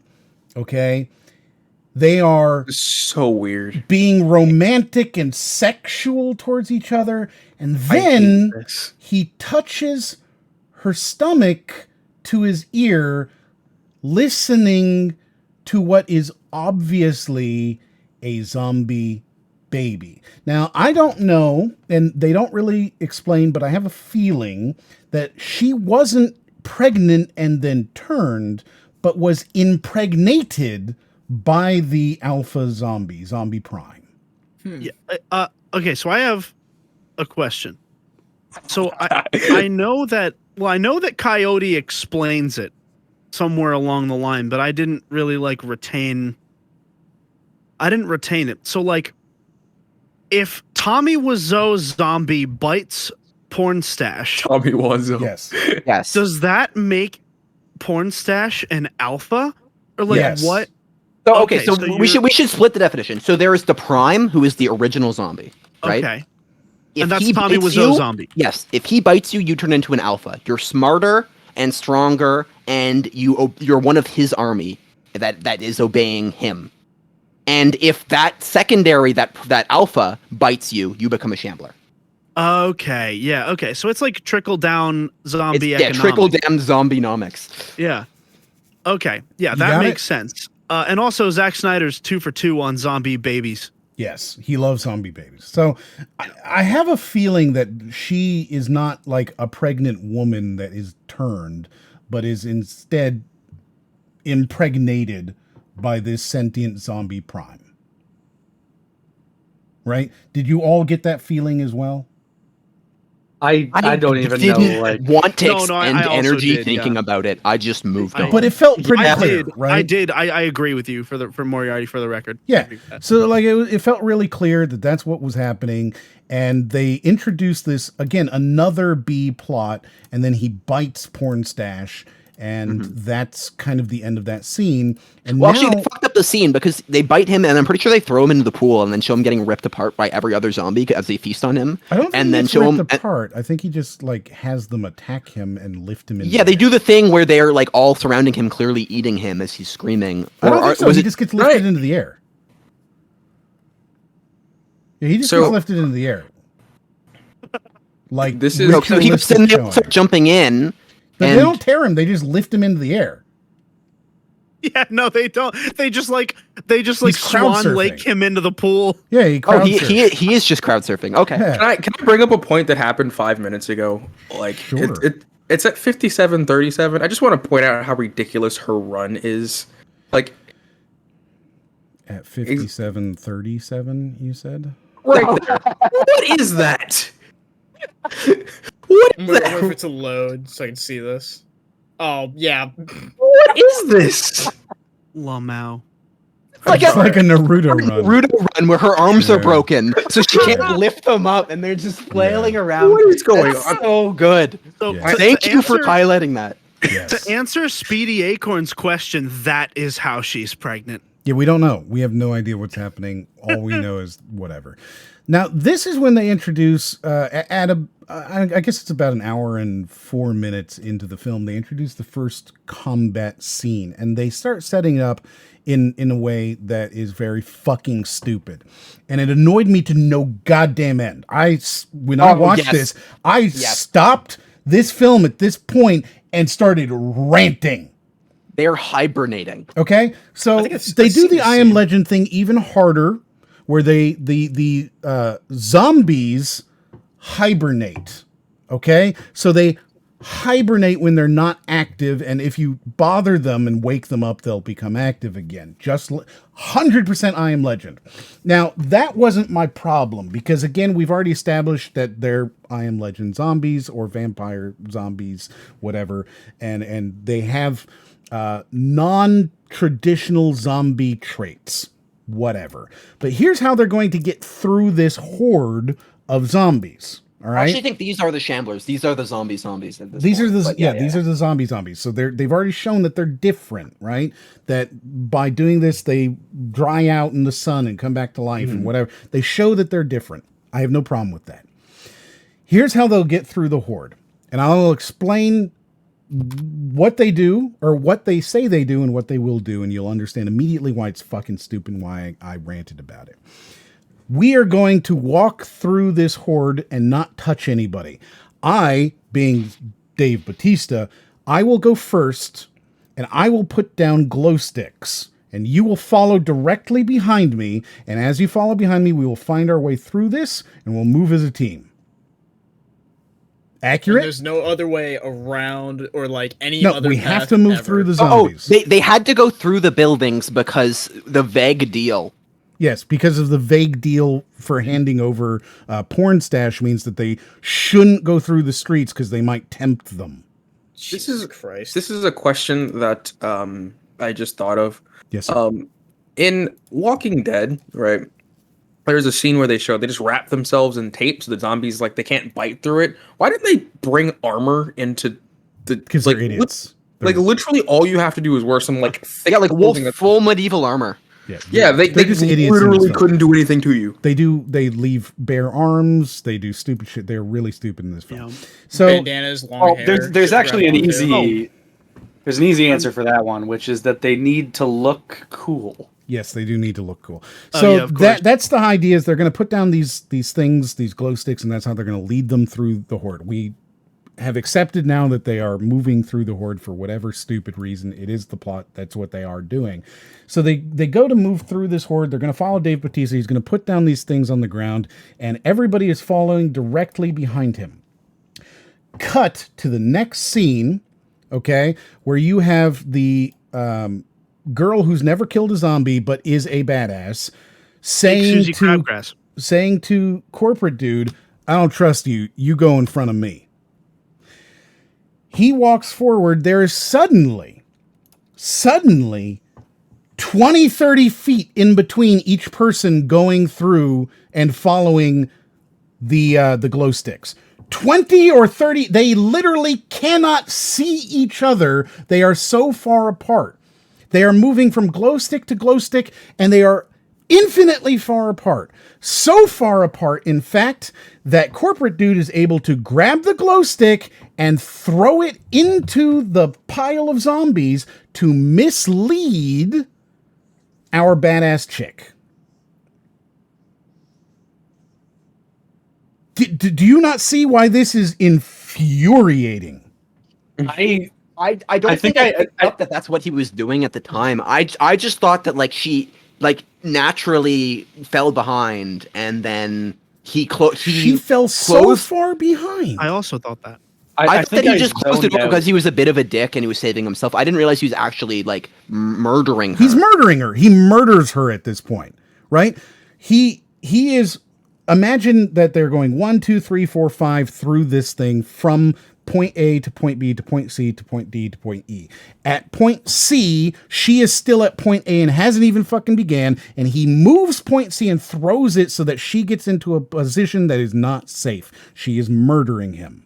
Or I'm sorry, he is murdering her, right? Then he continues to D and E and makes it out. Right? She goes A, B to the new C and is suddenly stuck in an unsafe situation, causing the combat situation that we get. He is 100% murdering her because she said, I don't trust you. You go in front of me. All right. The infuriating part is that they are so far apart that if she didn't trust him to the extent that she's making him go in front of her so she can watch him. Yes, she lets him get so far apart that he is not only he's able to get in front of her, get to one of these glow sticks, stop for a second, pick it up, throw it into the distance, and then go the correct direction and get far enough in the correct direction that by the time she gets there, he's gone. And keep in mind that the distance between him and the person in front of him is so great that nobody sees it, hears it, or knows anything that fucking happens. It's so infuriating. And then she follows that glow stick, accidentally touches a zombie, it wakes up, and you begin this big, super aggressive fight scene, which, by the way, is very cool. She is a fucking badass, and she completely decimates these zombies like she's fucking John Wick, which annoyed the fuck out of me because just 20 minutes before this, she's never killed a goddamn zombie, and she's asking how to do it in the meeting. Holy shit, is this just a bunch of, oh my god, annoying shit. All Guys, don't worry. I've seen this in every other movie I've ever watched. I got this. It's so annoying. Okay? But then they take it up a notch and they make it worse. At about 1 hour and 9 minutes, the gunfight starts happening and the rest of the team is together. Okay? But the gunfight doesn't start for 3 more minutes? Yeah. So the rest of the team has gotten together. They hear the gunfight start happening. And YouTuber goes to corporate dude and goes, what happened, man? You were supposed to be right behind me. Again, why are you 30 fucking feet or more behind me? Whatever. You were supposed to be right behind me. Where's the girl? I don't know, man. She was right behind me. She must have gone insane. Whatever. This is the part that annoys me, though. If you play this scene, what happens immediately after? Play that scene right there. Yeah. What happens? This part is just fucking ridiculous. And she jumps out of the fucking window. She jumps out of the window. Okay? Mere feet from them. There is, there's one scene where... She is easily rescuable. There's actually... She's saved. You've got her. They Boom, don't seem boom, the problem in this 2 or movie. 3 shots, and then you've got enough space because those 2 on the side, like so easily. Okay, like here it like, is. I screamed because I'm like, yes, she's saved. They did it. She survived. At 1:09:30, right? Snyder Let did this not have just let good... this play right here, and you will see in just a second. There's actually a shot from his point of view right there. That's how far away she is. She's so She is- open. Snyder did there not are- have good footsies in this movie. There are literally 6 zombies in between her and all of their friends. 6. Yeah, they Also, would not those have- 6 just like appeared because they weren't there. They weren't there. Of when course she they saw weren't break there through the because they would have window. had to walk past them. These zombies that are attacking her walked past the team. Then all of them stand there and watch her die. It's true. I shall be back. They though. all stand there Okay. 15 feet from her and watch her die. Then Yes. he shoots the gas tank on her back and she blows up and they're just like, oh, that's it. That's it. I don't know why did they have him do that? Why did he shoot her? On top Like, or of why did he like on top of it. like Here's it something just even more, Nico. Here's added something insult to even injury. more, Nico. added insult to injury? After jumping through this window. He's still standing there watching her. Yes, for literally like I want to say it's 90 seconds. They all stand and watch her. For like the 90 woman's already seconds, they stand alerted. and watch her. Dude, okay, this is like in those fucking like the shows like Power Rangers and things like that when people are like getting into their suits or they're like transforming into the Megazord or whatever and the enemy just like stands there and watches them. This is the equivalent, except it's our people we're supposed to like.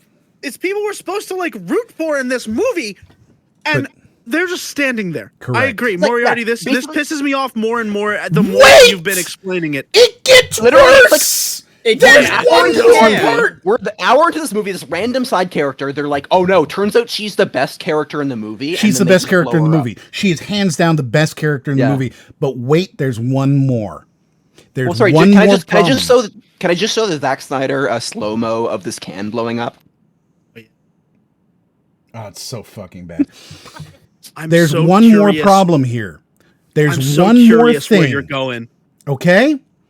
If you had just been betrayed by this guy, by Mr. Corporate, you know you've been betrayed because she does. She realizes, she goes, fuck, I've been betrayed. Right? She realizes what's happening. You can kind of, you get that He shut the feeling. door on him, and she like calls him Exactly. a motherfucker or a Right, bastard. he's- something like she- that. Oh, that's true. I forgot about that. You're right. He locks the door on her, and like after she's running through the zombies, he locks the door on her. He locks the definitely- fucking door. She sees him.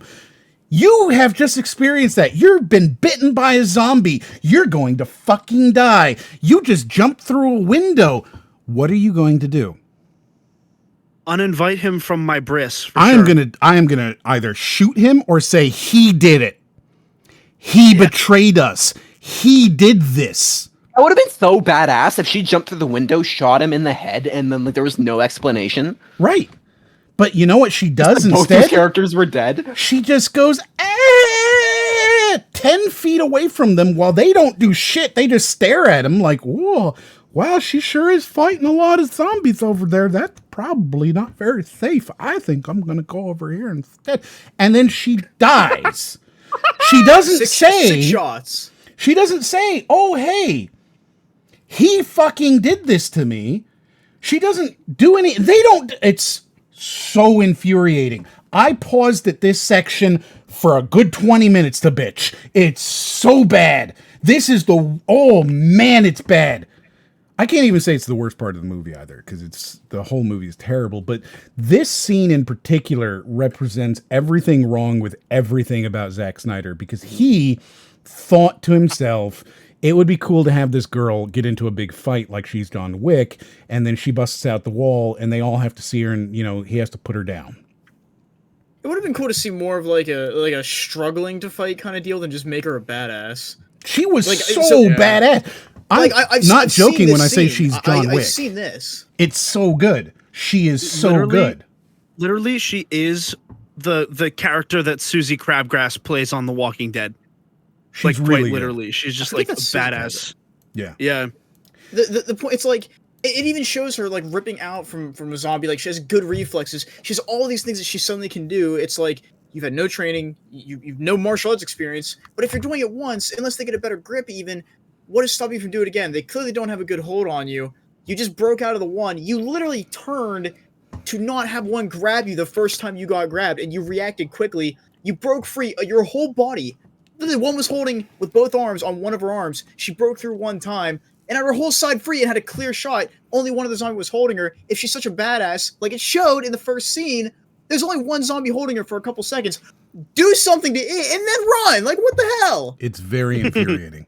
If you watch this film, this is the moment that you will get mad. I promise you. It's so bad. And you'll get mad for all the same reasons, because you can see it happening and it doesn't make any sense. There's so many, like the thing is that they go from I don't know if you can say the moment you get mad if I've already been mad previously. It gets worse the more you think about it. It really does. Because here's the thing, right? That scene in particular where she goes, "I don't trust you, you go in front of me." He immediately turns, begins walking, and then it cuts to him being, 50 feet in front of her. It's very bad. This is like around this scene, this exact sequence is about where I started to like zone out. Like I kept watching, but like I didn't put any of that together. Literally, because like I felt like my eyes glazed over. Yes. You're around. a stronger man than I. So then they move forward into the hotel, right? Like they get past this and they move into the hotel, the casino where the money is. And this is when they find the other team. At about 1 hour, 12 minutes, they find the other team that's in there that is dead. Oh yeah. Oh my God. Wait. So they I almost forgot about that. They literally wrote that as if it was gonna be a meta commentary, and then they pulled the Chekhov's blank again. Yes. Because what's his face was talking. Van was talking. He was like, "Yo, that could be us." Big reveal that it's a time dimensional fuckery or whatever. Yeah, I mean they could have done a lot of cool stuff with it, but they didn't. But then they he totally. Are you sure we're not way too early for that part? Are we at that part? Yeah, that part does. What I'm saying is when they go in at this part at 1:12, they find the other team and all the blueprints. I feel like I blanked this part from my memory. I don't where you are now. You're passing. Yeah, I know. I don't. They walk into the thing. They see the team, and at 1:12, at almost exactly 1:12. No, 1:13. I'm sorry. Okay. Right here at 1:13, right there. They find the other team, right? And they find the blueprints this other team had, and they realize that he's sent in other teams. They find another team down in the vault, but this is a separate team. They found a whole nother team. They go, "Oh shit, he's been sending in people. What a scumbag. It must be dangerous in here." Right? That's what the scene is. It must be dangerous in here.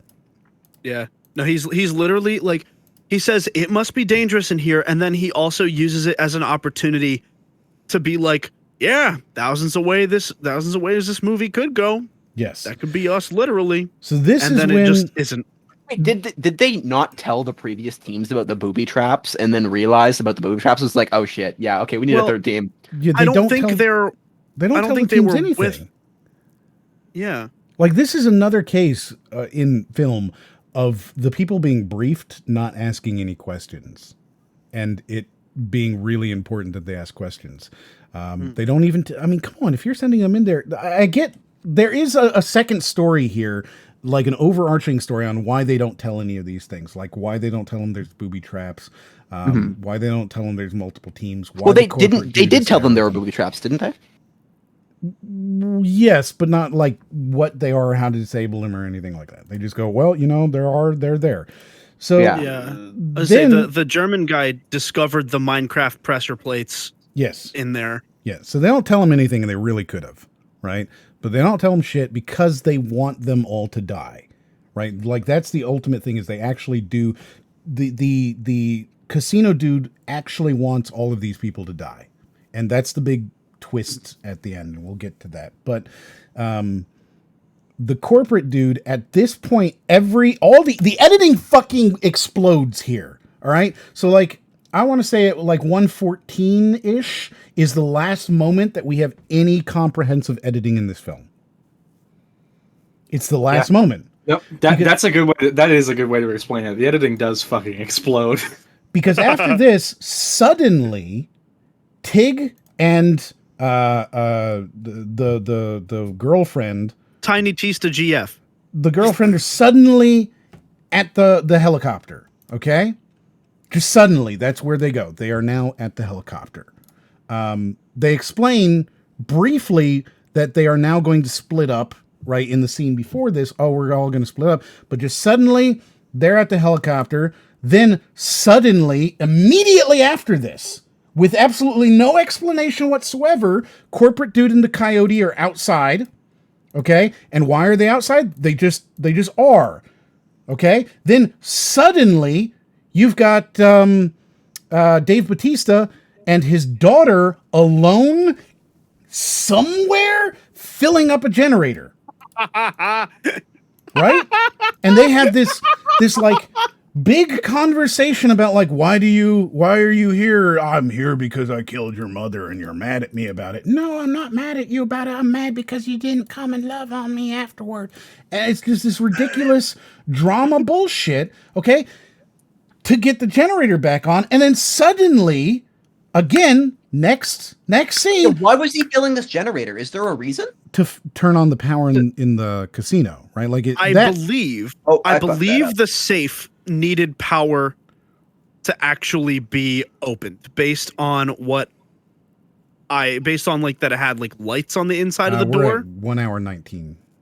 Yeah, gotcha. Or 18, 19. Dude, that scene with Tiny Tista and his fucking Bang's daughter, like they are talking and they're talking face to face and they didn't have to reshoot things between these two, and they still take like too long of a pause between either one of them starting a sentence for it to seem anywhere even close to natural. Yeah. And then Super awkward. It's and really then awkward. so to top all of that off, Are they on the roof? Again, they are somewhere. He punctuates the emotional the what's supposed to be an emotional moment with his daughter by putting on his fucking tiny glasses, and it just cuts the tension where it's just like that's too fucking funny for me to be like accepting this as a dramatic moment between them. It's Wait, hold incredibly on a odd. second. I'm sorry to cut you off. Are we meant to believe this fucking gas can, The single gas can powers the single entire gas casino. can Everything. in the generator? Powers the He entire casino. He flicks a switch. That is the entire casino. Yes. For the Yeah, rest of the film, by the way. Emergency lights and everything, maybe, but like that's it's a huge generator. It puts out a lot of power. There is no way with just that single thing that would, even if it did, it would last seconds, not even. Yeah, 5 gallons, right? They probably had fuel in there beforehand, and they probably brought that fuel with them, probably just as backup, if I had to guess. You are making excuses for Apparently. this film, because Yeah. that sure as shit Well, no, isn't in the I think film. I think it's clear that they didn't need all 3 gas tanks because they already blew one up and they're not putting this one into the helicopter. So I guess they only needed 1 tank for the helicopter. Yeah, well, so Was it not even for the helicopter? Why were those gas tanks there at all now? Like, did they show it being used? Yeah, for the they need helicopter? them for I the make that helicopter. assumption. They show them with it in the helicopter later on. But so the point is that all of a sudden, in this massive casino, they do not clear it at all. Okay? They immediately split up. They go to completely random locations, one by one. Just here we go. You guys are there. You're there. You're there. Completely separated. Who the fuck even knows where Batista is? Who the fuck even knows? While the other team just goes into the basement randomly. Now, why are they there? To find the vault. Makes sense. But again, they all split up. It's so logically nonsensical. Maybe they should have brought Wait, propane. do they know that they only have like an hour now? They don't. Are they know that rushing? yet. They don't. They don't know that yet. Oh, because they didn't turn the power on yet. Right. So then we get the actually, I don't think we really get anything for a while. Oh, right. I like this that, is what I like that this movie is. This is literally the ultimate reality dimension thing. Yeah. This movie is literally just Call of Duty zombies in that they have to turn on the power before they can do anything. Yes. But nothing really happens until about 1 hour 25. So you'll notice that the last hour I said was 1:18. That's 7 minutes of nothing. Just nothing. Right? And at 1:25, we suddenly find out that the corporate dude has a ulterior motive. I think we find out that Gita is actually alive because remember that motivation for the daughter to come here that like didn't make any sense because you brought this mother in who went missing in a zombie apocalypse. Well, I'm gonna go help find her. Well, we as the audience find Right, out she's alive. Wizzo Zombie goes and just like antagonizes her without actually harming her for whatever reason. Yeah, I mean, we as the audience find that out, but it's not in any way relevant to the plot yet. Right, the fact that she is or isn't alive, they should never have shown that. They should have waited till the end, and it could have been a surprise. They could have been they could. This never could have made sense. This B plot entirely was broken from the start. You can't have the entire motivation for the daughter and for the father to bring his daughter to come along is so that they can find somebody who got like kidnapped by zombies. She's missing. Yeah, like if they weren't intelligent, which they didn't know that they were, like there's no chance of them just holding her for them to change her late. Like they know that she's been eaten as far as they're concerned. She's dead. But again, showing her there doesn't affect us or the plot in any way. But this is when we see that the corporate dude has his ulterior motive, and his ulterior motive is to, at least you think at this point, kill the queen, right? Doesn't really make sense that he's there to kidnap her yet, but that is ultimately the thing. You're meant to believe that she's there to kill the queen, right? And by going out with the coyote, he is there to steal her head, right? He wants to capture a zombie's head for some reason, and you don't. With the implication, he said you don't know how much money this came for. So they literally are heavily implying that those previous teams were successful and have done this before. Well, so they're looking for the alphas, right? They're looking for the ones who have been bitten by the prime. Right. That is like the thing that you're getting at this point, but it's really muddled and unclear, and you don't really understand that the coyote has agreed to help corporate dude yet. They're just suddenly outside, and then he does this, and then right, she's like, this wasn't part of the deal, and you kind of get this understanding that there was a side deal here, and that this will somehow fuck it all up, right? Well, and actually, this explains why when Batista accepted the mission, that Tanaka turned back to like the military officials and was like, "He's in." Well, yeah, because they're trying to get this zombie to be a weapon again. Yeah, they're turning into the BSAA from Resident Evil. Yeah. But it just doesn't make a whole lot of sense at that point. Then we get another 10 minutes of slapstick comedy where down in the vault, Van... Before we go back to the vault, 1 hour, 27 minutes, and 9 seconds. I can't help but feel the need to bring the blur back up every once in a while, and this was a really egregious example of it in that they blur the head. They blur the subject of the shot. They literally went out of their way. Subject of the shot. They went out of their way. Oh my god! To make an animatronic practical effects head that took puppeteers to do, and they blurred it. do you almost think they could have done this for like? Because okay, never mind. Because obviously right here it's crystal clear. Never mind what I was gonna say, but I could understand them wanting to blur it certain things here a little bit and shy away from any kind of major blood or major dismemberment. So that way, Dude, the beginning of this film shows the film shows a zombie being shot with a minigun and literally being like turned and dismembered. There's no. And it's what I'm saying is that, like I know certain regions wouldn't allow certain things. Like it's one thing to have someone just. That is not why they're blurring it. I know it's not. I'm saying like, do you think that could have had a factor? No, because then later in the movie they literally watermelon her off the top of the building. They show it. I've seen that scene. Oh my god, this film straight up. There were so many choices made in this movie in terms to cuts and like action and things that you're supposed to like see.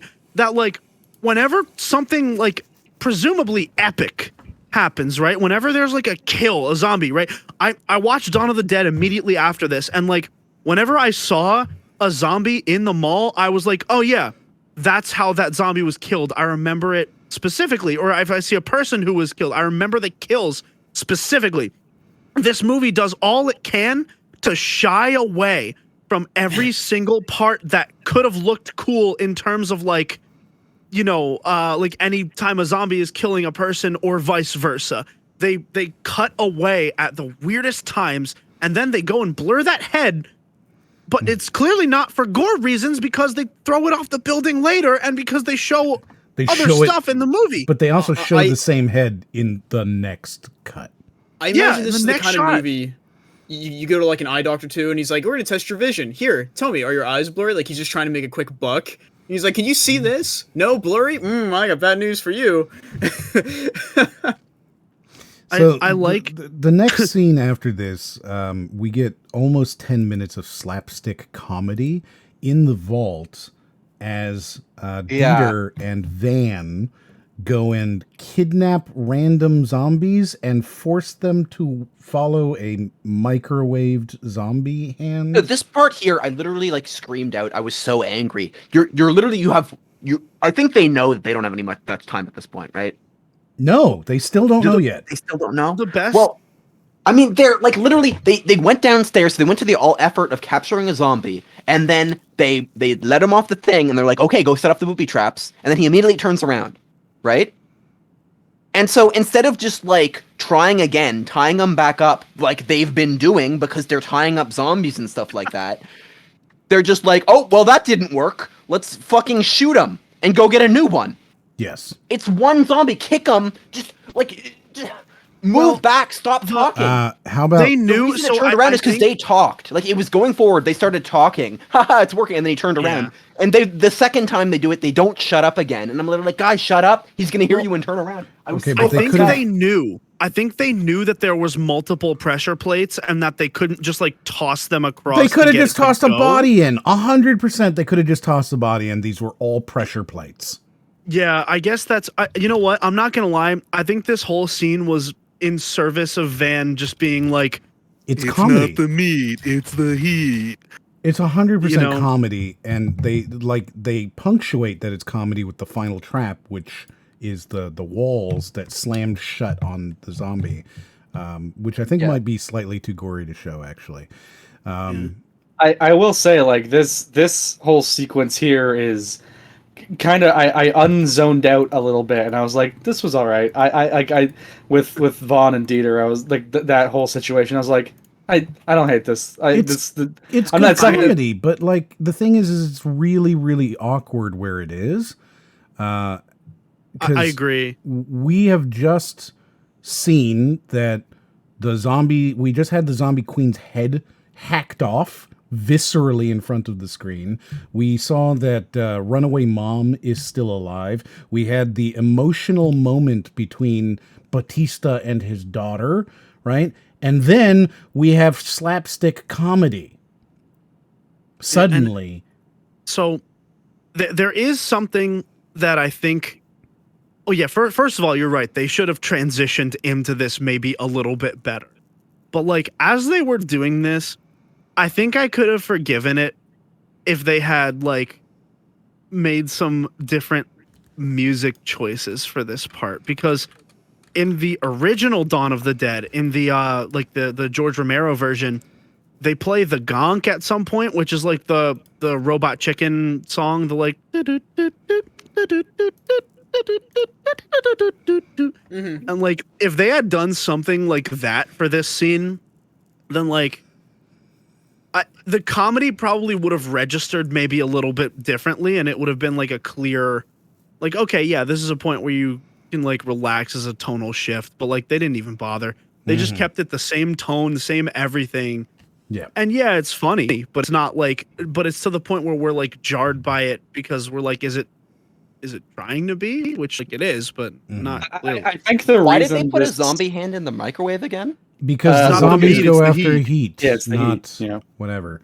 Yeah. I think the reason that this whole scene worked for me is because like it fits more with that like first 45 minutes of the movie where it's like trying to kind of be a stylish sort of almost like funny movie. It's not trying to like do serious stuff, because that's like once they started to try to do like serious tonal stuff, I just like that's when I checked out. And so this was sort of a return to the beginning where it was like I could still maybe get behind this movie, and like yeah, my eyes just like unglassed for that whole like elevator scene. So then at around 1:32:23 ish, they're going to show that the bomb is coming in, and this is when they introduce a new plot element. So at this point, they are they have the president say, actually, you know, I thought it would be inappropriate to blow it up on July 4th. That would be disrespectful. So instead, I'm gonna do it tonight. Like that's what happens. Yep. President Sonic. Yes. So I'm gonna do it Sonic the tonight. Hedgehog. This then. Oh, we've got no time. You couldn't do that. Of course not. You simply couldn't, like, you have you have an evacuation, you have a refugee camp, you're trying to evacuate for a date. You can't just unilaterally move up a nuking 24 hours on a whim. Right, but it is what it is, right? So we just have to kind of accept that that's what's happening now. And then Dave Bautista goes to everybody and he goes, hey, we've got an hour and a half or something like that. 2 hours. I don't remember what it is. And then the nuke is coming. And everybody's just like, oh, wow. Yeah. I know. I understand exactly what you're saying. Like they're so nonchalant towards it, but at the same time, it's like if you're in that situation, I don't even feel like you want to have the scene where everyone goes, "Oh God, there's a nuke coming," because that's just wasting time. Well, because they're really trying to keep to the time on this. Did this need higher stakes in this moment? That's the thing, right? They're upping the stakes. Like the stake was the fact that the zombie queen is dead. now after you. That the witch queen is dead is the stake raising. That is the stake raising. So this one would actually be a Chekhov's misfire. Because they tried to do it. They tried to fire. This would be a misfire as opposed to a blank. Yes. Then the next scene we get is the zombie prime riding a horse. Oh yeah. Can you? I wrote that in my notes real quick. I gotta say, yeah, 127. No, sorry, 135:49 is when the horse comes up. And for those who know me personally, I must say my catchphrase, which is "horses are arguably too big." Arguably so. Yeah. Yep. Man. So wait till you see Mies. Now, I have to say, I do respect the VFX in this scene. They kind of do. They have a behind the scenes thing where they go over, like, it's all CGI rendered. They started with like high definition like scans of Vegas, and then they started just deteriorating the buildings. Like if you like look into like the effort they went into like breaking Vegas, it is kind of nice what they did. Yeah. I mean, it'd be cool if you could see it. Sure, the the practical environment suit is... for the horse. The practical suit for the horse is kind of cool. It's like a little like. I don't think anybody disagrees that Vegas looks cool. They did a cool job on a lot of the environmental stuff in this film. Oh, The yeah. problem is that then they smothered it in Vaseline. That is Also, the just- issue, yes. Even beyond the blur, I really don't like the color grading in this film at all. That's more of like a personal type of thing. I think that you can't argue that it's you can't say that it's a poorly. Well, it's sort of, maybe it's because it's so like true to like Vegas as it actually is. It just feels kind of like boring. Like it's just Want like, the yeah, orange it's- Well, filter I'm on sorry there's everything? not- We're in a desert. I'm sorry, there's Yeah. not pink and blue everywhere, my dude. Yeah, we It's- can give you it's- a it's just Mexico like- filter. well, it's just like, it's like a city with like buildings, and I'm like, I think of Yeah. Vegas. Yeah, I sure want that is. like, I want that like Ocean's 11 style, like, boom, it's fucking Vegas, baby. Like, Have we not got? All right. like what, otherwise you could just put this in San Francisco or like. We've had the Statue of Liberty. We've had like the pyramid. I think we had a bunch of stuff. In this Yeah, scene, they did a bunch of Vegas references. Yeah. in They this have all the scene, zombie. casinos. Oh, It just doesn't feel like the indoor parts with like the casino. The few shots we actually get of a casino, it's like those are kind of neat. But I don't know, like it's just like this is just, it's just a city. I don't like. There's not much to it. It's not an interesting locale, and it's like Vegas is one of the, like, you can make Vegas an interesting locale, and you didn't. Yeah, that's a very good point. They could have done more inside the casinos. They could have done more, like they could have Yeah. gone like you know what? If I were writing this movie, I would have had them go to the fucking Penn and Teller theater and see zombie Penn and Teller like just shambling on the stage. It would have been perfect. That would be great. Yeah. No, you guys are right. Penn and Teller. Yeah. would have been good. And Penn and Teller have a sense of humor. They probably would have done it. Wow. That and they probably would have gotten paid, $25,000 and got to dress up like zombies. Yeah, of So, course. so in this scene, what we're seeing is the zombie prime finding the dead witch queen, right? And laying on the stomach and realizing that the the zombie baby is dead. The zombie baby is dead.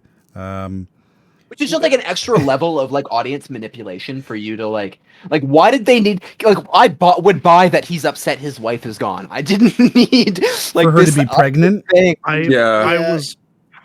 I was gonna like make an edit before, but I didn't have the wherewithal to like actually make this edit in time for the podcast. I was gonna put him like doing the Tommy Wiseau like screaming over this scene. Excellent. Oh, with that, yeah. That'd be good. Yeah. Could they have done anything else with that clearly super lightweight prop for the body? By the way, like if another thing that kind of takes me out of this kind of movie, all the zombies have looked pretty good. Like they got the slight rotting flesh. They look dry from being out in the desert and the heat and everything. Okay, I get it. Nice. He's picking up this body, like being sad about it. Okay, I get it. There's no real movement, and it's just clearly a light. Like there's no effort into it at all.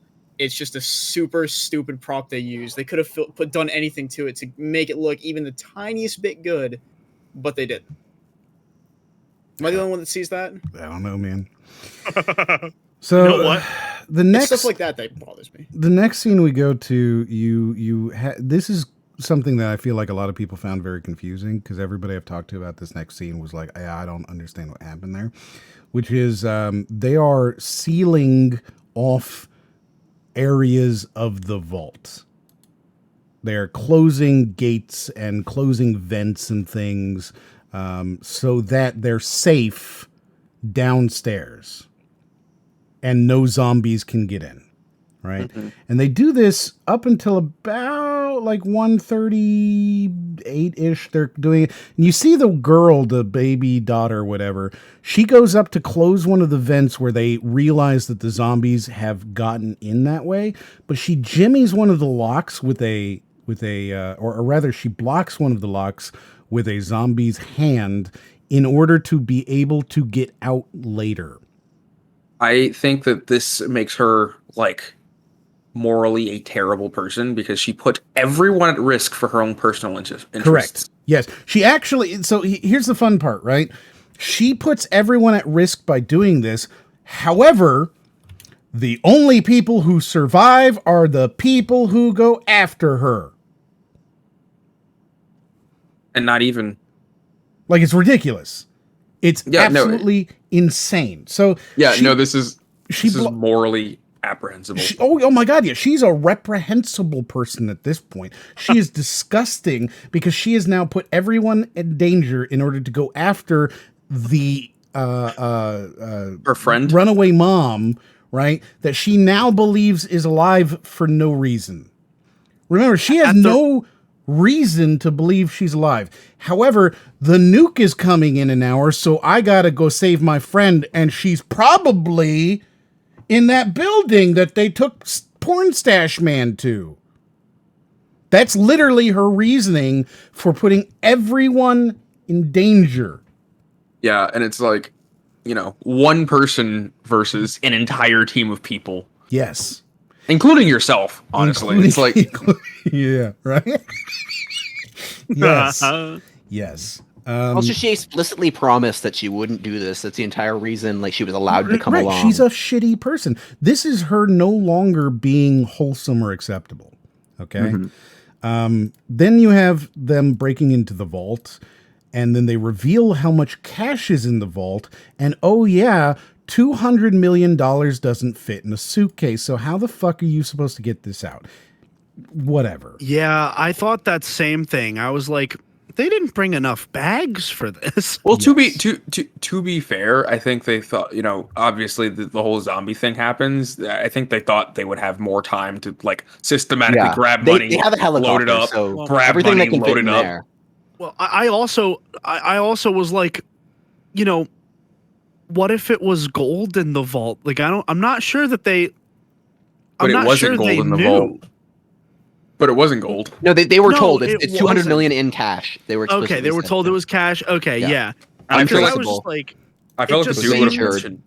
Yeah. I feel like the dude would have mentioned that. It's okay.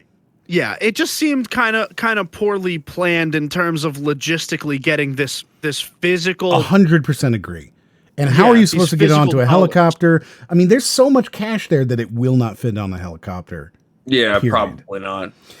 So then that's true. They make a second trip. Yeah, then the zombie prime takes the dead witch queen back to their super secret hideout, and we get this was so weird. We get the zombie abortion. Huh? A brand new sentence. Mm-hmm. Where he reaches into her stomach and pulls out the zombie fetus and raises it into the air, and it turns into light. Yeah, man, he Lion Kings it. So that whole scene, look at all the extras. It's like Schneider told everyone, okay, just do zombie motions, everyone, please. Be as zombie-like as possible here. Mm-hmm. Funny story about that. That's how they did it. I honestly did not think the baby was dead. I thought it was alive still, and he would come back in another movie or something. I guess it's just dead, which is why even have this scene in the first place? Why even have this scene in the first place? The entire baby zombie doesn't need to be there. The entire baby zombie doesn't need to be there. And the fact that they do this and they have this close-up scene is clearly designed exclusively to I don't want to say shock, but it's designed to hit that person who finds that to be they decided that instead of humanizing any of the human characters, they were going to humanize the zombie. Because literally, I think I told this to you, Zo. I'm literally they decided to develop the zombie instead of their own characters. Yeah. Very much so. This movie is called The Army of the Dead. Clearly, they're the main characters. And if there was said to be a character, it was right in front of us all along. So you get that, and now we have entered into the big plot reveal or moment, rather, the big plot moment where the zombies have turned hostile, right? Like all of them, the smart zombies have turned hostile, and they are going to get revenge for the dead baby, the dead zombie baby. Which is pure luck, because otherwise, like the daughter is just going directly into their lair. So Right. by complete blind luck, they all are so angry as to leave the lair so that she can sneak in. So they all leave the lair, and in the so we get like a touching moment between Batista and his girlfriend, but then in the next scene, wasn't- you actually find No, this isn't a touching moment. This is the like, dude, I didn't come for the money. You thought I wanted the money, dude? I just wanted like the fucking D. well, Yeah, that's what I like said. this was not a touching moment. This was literally like, you think I came for the money? I came for you. Why That's are you literally throwing the a touching fit? moment. That's You the can't touching manipulate moment. somebody into loving you. To Yeah, me, this- this like came completely out of nowhere. Like she's trying to Yeah, emotionally manipulate agree. him into like having feelings know. for her. And like, you can't- the impetus for this scene is I think it's like 10 minutes beforehand, where she's like, hey, you want to let me hold that money for you? And he's like, nah, I got it. You sure you don't want to let me hold that money for you? Nah, I got it. And then she like storms away angrily. And, like, girl, there's like literally millions of dollars. Go get your own water money. Like, Speedy in the chat goes, she wants that DILF energy. So See, actually, Oh my I actually God, like that moment because I pictured M as Dave Bautista's character, because I feel like that's something he would exactly do. what I would just I like do? this Like, is, I don't know, like if we like there was just a bunch of money, like you'd just be holding on to it. It's just like, hey, and it's just like, hey, I can hold on to that for you. And it's like, no, I got it. Don't worry about it. I got this huge stack of money. I think I've got my money, I don't can see worry. you saying that. Yeah. It was an incredibly Drax moment of Big Tista right here. So I just Oblivious to every situation ever. the this next is this is still so dumb. Like, it's I wanted incredibly you. stupid. So, real quick, there's one thing I wanted to ask before we moved on to this. The one last thing when it came to the whole baby situation, all the zombies becoming hostile. So the baby's clearly dead, but if it's dead, wouldn't it? It's a zombie. It's already dead, isn't it? Why are you looking for logic? Well, they didn't my have a dude? bris for it, so. Well, I guess I don't They know. It don't just feels explain like it. I think They don't that explain obviously zombies wouldn't understand death as the like existence that they're in. They would obviously like know like there's human life, then there's zombie life, and then there's death. Like I don't think they're that dumb that they don't know the difference between like a The- dead zombie and like a live shambler. Yeah, I mean, I guess it just I don't know. It feels really weird to me to see that. Like, Yeah, I it is don't really know. weird. It makes The baby is- no The fucking baby is sense. not animate. I don't think this is the kind of like zombieism where like the zombies are like magic and work without like any, physical mechanism. Well, Like it's a so- biological. I think it they- depends on the potency of the alpha's semen. Well, there was the deal. So like, if I you can't look believe back, that that's a thing that has to be said. yeah, that's a good point. That's not even a brand new sentence. Is the sad part. that just completely shuts down like everything I was going to get into. I think you're right there. You know what? I will accept that as the truth, and we can move You'll on. accept the alpha semen. I will Essentially. accept the alpha semen as the truth. Yes. So You in know the what? next Fuck in the logic. very next scene, we get the daughter outside, right? And this is when you're supposed to put together with the hand. the hand that she used to block the gate that she has escaped, right? And she is going to go save her friend who is in the other hotel, she thinks, and would, if not for the fact that the zombies have all left and are going to kill her entire friends and family, they would have walked into her. Or rather, she would have walked into them. Because they would have been, as you saw at the baby scene, thousands of them just standing around. What are these like all of the zombie like extras in this movie have the most on the nose like zombie motions. Like they're like gracefully jumping into the air all ninja like, oh, look at this. Like, what? No, it's Well, There's one in of the the Rock. behind They're all from in the Cats. behind the scenes. Zack Snyder used the words and I quote. He said, "Yeah, everyone knows how to do everyone knows how zombies move." He was like, everyone knows how to do a zombie walk. Is he actually doing a zombie walk for this? Because I interpreted this as him stylizing the like alphas as different from normal zombies, and like they're clearly more athletic. So like if he's actually trying to do a zombie, like they're just fast zombies, then I feel like he made a huge mistake. Well, these guys, these guys kind of read, my dude. These guys ballerinas, read more like bro. lichens to me. They're not even lichens. These are like dancers. Yeah, who, I don't know. I don't know if you've seen this. Someone took this scene because again, there's another one I see. Someone took this scene and they put music behind it and turned this into a dance number. Yeah, this is cats? literal. These are literally dancers. Like these are not like zombie motions. These are you can show athleticism without being as on the nose with like creepy motions as this. This shot, Good point. Good point.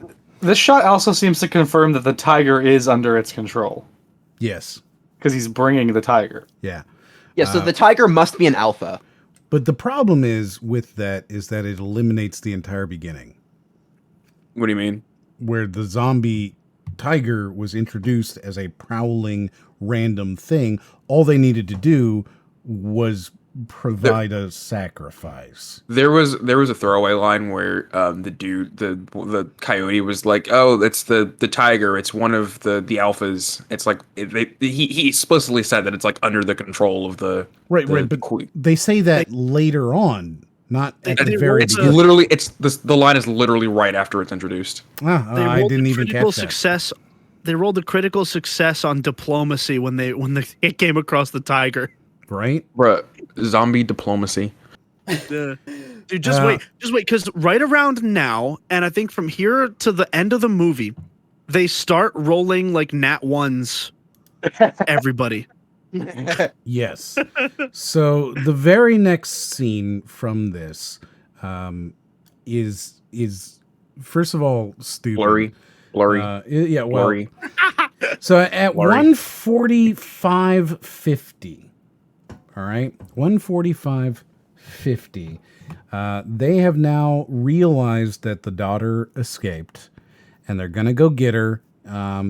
The girlfriend goes, "You can't go out there alone," right? Like it's that kind of a stupid moment, and they go to the elevator, and then This scene.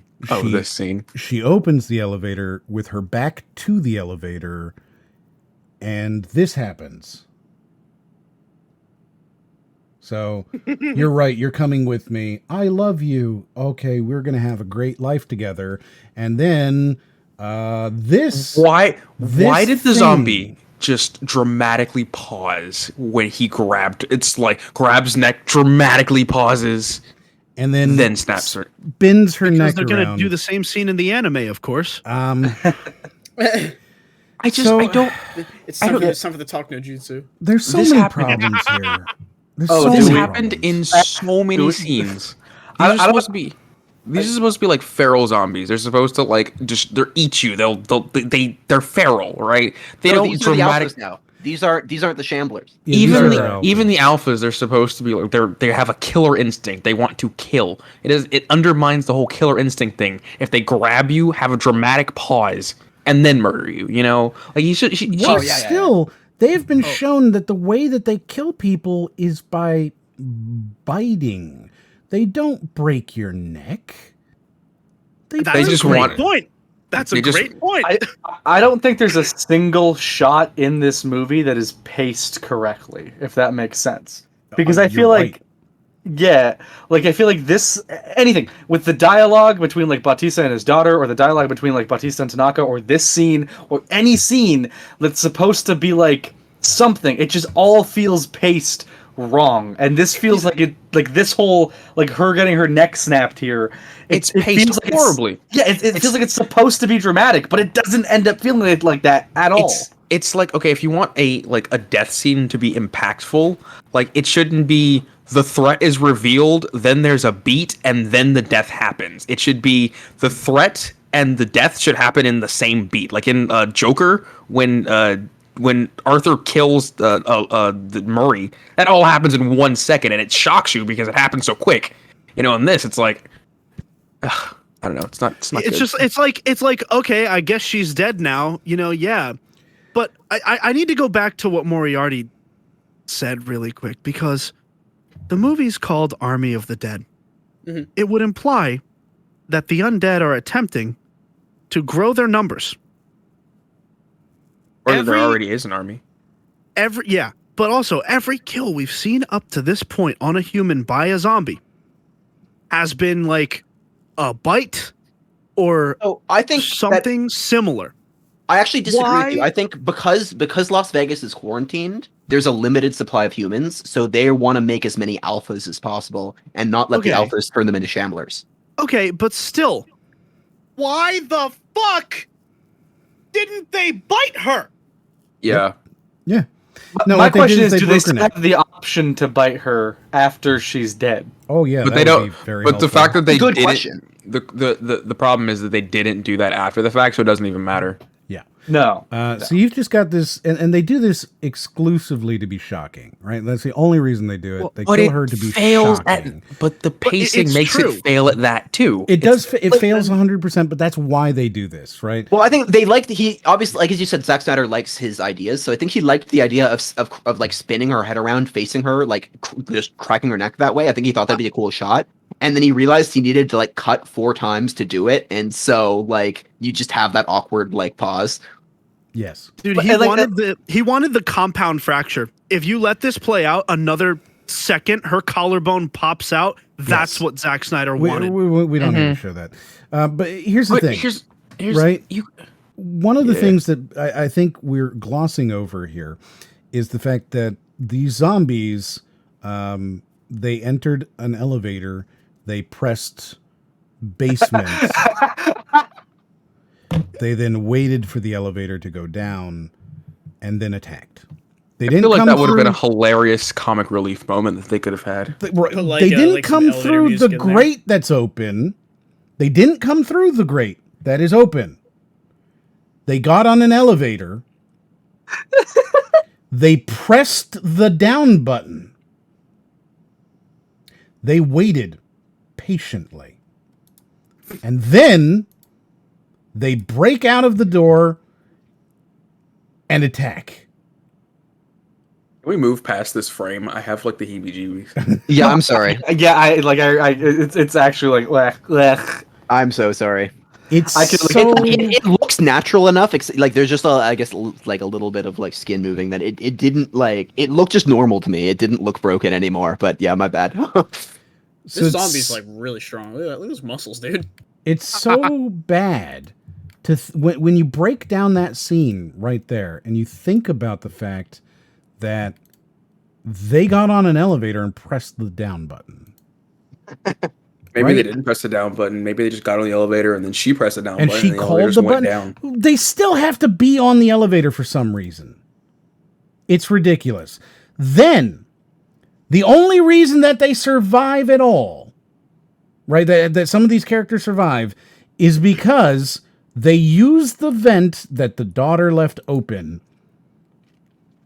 to And go and again, she escape. is morally reprehensible Yes. human being. Yeah. At this point, I also like hark back to like when they were like fixing their relationship, kind of, and he was like grilled cheese sandwich, and she's like, "Oh, maybe you're not so bad." Like that's like Martha levels of character arcs right there. Martha! Like the same exact thing. This time it's just with food. Yes. She's horrible. I hate her. Then they start using that time to drill through the wall, and we get our first reveal of the big bad at like 1:48:30 when he comes down the elevator. Okay, wearing armor.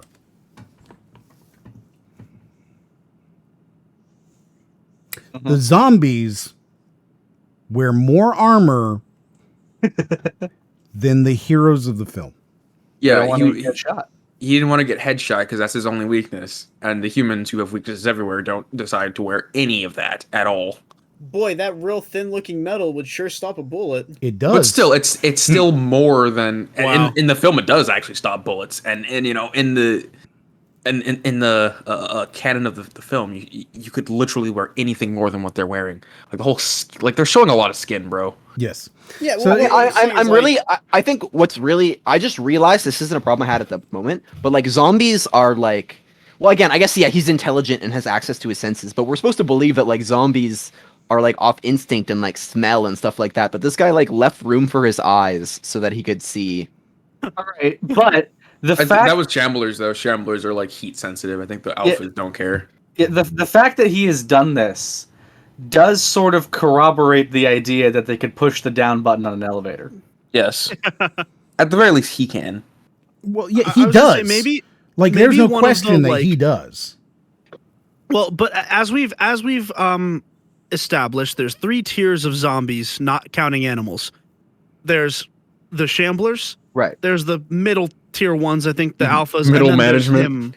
him. Yeah. And then there's this guy, the CEO of zombies. Yes. And so Well, and there's also a hypothetical fourth kind, which is like first generation zombie, like a Oh, yeah. newborn. yeah, good but point. but that we Newborn, never had to face the ramifications of that. Right. We'll call that uncircumcised zombie. No. So I'd rather not. But I can't stop you. So yeah. So I don't know. So essentially, the middle management theoretically could have hit that down button on the elevator. Would they have the wherewithal to wait on the elevator till they got to the bottom? Well, I mean, to, once like, they're on do it, you things? can't really stop. But they. I mean, they were confirmed to have the wherewithal to have a dramatic pause to let like John maybe Batista like think about his actions. Yes.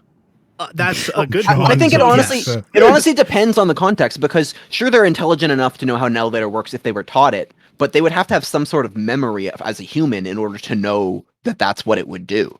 Because like being intelligent doesn't make you understand technology you've never seen before. it's Yeah, possible but, like, that also they you- all, like, got into the elevator and then they just waited there for like him to come and were like, can you hit the button for us, please? You Well, could like, argue, I would none of them would know that a button would operate the elevator unless they were like specifically observed it happening. Or, you could also like, argue that like or had their memory from when they were like human. I think Well, that they do retain their memories because, like, you know, a zombie, like a regular zombie, just bites things on instinct, right? The fact that one of the alphas, like, snapped her neck implies he knew that would kill her, meaning he knows how anatomy works, meaning he has some memory of, you know, how things work. That kind of So I also think we have precedent to believe that if Zack Snyder wanted the audience to think that the zombies didn't retain anything from their human lives, he would have put something in the movie because in Dawn of the Dead, there's literally a scene where like the security guards are like out and about in the mall and they see this dude like wiggling in the fountain and they're like, "Hey, look, it's Ben. Hey, Ben." And like they just keep yelling like Ben, and the guy's clearly a zombie, and they're like, the other guy comes in, he's like, "No, like, dude, you got to shoot him. He's a zombie." And so I have reason to believe that Zack Snyder would have put a scene in this movie to show us that they didn't retain anything if he wanted us to believe that. Yeah, that's probably reasonable. Actually, no, that's true. I think it was even more strong in Dawn of the Dead. He said, pretty sure like they were doing the tasks that they were used to, weren't they? Like they would just mindlessly do like I think there was like a zombie mowing the lawn or something like that, and they was like just doing like mindless things. Wasn't that Army of the Dead where like they were doing the jobs This- they were? this able is to do? Army This is of the Army Dead. of the Would I, Dead. would I still be playing This is video Army games of the if I were Dead. a zombie? I don't No, think. no, Army of the Dead, the one I mentioned earlier. Sorry. Land of the Dead. There you go. My Yeah. apologies. Yeah, that was Land of the Dead. Oh, what did you just say then? What we're you were talking about a third one now? What was the No, one you just said, Nico? Dawn of the What Dead. me? Dawn Yeah, of Oh, the yeah, you're Dead. Dawn of the Dead, Dawn of yeah. the Dead. Okay, sorry. Oh, I got thought you. you said something else. I which I mean the thing is like zombie movies naming conventions, right? It is just naturally confusing. So I don't blame anyone for not for getting any of these mixed up. There's just too many. So if you hit play here, you'll get to see what I think is probably the funniest moment. It's unintentionally hilarious to me. Which moment, sorry? Just press play. Oh, okay. So he is walking. They begin shooting. Okay, it hits the helmet, and therefore, Why is this one glowing? well, some of the alphas do. Let it keep playing. So Well, I want to skip. Just the longer the scene is, the more nervous I get. so they're shooting. Okay, shooting at his helmet. They don't go to reload, so he takes off his helmet, and they just accept this and don't shoot. And then our good buddy Van gets into melee fisticuffs with the boss. Zombie. This is the stupidest thing ever. This would have been such a great time to crank out your saw. Would have been a good time to have the saw. Would have been a good time to just, reload your gun. Yeah, He took off his armor. I'm here to shoot zombies and punch zombies, but I'm all out of ammo. Offer him some money, bro. There are other guns. Other people have guns. Nobody shoots the I love the implication zombie. that if you can't shoot them in the head, it's better to just not have a gun and use your fists. It's ridiculous. It's insane. it's not like a brick or anything around, or even like a pipe or something too. They just use a weapon of some kind, anything at all. So he then gets bitten and thrown into the vault, and everyone else runs away, with the exception of Dieter. This was the stupidest. Why did he fist fight a zombie? He fist fights the boss zombie. Gets thrown into the vault. Did he? Oh, that ruined the ending of the movie. Then Yeah, he gets bitten. no. I knew he got bitten, but I thought that the end of the movie was like, okay, we're done with the I'm Legend. It's just normal zombies now. But if he got bit by the alpha, he's an alpha. Yes, he's an alpha. Yeah. So there are. I guess he's the alpha and he's the only alpha, and there's going to be shamblers from then on still. So I guess that's okay. But. They don't super specify it. He takes way longer to turn than like the character at the end. Yeah, he takes weeks to turn. Not only that, he somehow missed the fact that he was bitten for like weeks. However long he was under, he like looks at his arm. Oh man, I did get bitten. Like, how did you not notice that? He was hauling bags of money across a desert. Yeah, I know. And didn't notice his arm hurt. Yeah. So he gets bitten. He gets thrown into the vault. Dieter saves him. I noticed the paper cut immediately. Actually, this is interesting though, because I mean, I guess we'll get there more towards when we're at the end. But like, he doesn't have an original to answer to, so he could just kind of like be an alpha zombie. I'm not giving him that. So he gets thrown into the vault. Dieter closes the vault on him. Everyone else has suddenly, again, just like they were doing with the glow sticks, dis-a-fucking-peared. All right? And Dieter is alone at the vault. He closes the vault on Van, and that is his off-screen death. You never find out what happens to Dieter. He's presumably dead. I was when I was watching this, I'm like, oh, this scene cured racism. It's done now. This scene solved all. Was it really? Because I honestly thought, I'm like, when Dieter sealed the vault on him, I'm like, you just killed him.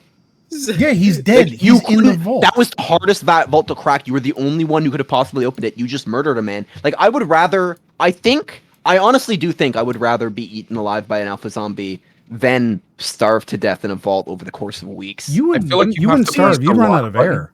You would not starve. You'd run out of air. Suffocate.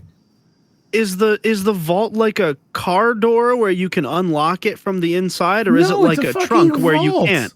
No, it's a vault. You can't unlock that shit. Well, the thing is, he also he just closed the door. He didn't relock the vault. Right, which is obviously what happens. But the point is that he still gets pushed into this vault, and Dieter is dead.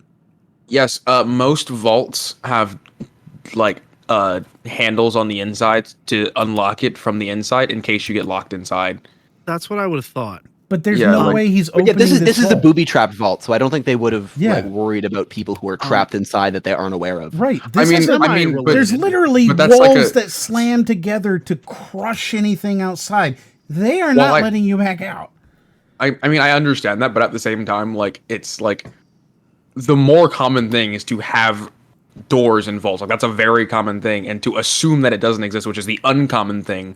Based on evidence, it's like, I feel like that's a fallacy. I don't know which one it is, but plus you would need it for like the people who are like legitimately going into the vault regularly in case it happens to them. Fine, I will go back and I'm gonna look at this vault door.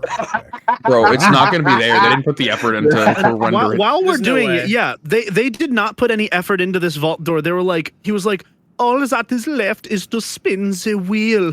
And like, then he goes to spin the wheel to open the vault, and like, nothing moves. He just spins the wheel to open the vault. And I can confirm there is no way to open this fucking vault from the inside. I will show you the photo. I mean, I stand by that he just closed the door and didn't relock it, and it's fine. There's no way, and I'm going to share this with everybody on the stream real quick. Bro, he's blocking the middle. Maybe there's an opening there. No way on this. That is not a door that can open. I'm sorry. Nah, you can open that door. It's not going to open. He's Nah, locked that door in can there. open. That man is That door going can to open. die. That door can open. I'm not buying it. So then everybody escapes out the side. We then get to see the big tiger attack and like play with. Did the reveal of like why the villain was doing things happen yet? No. We don't find that out until the coyote says it, right? No, it happens when she gets locked out, but that's when that's before the tiger scene, though. Okay, well, that definitely happened. Yeah, that definitely happened already. She told it to him. Yeah, it doesn't really matter when it happens because it's stupid, anyways. Okay, there is so much wrong with that I just have to point out. The whole like the reason he did it was for the zombie head and not for the 200 million. Why even make this whole elaborate plot to get the 200 million? Just tell him, hey, I need the zombie head. I have a vault. Go get the money. You can have the money if you want. I just want the head. There was no reason double cross. There was no reason for any of this. Just tell them the truth. Yep. And they like I don't. It would have been way easier. It would have been way. But the thing is, then they would have been like, hey, you know, they would have been like, well, why do we have to go all the way to the vault for this? Why can't you just pay us and we'll go in to the outskirts and get you a zombie and then leave? Because this is the only way you're gonna get your money. You can take it or leave it. Move on to the next team if they don't take it. I feel like Dave, like Batista, like he's not a morally good character, but I feel like he would probably like say no to the idea of like getting a fucking WMD that can create more zombies, just because like he was in this, like his whole backstory is wife had to kill wife because zombie. So he probably. The thing is, he doesn't have to know. He could say it's for testing. That's all. And John We've Batista got would a have been like, cure. okay, yeah, that's fine. We got a cure. We need one of them for the cure. That's all he had to say. Yeah, and then you have the double cross after that if you wanted it. You don't need the double cross. If you wanted it. The thing about the double cross, right? He could have gotten the zombie head and left with them. Why double cross them? It's stupid. It is very stupid. It would have been easier for everyone if they would have just worked together. You know, actually, you're right. Why does he double cross them there? He had the head already. She, in fact, I think, takes the head from him, right? Yep. She switches the head out. So if he had just not double crossed them, they would have been there to help him with this tiger. Yeah. Yep. Holy shit, that's even worse than I thought. I didn't even realize how fucking bad it is. Oh my god. The whole double cross plot makes no sense. Both of the team's goals do not interfere with the other team's goals. So they could just work together. You're absolutely right. So then he goes up to the top and we get the oh, it's behind me, isn't it moment at like 152 where, you know, oh, it's behind me. And then, oh god. And then it plays with him for a Go while. back. That's not how physics works. That is not how physics works. The last several minutes of this Oh, movie what the are fuck? Go, please rewind that. Yeah, no, that was amazing. He gained, so he gets hit. He's on the ground. His body like Hold on. takes off from underneath him. You know, he's hitting. He's on the ground. Like his legs look. You can see that moment. Like I paused it at the moment. Like he's vertical. Then all of a sudden, like his weight shifts and he's flying. Like his feet are on the ground. Then at some point, That's not how physics works. I love just- it. I love how it's bad two this shots is. spliced together. There's one shot where he's flying forward, and then it cuts in the middle, and he's flying. Can I like slow time this? I think I can. Yeah, Play back speed. my anger at this isn't even like my anger isn't even the spliced shot, because that happens all the time in like VFX or whatever. My problem is how the physics works, because I wouldn't care if it's a spliced shot if it looked good. Like They could have done, instead of that, like him taking off through the air, they could have just had it I would, if they wanted to go like hit him with enough force. It's literally just cut like that. Yeah. A little bit. Sure. This is literally he goes to hit the ground and then his legs kick up like that and then he just flies like gravity doesn't exist. Look at the tiger's motion. Look at how the tiger moves and look how his body moves in reaction to the tiger. It's literally like I can't believe that they just cut 2 shots together for that. My the blur again. Like my assumption during that was something along the lines of like the zombies or like the tiger has like the kind of like superhuman strength, like literally Superman strength, where he like pokes you and you go flying. That okay, even if that is the case, the point of like the center of mass that's not how that works. Like, no, it is not how that works. That is not. They could have just started him closer to the car. Yeah, and it would not have been a problem. You know what I think it was? You know how in Django Unchained, there's that scene near the end where the guy gets shot by the doorway and then he just falls really like slapstickly through the doorway once he's shot, and it's like really obvious and it's like silly and it's a lot of fun. I think that is not the shot. Yeah, but I think that's what they were trying to do. I don't think they succeeded, but I think that's what they were going for, was something like that. If they wanted to ragdoll this, that is so much easier in CG because all you have to do is make a photo scan of this guy in his outfit and literally have it interact with the tiger and then ragdoll it flying through the air. Like, you can do that. This is just very poorly done. Yeah, like I said, they could have had him hit and kind of hit the ground a little bit. I'll take a slight bounce and then a roll and slam into the car. That would have been better than he just kind of lifts up off the ground. So, okay, like, the tiger kind of, like, if you look at the tiger's motion, the tiger swipes downward. Exactly. But well, you can see the blood come off his back. Actually, I think I paused it at the one part before. But like you can see where he hits him above the bottom of his body. So if he's hitting him up that high, like that's not how. But like you didn't hit him up, you hit him down. You know what I mean? Yeah, that's what I'm saying. Yeah. Welcome to another episode of VFX Artists React. I love Corridor. Like just. Okay. All you have to do, right, to fix this, to make it like passable, have the tiger like jump, like lunge at him with both paws forward and push him, not swipe him downwards. That makes no sense. It's almost like he's getting swiped like forward towards the camera, and that's why his legs go back. Like I kind. Does anyone else see that a little bit?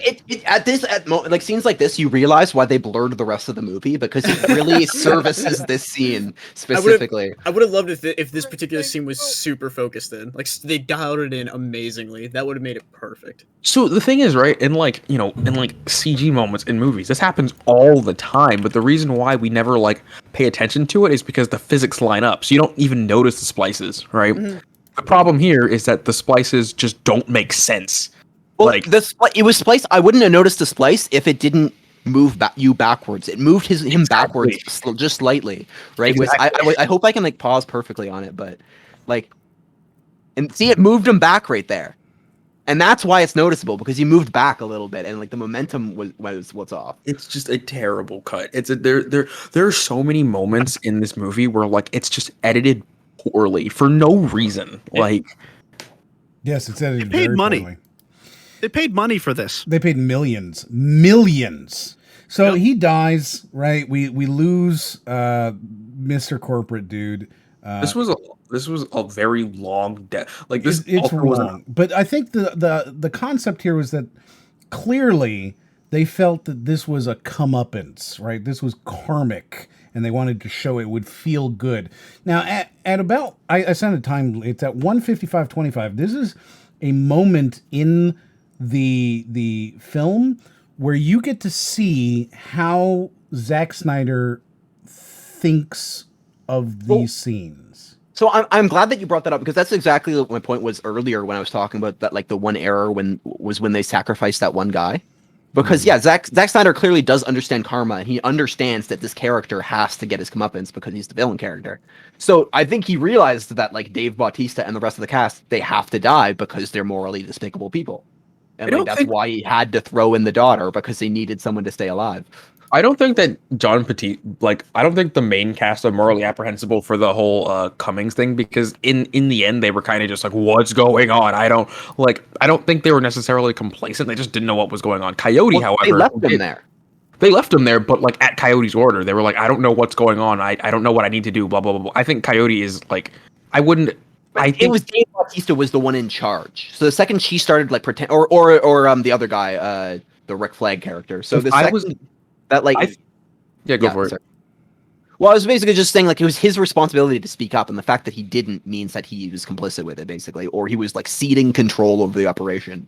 And that's exactly what I like. If I was on the team and this was happening, I wouldn't have said anything because I don't know what the fuck is going on. But I know that I would never let them die. And a lot of the characters were like, "Are we just gonna let them die like that?" You know, like I don't think. I think the weight is on Coyote because she is the one who made the active decision to let him die. Everyone else was kind of just passively like, "I don't know what to do."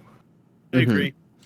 And like in this situation, right, the whole moral comeuppance thing here, it doesn't feel good because he was revealed to be a bad guy 5 minutes ago. I can't, like he wasn't a bad. He was a fine. He didn't do anything wrong until 5 minutes ago. So like, why am I supposed to feel good with this it's like still 5 minute karma. mauling? We have been instructed to hate him immediately because he flirts with the girl. Yeah, he killed the girl earlier. Well, he flirts and then he with also the girl, right, which is clearly a bad thing. He's no, part of he the- killed a YouTube guy's girlfriend. Yes, Or whatever. but on the Yeah. bus he flirted with her. So he was already shown to be an asshole because he flirted with the girl. Then he kills the girl, which, oh, wow, that's a terrible thing to do. Then Wait, he killed goes her? out. I totally missed that. So Oh yeah, I think you were out basically- during that point. But yeah, Then he Yeah, goes you out were- and he you gets were- you the were gone, head, so. right? So he's put them all into danger. Then he says a bunch of sexist stuff to Coyote, right? So like he's been shown to be the bad guy the whole time to the audience, regardless of anything else. So he deserves karmic comeuppance. Well, and the thing is, he the didn't. punishment has to match the crime. Well, he didn't just flirt with the girl at the when we're talking about that. He didn't just flirt with her. He attempted to introduce himself by grabbing her breasts from behind on the bus, and so wait, is that he's what happened? clearly- That's what I saw. I remember that scene. I thought I don't know why. I just remember him being like, "Oh, hey, I'm this guy," and she's just like, "Shut up, I don't want to talk to you." And I thought, Yeah, I remember and that. I You was know like, what? "Ooh." Maybe I didn't saw realize it he wrong. did anything wrong.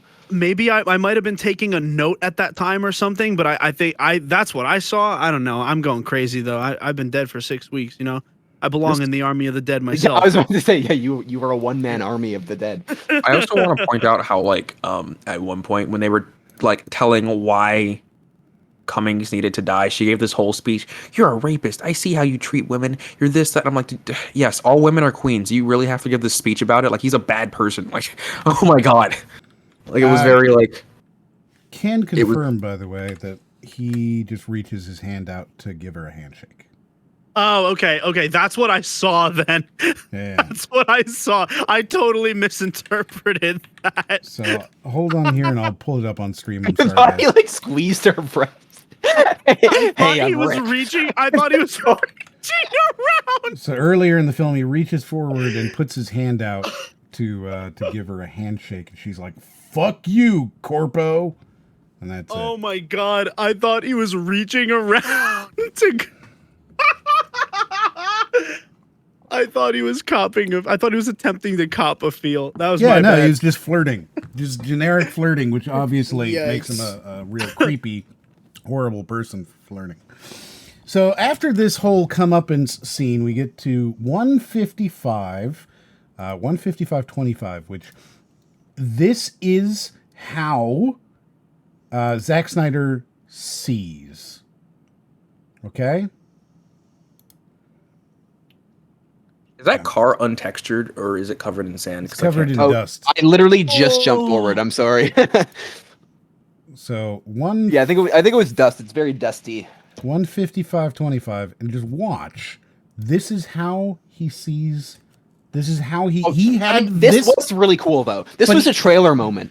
well, that's the this is like thing. when- he had this Yeah. specific moment in his head, and he goes, "Okay, I'm gonna figure out how they get here."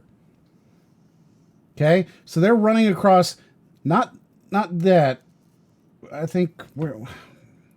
Or was that not it? Just the running and gunning over 155-25 exactly. Well, no, we just saw it though. Didn't More slow. didn't I just play that? Man, maybe it's the scene here, right?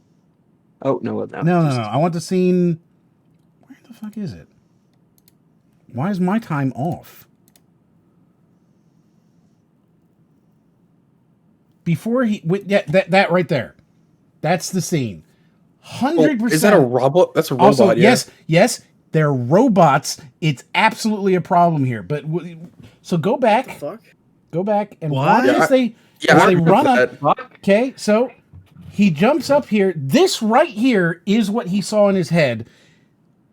He sees money flying behind him as he's on top of a casino shooting a guy in the head. And look, it turns into a robot, by the way. Oh, yeah. Why is he's that a robot? What? I didn't even notice that. What the fuck? I Why noticed did- that. Why is it a robot? Who fucking knows? Why is it? What? Why is he Sans? So just oh my god. So just to understand, this movie goes from zombie to heist to now robot. They never explain this again. That one is a zombie. If this is season 4 of Westworld, and that's robot. actually what we're watching, I'm So gonna go according- insane. According to an article, Schneider specifically asked Polygon if they caught the robot zombie. So apparently that was intentional. No, Like it an wasn't. Easter egg? This guy What? is on some major drugs. No, he's playing 4D chess, bro. We're all playing checkers.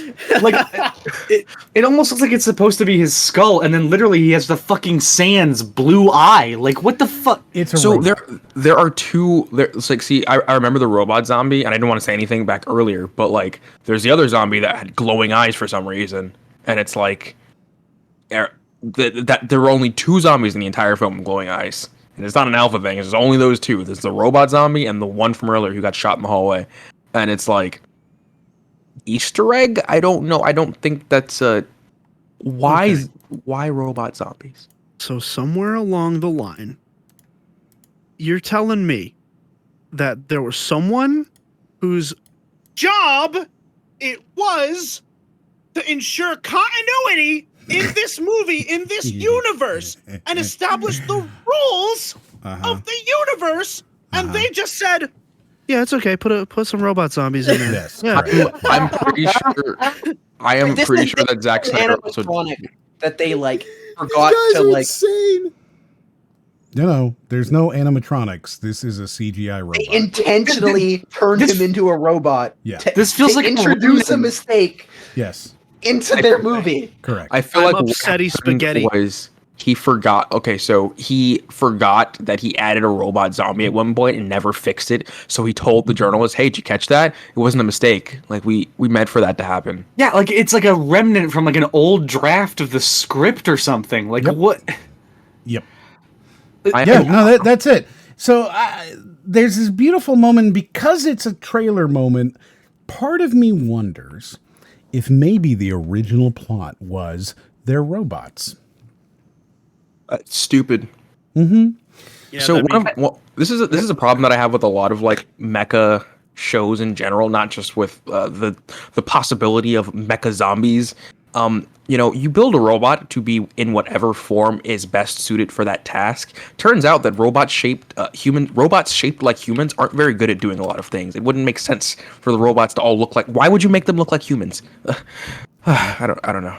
It's stupid. Yep. So then we have a whole bunch of nothing happen for another couple of minutes, and then we get to the scene on the roof where they just keep rolling ones for another couple minutes. where the Prime comes to the roof to fight them, and Coyote pulls out the head of the queen. Of the Witch Queen, it is still alive. The head is still alive. And she threatens the Prime with, I will shoot this zombie head if you don't, I guess, let me escape. Yo, Batista's face. right on stop that a really funny point for Batista's face, and I'm lagging because I'm watching it from the stream, but that was so funny. It's a good one. I have to admit. the zombie, the Batista and I guess Tig are the only two who get onto the helicopter and take off. And the coyote goes, "Oh, I'll stay." For no reason, because she could have gone on the helicopter while still threatening with the head. Of course she could. But she goes, "I'll stay here," blah, blah, blah. The main zombie, the zombie prime, kills her with a spear while she's next to the edge of the building, and the coyote throws the head off the side. Yeah, so I guess I have a question and a possible explanation, but that's, I guess, making excuses, right? Mm-hmm. My question is, and one of you guys said this mere moments ago, and you said, why didn't she just get onto the helicopter with the head and back away slowly, right? She could have gotten onto the helicopter, and if she was going to get rid of it anyway, she could just put it down slowly, and he gets what he wants. They get what they want. They got, whatever. It's well established that they've made deals with each other before. Yep. But my possible explanation, and I think this might be just me making excuses for this movie at this point, is that I thought, oh, this is worth so much more money than anything in the vault, so I'm going to try and keep No, this I don't think head. so. I don't think so. I think that this was her character seeing the rest of the plot and going, "Oh, I need to die here so that I have my karmic balance," right? Like I have my come up, and since I'm also a bad person, but I get to go out while saving or allowing the other people to get off on the helicopter. Yeah, it was her redemption moment. Exactly. Yeah, that's it. I don't even think she needs a redemption. But that's what it is, right? It's like okay.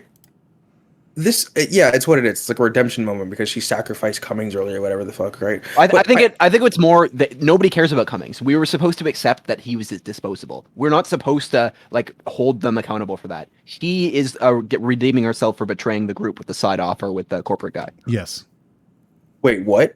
That's what she's doing. She's redeeming herself. Yeah, no, she was in the right to kill Cummings. That was the narrative of the movie is that we're supposed to believe that was perfectly fine to do. Yes. Whoa, she double crossed him. How? Wait, what? Did I miss something? Because when they got the head, the bad guys that Tanaka didn't want the money from the vault. He wanted the prime zombie head, and so that's why the guy went along with him. So the guy that went along with him made a deal with the coyote that they were going to go off to get the head while the rest of the guys were doing the vault, and so that's when they got the head. Yeah. And because they went to get the head is okay. why the prime got angry. And it's also why she is needing the redemption. So the problem with triple that is crossed she didn't double cross them because in her mind she needed a vial of blood and that was it. There was no head thing. She was told, "Hey, we need a vial of blood." That's fine morally for everyone. It's like, "Yo, this is part of our plan. We need this too." Blah blah blah. Okay, fine. I'll go with you to go get this. I'm not betraying anyone. I'm helping you do your thing that you're supposed to be doing. Right, but she doesn't. He gets the head, and therefore she is complicit, and this is her redemption. Well, she doesn't have a choice at that point. Doesn't matter. It doesn't matter. It's clear that she feels responsible for it because the script makes her feel responsible. That's why she is redeeming herself for being a part of that betrayal. And not to mention the entire reason that she agrees to go in with them in part because she actually or at least the movie made it seem like she actually did feel guilty about leaving Gita and the two behind. Yeah, well, she let herself get punched in the face and didn't retaliate or anything, despite how much of a badass she is. And I think that was meant to show that she felt guilt for it. The whole purpose of this character, she should not give a fuck about anyone she lets into the city because at that point it's their business. They're making her seem like this. Oh, I feel bad about things. You literally smuggle people into a zombie city. You should not care. That undermines your entire character. I don't know. I think the whole moral comeuppance in the story is very unbalanced. Yeah.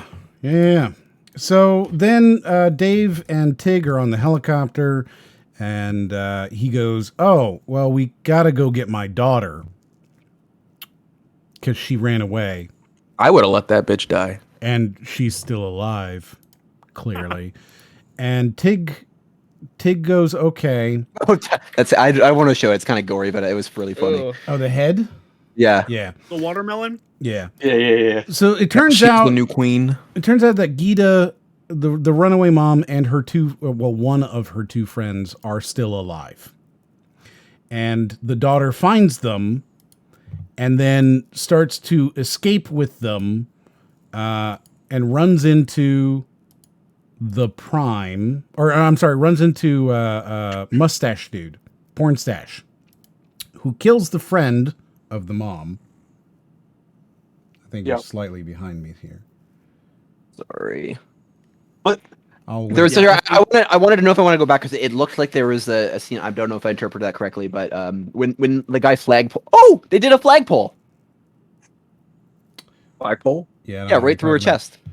Yeah. Yeah. So if we just keep going.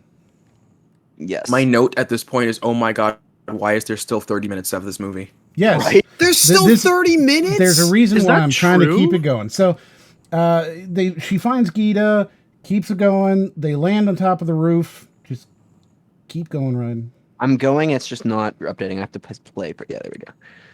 Then Oh yeah. So here he is. Here's zombie guy. Porn Stash.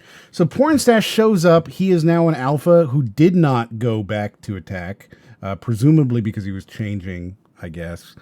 And he's there and just happens to be the one who catches the daughter and the runaway mom. Because, of course, they need to have their 1v1, right? Like, Yeah. that's I think the whole that's thing. fine. Yeah. I think it's very anticlimactic, but I think the setup is fine. Yeah. She then shoots him in the head. Yep. And Makes that's sense, it. yeah. He's dead. But suddenly the Prime is there. Yes, this is the part where I was like, "What the fuck?" Because it takes fucking Tig and Batista, like they have a fucking helicopter Flying on a helicopter. to get to this fucking building, and they leave the Prime behind, and he's there. He's Yes. just immediately teleports there. Yes. And he's actually in the room, essentially, with the daughter at that point. Like I don't usually get like up in arms about like characters teleporting around, but when you have like Batista go in a fucking helicopter and like it's a time is of the essence story, and then you have the Prime just there, Yeah. it's like come on, Yeah. come on. Yep. I also love at this point, like all the zombies show up and Gita's like, let's go. Like she literally tells Kate, let's go. Like, and she's just staring at the zombie army. I'm like, go where? You are surrounded. What do you mean, let's go? Like, why do you have to tell her this? Run! Yes. What are you doing? So then Batista, he knocks down a door. They run up a hill, run up the stairs. And then we get this ridiculously stupid moment where Batista has asked, when he got out of the helicopter, he goes, Tig, just wait a minute. I'll be back. And then they get to the top of the helicopter, the top of the roof, and the helicopter's missing because Tig took off and hovered just off the side of the building, just below the sight line. Helicopter's gone. Where is Tig? Hovering off the side of the building. So she did get like in universe. She got far enough away for them to stop hearing the blades because there is a moment when they start hearing the blades again. Right, as she immediately comes over the side. She is hovering over the side. Now, she does get a throwaway line, and I can't remember what exactly it is, but it's something like, changed my mind, came back for you. Yeah, I just realized I think somewhere the playback is between- still well slow. Yeah, it's like somewhere between saving my own ass and leaving yours. I grew a conscience. Yeah, so like she does get the throwaway line that explains it, but she's just hovering off the side. Let's be real, okay? She is currently hovering off the side of this building. Yeah.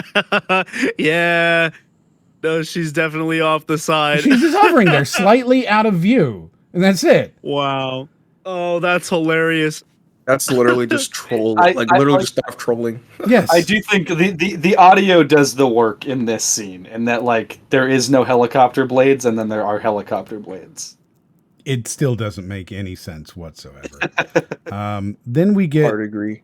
then we get them taking off. The Prime comes jumping, and then Tig does something stupid here, where she again goes low in order to allow the Prime to jump Get into on the it. plane. Oh my god, why are they taking so long? Yeah, well, okay. So that's not the only thing that I had a problem with, honestly. So the Prime, right? Yeah, because like Moriarty said, she hovers low enough to allow the Prime to jump onto the plane, right? She allows Tommy Zombie to Yep. jump onto the plane. Yep. And yeah, the plane. Yes, it's a plane now. I don't care. And they had the perfect opportunity to do like a Dwayne Johnson style, like running off the building and the Prime jumping onto the helicopter. Mm-hmm. They had a perfect opportunity for like Snyder slow motion, but like to really, really fucking ham it up. I mean, it is Except slow that they motion as he made- jumps on. Like, it's Except 100% that they made slow motion. a whole movie. Except that they made a whole movie that lost my interest so much that I don't know if they did it there or not. 2 hours and 6 minutes, Raiden. That's when he... Well, sorry, I just wanted to point out this part here, which is that like I almost appreciate now the fact that like either character could have achieved their goal. Like these people, like they've gotten it, they've got like they escaped, but he's just standing there at the door, taking his fucking time, and so like just but from the fact that he's standing around, that they're not going to escape. But luckily, zombies are also just standing there, not trying to achieve his goal at all, and gives them opportunity to escape. Like, if he was running at them, he would have already been at the helicopter at this point. Yes. And also, But he's none just of them, standing there. none of them are sweating. None of them are like sweating or tense or anything. Like, as if none of this happened. They're all just perfectly groomed. And like her hair actually got to be like less frizzy in this final shot of the movie. Like, I don't believe that either, especially with the helicopter there. So then at 2 hours and 6 minutes exactly. How is this movie this long? Why is this movie this 2 hours, long? 6 minutes. If you go back just like a few seconds here, you'll get to see the Prime run, right? And Here's the run. he does the jump. Go ahead and let it play. Yeah, sorry, I just want to pause it like in between just for the copyright sake. Oh, it like is quantizing here. I'll give you a redo. So the Prime goes for the jump, and then it goes into this super slow motion where you can see as the helicopter goes lower to allow him to jump directly inside. Oh, that's stupid. I didn't even notice that. Yep. Mhm. Oh, that's right. They do the slow mo. I thought that like right there they were gonna have an opportunity to just end the movie by like him jumping too high and hitting Yeah, the no, I don't have a problem with that. That's actually what would happen. Basically, you've got a helicopter hovering, right? And what you all of a sudden do is you make a sharp turn to the right. And when you do that, you're lifting your blades in such a way that you're no longer like doing uplifting force, but you're generating off to the side. So like you would start kind of falling off to the side because you're going at a 45-degree angle away from it. So you would move to the left, but you'd also kind of like start falling down as you start moving. You know what I mean, like to the side. Yeah. The zombie should not have made it. If I was trying to pull a helicopter away from the side of that building as fast as I can, I would you would drop a little bit of height as you were doing that. This is one of those things where it's almost physically right, but cinematically wrong. Yes. Yeah, almost. Yeah. My problem at this point Well, I in think the the movie, problem was the there's been- propellers weren't turned enough when they did it, but then either way, the zombie should not have made it onto that helicopter. I agree with Nicco, and then that would have been the perfect moment to have the zombie just like go right into the fucking blades. Oh, well, I guess it's done. Yeah. Oh shit, he broke off one of the blades and then helicopter crash. It's like the movie couldn't decide if it was going to be like a serious zombie flick or a comedy. like Train, like yeah, like is it Train to Busan or is it Zombieland? Like make up your mind. Yes. Good point. So then we get 3 minutes of fight on the helicopter, during which Dave Bautista will shoot Tig and then kill the shoots her Prime. in the fucking, and then she's fine though. And then I he thought will- I fucking was seeing things. Like, No, me too. like Did it already rewind happen? it several times. Did it already happen yet? I'm confused. Yeah, oh yeah, he already shot her. Fast forwarded through this. Yeah, I he was already- like pressing. Okay. What I assumed happened there was he shot the zombie and like that was the blood splatter and it was just a really awkward angle. No, he shot Tig. Yeah. But then I was like gonna say, she's completely fine. Like Well- this movie has continuity errors, but that is too big of a fucking I cannot believe that is actually what happened. That he shot That is what Tig. happens. Yes. Yeah. There's I'm no with you. there's no fucking way. That is in fact Because what she's happens. entirely fine. Like that would be one of the biggest fucking cinematic oversights I've ever seen in my goddamn life. Well, that's what happens, and it's about to happen in the film right here. Boom. I will say this entire Right there. You ending just saw it. This I'll see in a entire sec. was pretty tense. I'm not gonna lie. It was like a pretty tense ending sequence. It was Like- tense, but I was literally fast forwarding through it. Like I was just Yeah. skipping through it. I think he fucking nicks her. No, he Like, I shoots think- her. He still shoots again- her. My But, like- other favorite is that Big Tista's I think dominant arm gets a compound fracture, so he's like shooting her with a broken. Oh no, he shoots her like, straight through the chest. you know. You can see it. Yeah, Yeah, I mean she's shot straight through the chest. Then he kills the Prime with a single headshot. That blood looks so fake too. Holy crap! yeah. The Prime's head EMG set to multiply. it turns into a Venus flytrap, if that makes sense. When he shoots the Prime, it turns into this Venus flytrap and like open. You remember? Yeah. No, that sounds right. You get there, Ryden? Sorry, not Professor. I don't know when that is. Sorry, my cat's Any bothering me. second now. There's definitely He's somewhere hanging in off the either edge here. I Like just realized my playback speed still. I wish there was hotkey for this. There probably is. there 100% is. somewhere in Resident Evil 7 or 8 they do that multiple times. Like it's the very same head animation. Yeah, it's really, really, really obvious. Sorry, I just want to keep pausing it just because the long stretches is what gets you claimed. So it not is like- it's right after the nuke goes off, at 1 or 2:08:20. This is such a long fight. And then he shoots the zombie right in the head, and we get our Oh, big- more Zack Snyder slow-mo. I didn't realize. Oh, and there's the blue material. There's the mystical zombie material. Yes. There's blood, and then there's also zombie juice, and they're separate. Yeah. Yes. Then, because of the nuke, the helicopter crashes. We get our picture of Nagata. What was his name? Van? Tanaka? Tanaka. Tanaka. We get our picture of Tanaka watching the news, right? Which reminds you that, oh yeah, that was the plot here. And then we get our post-crash moment.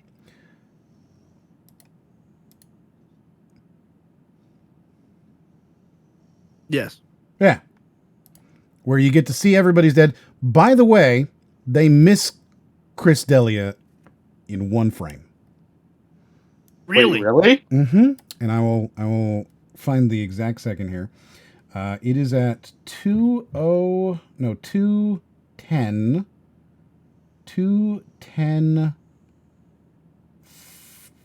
20. 2:10:20. So after this, right there, you just had it. Right there. What? That's big, I believe. That's not Tig.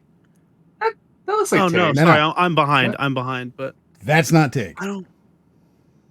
I- Mm, I can't fucking tell. Like I honestly, I think it's it looks so. similar. I think it looks similar enough to Tig that they didn't think they needed to spend Yeah, the money It to replace is it. not Tig. It's like- so blurred that like. Yeah, it let me is see so what blurred. But Chris that's D'Elia Chris looks like. D'Elia. So Let me If see you what he watch that, looks just like. watch it, let it move, and you can see that's not Tig. All right, so Chris D'Elia's got this like. I don't know, because looking at that is Tig, That's Tig. isn't yes. it? And then they blur it. No, it's a different Right. shot. Oh. It's a different. No, and then they shot blur, and then they entirely. blur it. No, look at the blurred face now, Uh-huh. and then just hold on to that thought, Yep. and then look at That's This not Tig. blurred face. It's not Tig. It's Different not, nose. yeah, that's definitely not. That is It's not a different same. nose. It's Chris D'Elia. It's still in the No, film. Moriarty's right. Moriarty's right. They I spent just $6 looked up million. Chris They D'Elia. cut him Yeah. out. And they couldn't cut him out. I think they Well, could have now- cut him out. I think it's just it's literally so quick and you can barely like we're debating this on a paused frame. It's They not enough still for them left. to. It's Yeah. irrelevant. They still left fucking Chris Well, D'Elia in. I don't What you don't know particularly- Em, is that Zack Snyder went to Polygon and he was like, "Did you see the one frame where we left Chris D'Elia in?" Easter egg. Like that, I'm telling you, that's 100% him because the nose is different. If you watch it too, the nose is so different. Yep. One- no, one- you're right. What? He's So right. Okay. I have to wait until this next scene plays out to rant about this next thing. All right, so then we get the death scene of Dave Bautista, right, where he is wounded. I don't think they ever show that her friend is dead, but is definitely missing, right? Like they don't Yeah. show. that She's on the thing. I forgot about the subplot that she went to go save that girl. Right, so yeah, she that went girl's to- just disappeared. She They went to forgot go about save her. her. She was in the passenger seat when the nuke went off, and she's just gone. Right? They don't show her body. No one worries over her. She's just whatever. The nuke actually dissolves plot devices. Yes. So then we get this touching scene with Dave Bautista and his daughter, where he's like, "By the way, I saved some money for you," and like that's it. Hands And are like a then- 5. Then he dies. So, the death, right? Yes. I hate that Kate is the only surviving member of this team because she is actually a terrible person and she caused the death of half the people who, actually everyone who came to save her. She did not deserve to live at all. Like, the fact that she survives, I hate that in every way. Mm-hmm. However, everybody who goes to save her, right? They're the only ones who survive. John, but no one survives. But I mean, like they dies. survive. They survive up until the end. If not for going to save her, right? They wouldn't have survived. If John Batista and them would have just left on the helicopter, they would have been alive because then the Alpha wouldn't have been able to catch them. No, because that's a logical world that we're in. But you're forgetting we're in the convoluted world of Zack Snyder, where something would have come up randomly, like a robot would have, like a giant robot attacks and grabs the helicopter to the sky and destroys them. A head would Because- have survived the yeah, explosion. they didn't actually nuke it. They sent in giant mechas to destroy the city. A head would have like blown off the body of a zombie or one of the alphas or whatever, like a saber-tooth or like like a little lion. One of its teeth would have flicked off, and it would have stabbed someone as they were walking to go explore the remains 10 years in the future, and it would have just started the whole thing all over again. Yeah, see that's the moment where the prime would have jumped off. All three surviving characters look at their arm and realize they were bit at the end credit sequence. I hate So this so then much. she has to shoot John Batista, and we get the next It's scene. Dave Batista. I was don't know gonna say, who just call him started with John Batista. John Batista. It was Zoe, and I like it. So shoots John Batista, and then at 2:14:52, we get another. Which is, one. by the way, I think we have to bring up obviously the genius of the cinematic parallels of he shoots the wife and she holds that against him the whole time, and so she has to put down her father. It's just yes. yeah, I finishing did it for off. maybe- I did it for the Maybe film they nerds. should have. But Maybe then they should have come full circle and let her use a Bowie knife to scramble his brains. But then at 2:14:52, we get another one of those Zack Snyder images, right? Where this is clearly a moment he wanted before he had any idea what was going to happen, right? The girl, the crash, and then the rescue helicopter moments later there to pick her up Why are they landing so far away? because it's funny. Yeah, I can You can see still this see the as- cloud of a nuke. A nuke just went off, guys. A nuke. Yeah, this is a moment. This is one of his big moments. I can see the storyboard Yes. image right here. Yes! Exactly. That's how he lived. And he just moves them around until he goes, oh, well, that's a plot. Yeah, I think that's a problem with a lot of directors. Like, they have like a plot and they have specific image, like points in their head, and they don't really care about how you get there. It's just like, as long as it kind of makes sense and it gets you to this cool scene, do it. You know. Yep. So regarding the nuke, Yes. Kevin Goldenbolt and I were talking about this movie earlier this week, Yes, sir. and one of the things that just baffles me up to this point in the movie, and you know, the whole thing, Yes. there was no indication of timing of Correct. when this nuke was going to go off. They just said at some point, hey, we pushed it up because the president said it was cool and patriotic. Sunset. If you think about it, They said like, sunset. Yeah. there was no but there was no timer on screen or anything. There was no like indication of the tension. There was no indication, like, there was a was. timer on the news sequence in Yes. World Broadcast Yeah, but, like, News. They had a It said timer it's counting down. an hour 38. I remember specifically. right, but it wasn't like consistent through the end of the movie. They showed it once and then they were just like, oh, we gotta get out of here. Correct. And then Well, they just said, you know, like, They they had kept like saying gun push time. style ticking, yeah, and like some counting down, like some Well- like actual tension about Yeah. the fact that there is a fucking nuke that's about to drop. You need clock sounds in the background, just giving you anxiety. You know, like you need. that's what I'm Yeah. saying. Like, it just Also, kind of like- felt to me like someone got a 25 kill streak and just set it off at an arbitrary time. It's Like, there are so many things wrong with the nuke. Like, first, when they introduced the nuke, it's like, oh, that's not going to be a problem later. And then, like, you know, when they move it up like a whole, like, literally the reason why they move the nuke up a whole day, it's like Congress won't pass it, so the president just did it anyway. Did it an hour No, the early. reason they because did fuck it is you. for this shot. The whole reason that they moved the nuke up was for this shot. Yep. It literally serves no purpose. Well, it in the motivates plot them of to the get out of the city and Not really. They still are already motivated to get out of the city. It just introduces a time frame that they don't follow because it's just whatever. They just get out. If they'd just been like, look, we got to get out, you know, they're going to nuke it tomorrow, and then never talked about it, and he just has to run from the zombie, they already have something that's pushing them forward. They don't need that. The nuke serves literally zero purpose other than to give them a reason why they can't just take their time to go get the cash in the first place. And secondly, to give them this shot. Yeah. Which they also, instead of pushing the nuke up, like they spent so much time getting the crew together, like gearing up at the camp. They could have made that take a day, and they said they had 36 hours. So they could have easily just like not pushed the nuke back and been like, okay, like it took We a got day. 24 hours, guys. Yeah. Yeah, or Well- like it took a day to get all this shit together. Now we got to go in and we're like, you know, on an actual time frame. I don't know. Well, to be Yeah. fair, they had an infiltration day like set up before, like the film even, like they were supposed to go the day before from the beginning. Like, Yeah. so the amount of time it took to assemble the team didn't matter so long as they got in by that day. As for why they guess. decided to do it the day before, I don't know, man. Ask Tanaka. Yeah, I guess. I don't know. I still think that like pushing the nuke back was like a good bit of comedy, but I feel like we're more laughing at it than like laughing with The it. reason the nuke got sent back, literally in the film, the reasoning it is Congress wouldn't pass it, so the president said "fuck you" and did it early. Like that's Yeah. literally what happened. Yeah. Yep. No, and that's So if you're watching this and you've never seen the film, right, and you're in the audience, you would be like, wow, that's quite a powerful ending. Oh, no, there's still more.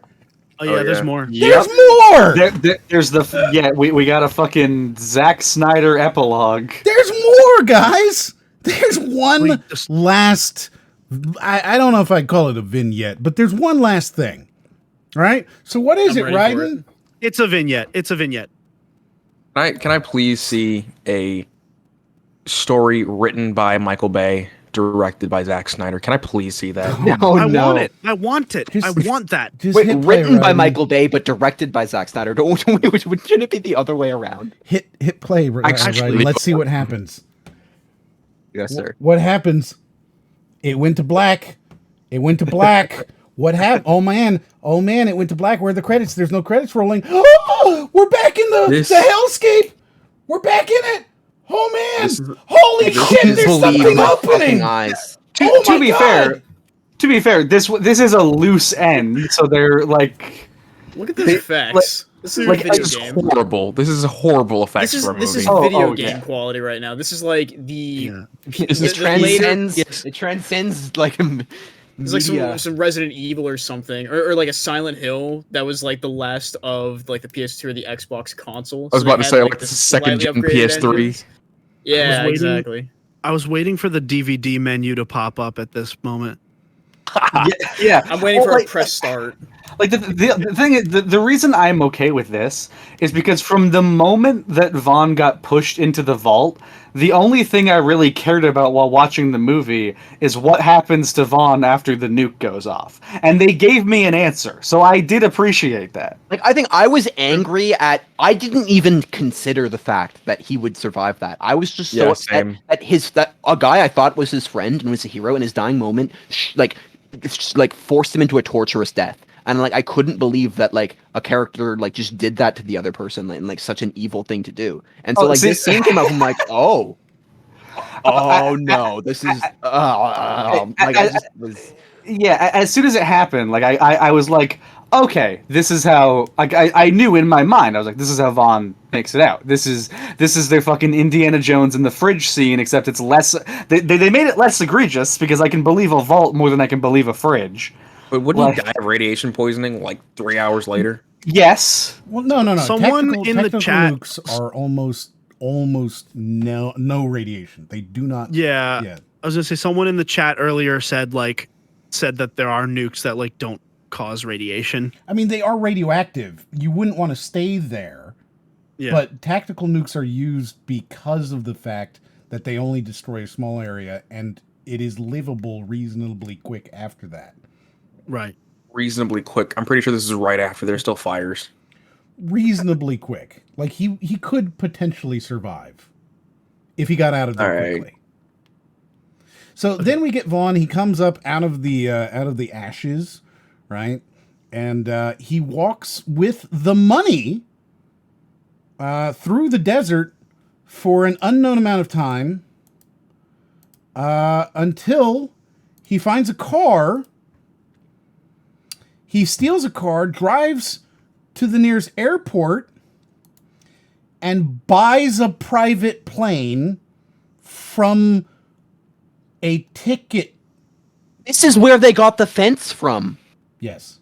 Yeah. Oh yeah. So he buys a private plane from the person who sells tickets. I was so mad at that part too. Like, I'd like to rent he didn't buy it, he rented it. He wanted to rent that plane, and they're just like, but that's a private plane. It doesn't belong to us. But here's a lot more money. Like, And she goes, "Oh, let me make a phone it's call." not my plane. Right? You Like that legally should have can't been do that. That would have been a lot funnier. Yeah, it's still not my plane, man.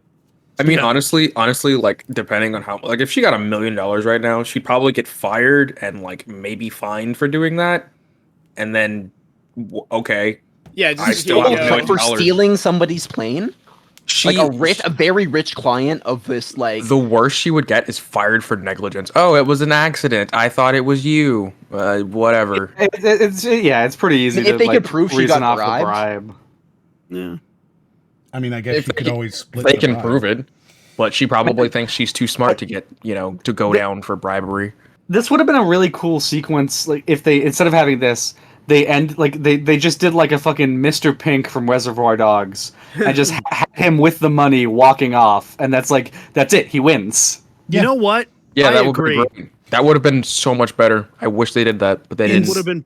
Instead, it would have what we been get perfect. is they're hanging out on the plane. He's hanging out with two, I guess, attractive stewardesses. Like they're meant to be like attractive stewardesses. Not good enough for M though. I mean, like for this guy's age, I would say, yeah, probably. But like that's how they show them up. Like they're supposed to be like, oh, you got hot stewardesses, which he didn't, but whatever. And then Oh, drink some champagne. I can't. Come on, I'm rich, baby. Oh, I guess we could have one little glass. And then he starts feeling bad. He goes into the bathroom. He sees that he's been bitten. And we get this beautiful scene for the very last shot of the film right there. If you just play it, we'll go forward a little bit more than this. Because he needs to see the bite. And then after he sees the bite, we get this it's so good. We get this moment right here, and this is the end of the whole film.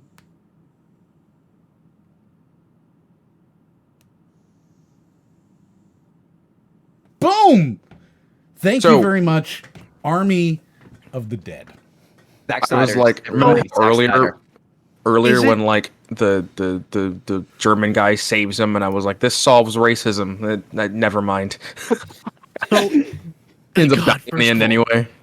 first of all, God, that's hilarious. But second of all, is it just me, or did he just straight up look like a different person in that last shot? Like, he just straight up looks like a different guy in that bathroom. I agree, yeah. It's all the makeup, all the reshoots. He's tired of Zack Snyder's bullshit. Yeah, right? Like, legitimately, it looks like they pushed his hairline back like 3 inches. Well, So you know, he's not feeling good. He's turning into a zombie now. I mean, Yeah, this is the kind of thing where like he's going to be an alpha zombie, but he's not going to have a prime to answer to, and I'm wondering what that means. He's going They to haven't eat the thought that stewardess far nuts. ahead there, man. Well, I'm just saying, would that make him like the new prime? No, Essentially? he's still middle management. Yeah, middle management. I have no idea what they're going to do plot-wise. I hope that they have one, because they did. This with opens up the plot of like, oh, he infects wherever he lands, and it's Planet of the Apes, and like, Yeah. you know, Well, and here's kind of the conundrum, the quandary that you find yourself in when you decide to embark on the journey of writing and thus producing a zombie story, any zombie story. There are only a set number of endings that you can get. Zack Snyder had a unique opportunity to sidestep any of those endings by having him Mr. Pink and walk off with the money, because that would mean that it's primarily a heist movie. But no, Zack Snyder decided this is primarily a zombie movie. We're going to end it exactly the same as we ended Dawn of the Dead, where it's like, yep, it's not over. It's not over. And, presumably going forward, they're going to lean more heavilier into the, heavilier. They're going to lean more heavily into the zombie stuff. And it's going to like require one of the standard zombie endings, which is either everyone dies, society is rebuilt, they find a cure, or it was all a dream. Well, this Those is are the- supposed to be I Am Legend. was all so, a dream. You know, if you wanted to take it off of I Am Legend, It's the then precursor to I Am Legend.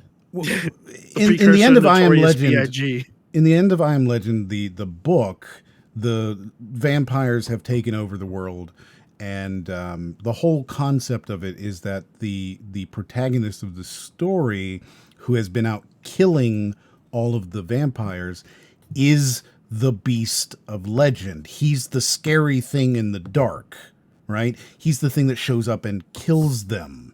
So he becomes the legend, the vampire, right? That's the whole idea. So if you're if you're taking this and saying it is I Am Legend, but like modernized to be zombies, then he is supposed to be, you know, or they are supposed to be the monsters. So you would assume then that in the next one, the entire world would be eaten up by zombies, and there would be a small group that's out there hunting them. I suppose that is also a fifth option for like a zombie ending, is have like a chosen one ending. That does also make sense. But yeah, I don't know. It's just, he had an opportunity to end this like a heist movie, and he ended it like a zombie movie, and I have a problem with that. This movie has a 5.8 on IMDb, and 4 of those stars came from the heist plot. Very big. Heist plot. Good point. I didn't mind the heist plot. It was too many good. It was crossing- too many crossing wires, dude. Way too many. Like, I was totally fine with a heist plot. If it was a heist movie with zombie movie elements, I would have been fine with that. But it was a zombie movie with heist elements, and it just didn't work. Agree. So I guess let's let each of you kind of summarize what you thought of the film. Hey, Nico, what'd you think of this movie? Okay. So, is it a waste of 2 to 2.5 hours? No. Could you watch a better movie in that time? Yes. Could you watch several better episodes of television during that time? Also, yes. I think it's worth watching if you get really drunk with friends one night and you're just like, hey, we need something stupid to put on and make fun of and do exactly what we just did here. But if you're just going to watch it as a movie devoid of like other people being there, maybe not so much worth it. What do you think, Jeff? Now that you know the whole thing. Yeah, now that I know the whole thing, I'm kind of glad that I waited for this exact thing to happen too. I'm kind of glad I only did the half. I went into it with not the best expectations because I've seen, a lot of the Dead movies that were subpar, and I was like, okay, well this one, it's Zack Snyder. I'm not going to go with high expectations, and yet somehow it still didn't even reach those ones. As our friend here said, as Bucket said, I think it'd be great to sit down with a couple friends, do stupid shit, get drunk, whatever, and just make fun of it. That's fun. Sometimes that's fun. That's what people do with a lot of the quote-unquote cult classic movies. They just like to poke fun at it, and that's cool. It's great. But other than that, like, I messaged my father halfway through this and said, well, I just seen Army of the Dead. It was terrible. And he was looking forward to seeing it. He said, was it really that bad? I said, do not watch it. It is awful. It is a waste of 2.5 hours. It's like, you remember Doctor Strange? He goes, yeah. Remember he said it took an hour and a half to get started? Yeah. All right, this takes about 2 hours to get started, and it lasts for about 5 minutes after, and then it's awful again. Did you even get it to get to 2 hours? I gave this 40 to 45 minutes, and I seen parodies and bits and clips, because some of the clips looked pretty good when I seen them, because people were sending me stuff about the movie, believe it or not. My one buddy loves it for whatever reason. And I was like, oh, maybe this won't be so bad. Maybe. No, you can... honestly, watching a trailer is probably the best you're going to get out of this movie. Watching the whole thing, you're just going to disappoint yourself. So what do you think, Brody? It ruined my day, and I'm mad at you for making me watch it. You're welcome. You're Thank welcome. you, Moriarty. What do you think, Ryan? So I think the enjoyment I got out of the movie was entirely based on spotting Tignataro scenes and just observing the saw and just like waiting for it, because I knew going in it never got used. It never gets used. Like The watching saw those never was just shows up very again. enjoyable. Everything else was just like, good God. Like if this movie just scrubbed all of I Am Legend from it, if I Am Legend never existed, this could have been a good movie, I think. But based on the fact that they were trying to be like another movie that already exists in their own movie, it was not very cleanly done. So what do you think, Zoe? It's like, I don't know. I mean, like, the movie was a movie. It's whatever. I think I'm more surprised that, like, Zack Snyder's being handed, like, hundreds of millions of dollars to make a whole universe out of this one franchise, and I'm just like, wow. Hundreds of millions. Like, Hundreds that's... of millions. This movie alone, I think the budget was 90 million, and he has, like, 4 other pieces of this franchise in production right now. I'm just like, wow. Netflix really believes in this man. All right. So... Yep. They gave this film $90 million. That is a $90 million film we just watched. You know. What did you think, Moriarty? Boy. So I said it at the beginning, right? This film is the worst Zack Snyder film. It is 100% his control. He designed it. He wrote it. He directed it. He produced it. His wife produced it. Like, this is his film. And that, well, that's why this film is trash. Oh, yeah, Nami, we didn't talk about the pixels. So during the whole film, one of the cameras has a dead pixel on it. That's true. Yeah, through the whole film, one of the cameras that they use has a dead pixel. And so you can see this single white pixel throughout the whole... They didn't even clone stamp the next pixel over. Correct. They just left that in. Correct. You can go find it. Pull it up. You've got it up. Scroll Yeah, through to scroll through to the end there where his face is. You need shots where like faces are on, and you'll see it's there in the dark. There's one on. Oh man, I gotta find a timestamp for it. I was gonna say I didn't notice. Yeah, no, it's really noticeable. I watch it on my television, and like I thought my television had a dead pixel, and I was like, "Holy shit, what's wrong with my TV?" Where is it? I'm looking for it. Oh my goodness, I think they might have actually removed it now. Army of the Dead Pixel. Army of the Dead Pixel. Yeah, Yeah, dead yeah. pixel. While we're waiting for the screenshot, the Logan Paul fight ended in essentially like a draw. There was no result, so just need to fill everybody in on that. There was no result going to be called no matter what happened. It's an exhibition. Yes. Yep. Okay, so here we go. Yeah, I found where we can see it. As he's opening the vault, at... Sorry, I'm just looking for the exact time.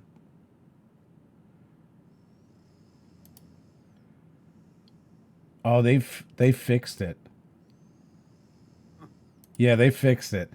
So I can't show it to you on the video you're watching, unfortunately. But if you Google it, there was dead pixels throughout the whole film repeatedly. Here's an image.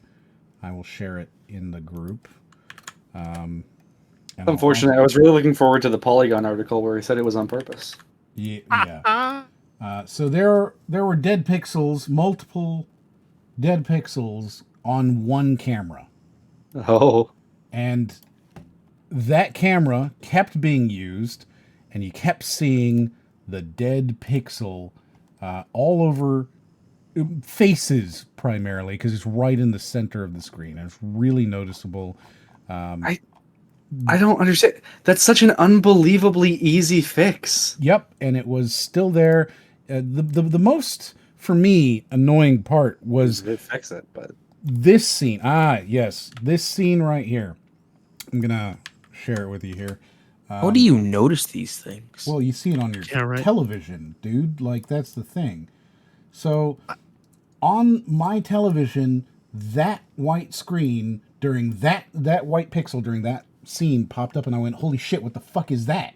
Is my TV broken?" That's not my TV, but like, you know, that moment. Yeah, right on his cheek, huh? Yeah, really noticeable. Yeah. Like, you can see it every time you watch the video. So, yeah, they didn't care. This is just schlock, and he didn't give a shit, and he spent all that money on cocaine or something, my dudes. Like, God. The fact that these even exist. The fact that they even exist. The fact that, like, these white fucking pixels in the middle of... Oh, there it is. Yeah, I've got it right now. It's in his eye. Oh, there you go. Yeah, you can see it on his eye. You can see the dead pixel on his eye. If you sat through this whole podcast, you do not need to watch this movie. I'll say that. I was sitting here looking at this. even and I if you point them out, didn't, like I can see them more clearly. Half the time I thought that it wasn't even a pixel. I was like, is that just some kind of dust or something? Oh, I'll just ignore it. Why not? And then I like zone it out of my vision. It's But now absolute that's trash. really bothering me. Yep. It's very annoying, and it is what it is. So, yeah, it's the worst film he's ever made. Let's see what happened tonight, and then we'll talk you guys out. So, Red Turtle followed the channel. That guy Vado followed. Rafe7 and Epstein himself followed the channel. Thank you very much. To Tim Reed subscribed for his 4th month in a row, and Jeff Barbie gave 5 tier 1 sub gifts to Jamie Plays Stuff, Luxian Games, Saint Fuki, All Hail Buckets, and Sir Tooser. So thank you very much. Hey. And then we got Audio Jungle. That was the one that we were looking at. Audio Jungle. When I was saying that it seemed like Nicco had himself an audio timestamp, it's that Audio Jungle in the background of a thing. You know what I'm talking about? Yeah. Yeah. God. Yeah. There we go. Audio Jungle. Apparently, Real Nami has summarized this whole thing on Twitter. I haven't looked at it yet. I'm sorry. I haven't opened up my Twitter. I'll make sure to tag everybody in it. If Yeah, please. I'm interested. Yeah. Oh my goodness. There's so many here. How long have you been doing this? You summarize this for hours, huh? Oh my goodness. We have a live Twitter feed from Nami here. This is great. This is great. Oh, I need it. I need it in my life. Here we go. I'll share it with everybody, and then you guys can go through it and do whatever. Big thanks. Yeah, there we go. And then, yeah, thanks for coming. So, Nicco, where can people find you, my dude? You can find me at All Hail Buckets, one word, on every major social media platform. I am on Spotify, All Hail Buckets as well. And I am on YouTube now, also All Hail Buckets. Yes, because you do music. Yeah. I make music, and recently I've been making videos about music. So, excellent. Yeah, good stuff. Oh, thank you for sharing that in the John. And then, Jeff, where can people find you, my dude? People can find me at Jeff Wheeler VA on Twitter. Sorry, my brain stalled out for a second. I'm a freelance voice actor, always looking for another gig, and I've been streaming more and more come Mondays, Monday evenings. If you guys are interested in some Dungeons and Dragons, and you can find me. I love you, Speedy. You guys can find me over at twitch.tv/Jeff Barbies, I think the name I'm still using on there. Mm-hmm. It's a good name. It's a good name. It is. It is a good name. It's gotten me a lot of work. And then we've got, what's your name, Brody? What? Hey, where can people find you? Here, I guess. Pretty much. Yeah. No, I wasn't prepared for you to go to Brody. Yeah, I was actually gonna so Speedy redeemed and I love you. And last week we established that I had to do that, and my name was taken off the featured, but now it's back in the featured. So I don't know if I'm obligated to do that anymore. I love you, Brody. You took that away from me because I was going to say I'm Speedy. right on and I love you, Speedy, but now I can't do that because you mentioned the fact that we missed it already. But oh well. I love you, Speedy. Speedy, that's who it was, not Brody. Speedy, I love you, Speedy. Now you've both given me a free one. Can you put some more? Wait, I just said Speedy. Did I say Brody? I hope I did. No. So a bit ago, like a couple weeks ago, you gave me a free one, right? And now M has just. I didn't give you a free one. I told you to redeem it. You refused. This is true. Well, you gave it to me before I redeemed. That's on you. I'm rocking 16K points right now. Like I can redeem twice over next week. Let's see who else is on here. Oh, it's Ryden. He doesn't matter. No, hey, Zoe. I wanted you to put more heart into the "I love you." I didn't really feel. Hey, like Zoe, where can people find you? Oh, hey, it's just Zoe for it on TikTok and Twitter, and on YouTube it's Bad Opinions. Makes sense. Yes, sir. It's not youtube.com/badopinions. No, I need to change that still. There we go. Bad Opinions. Can't you not change it?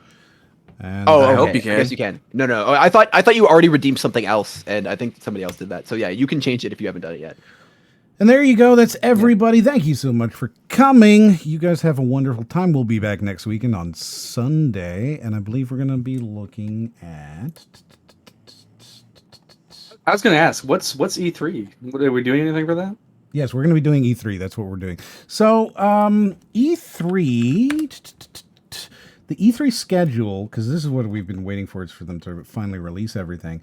The E3 schedule is the 10th, which is Thursday, they're doing the. Why is RK in the bottom of the Discord for right I was now? clicking something. I'm sorry. Yeah. Anyway, so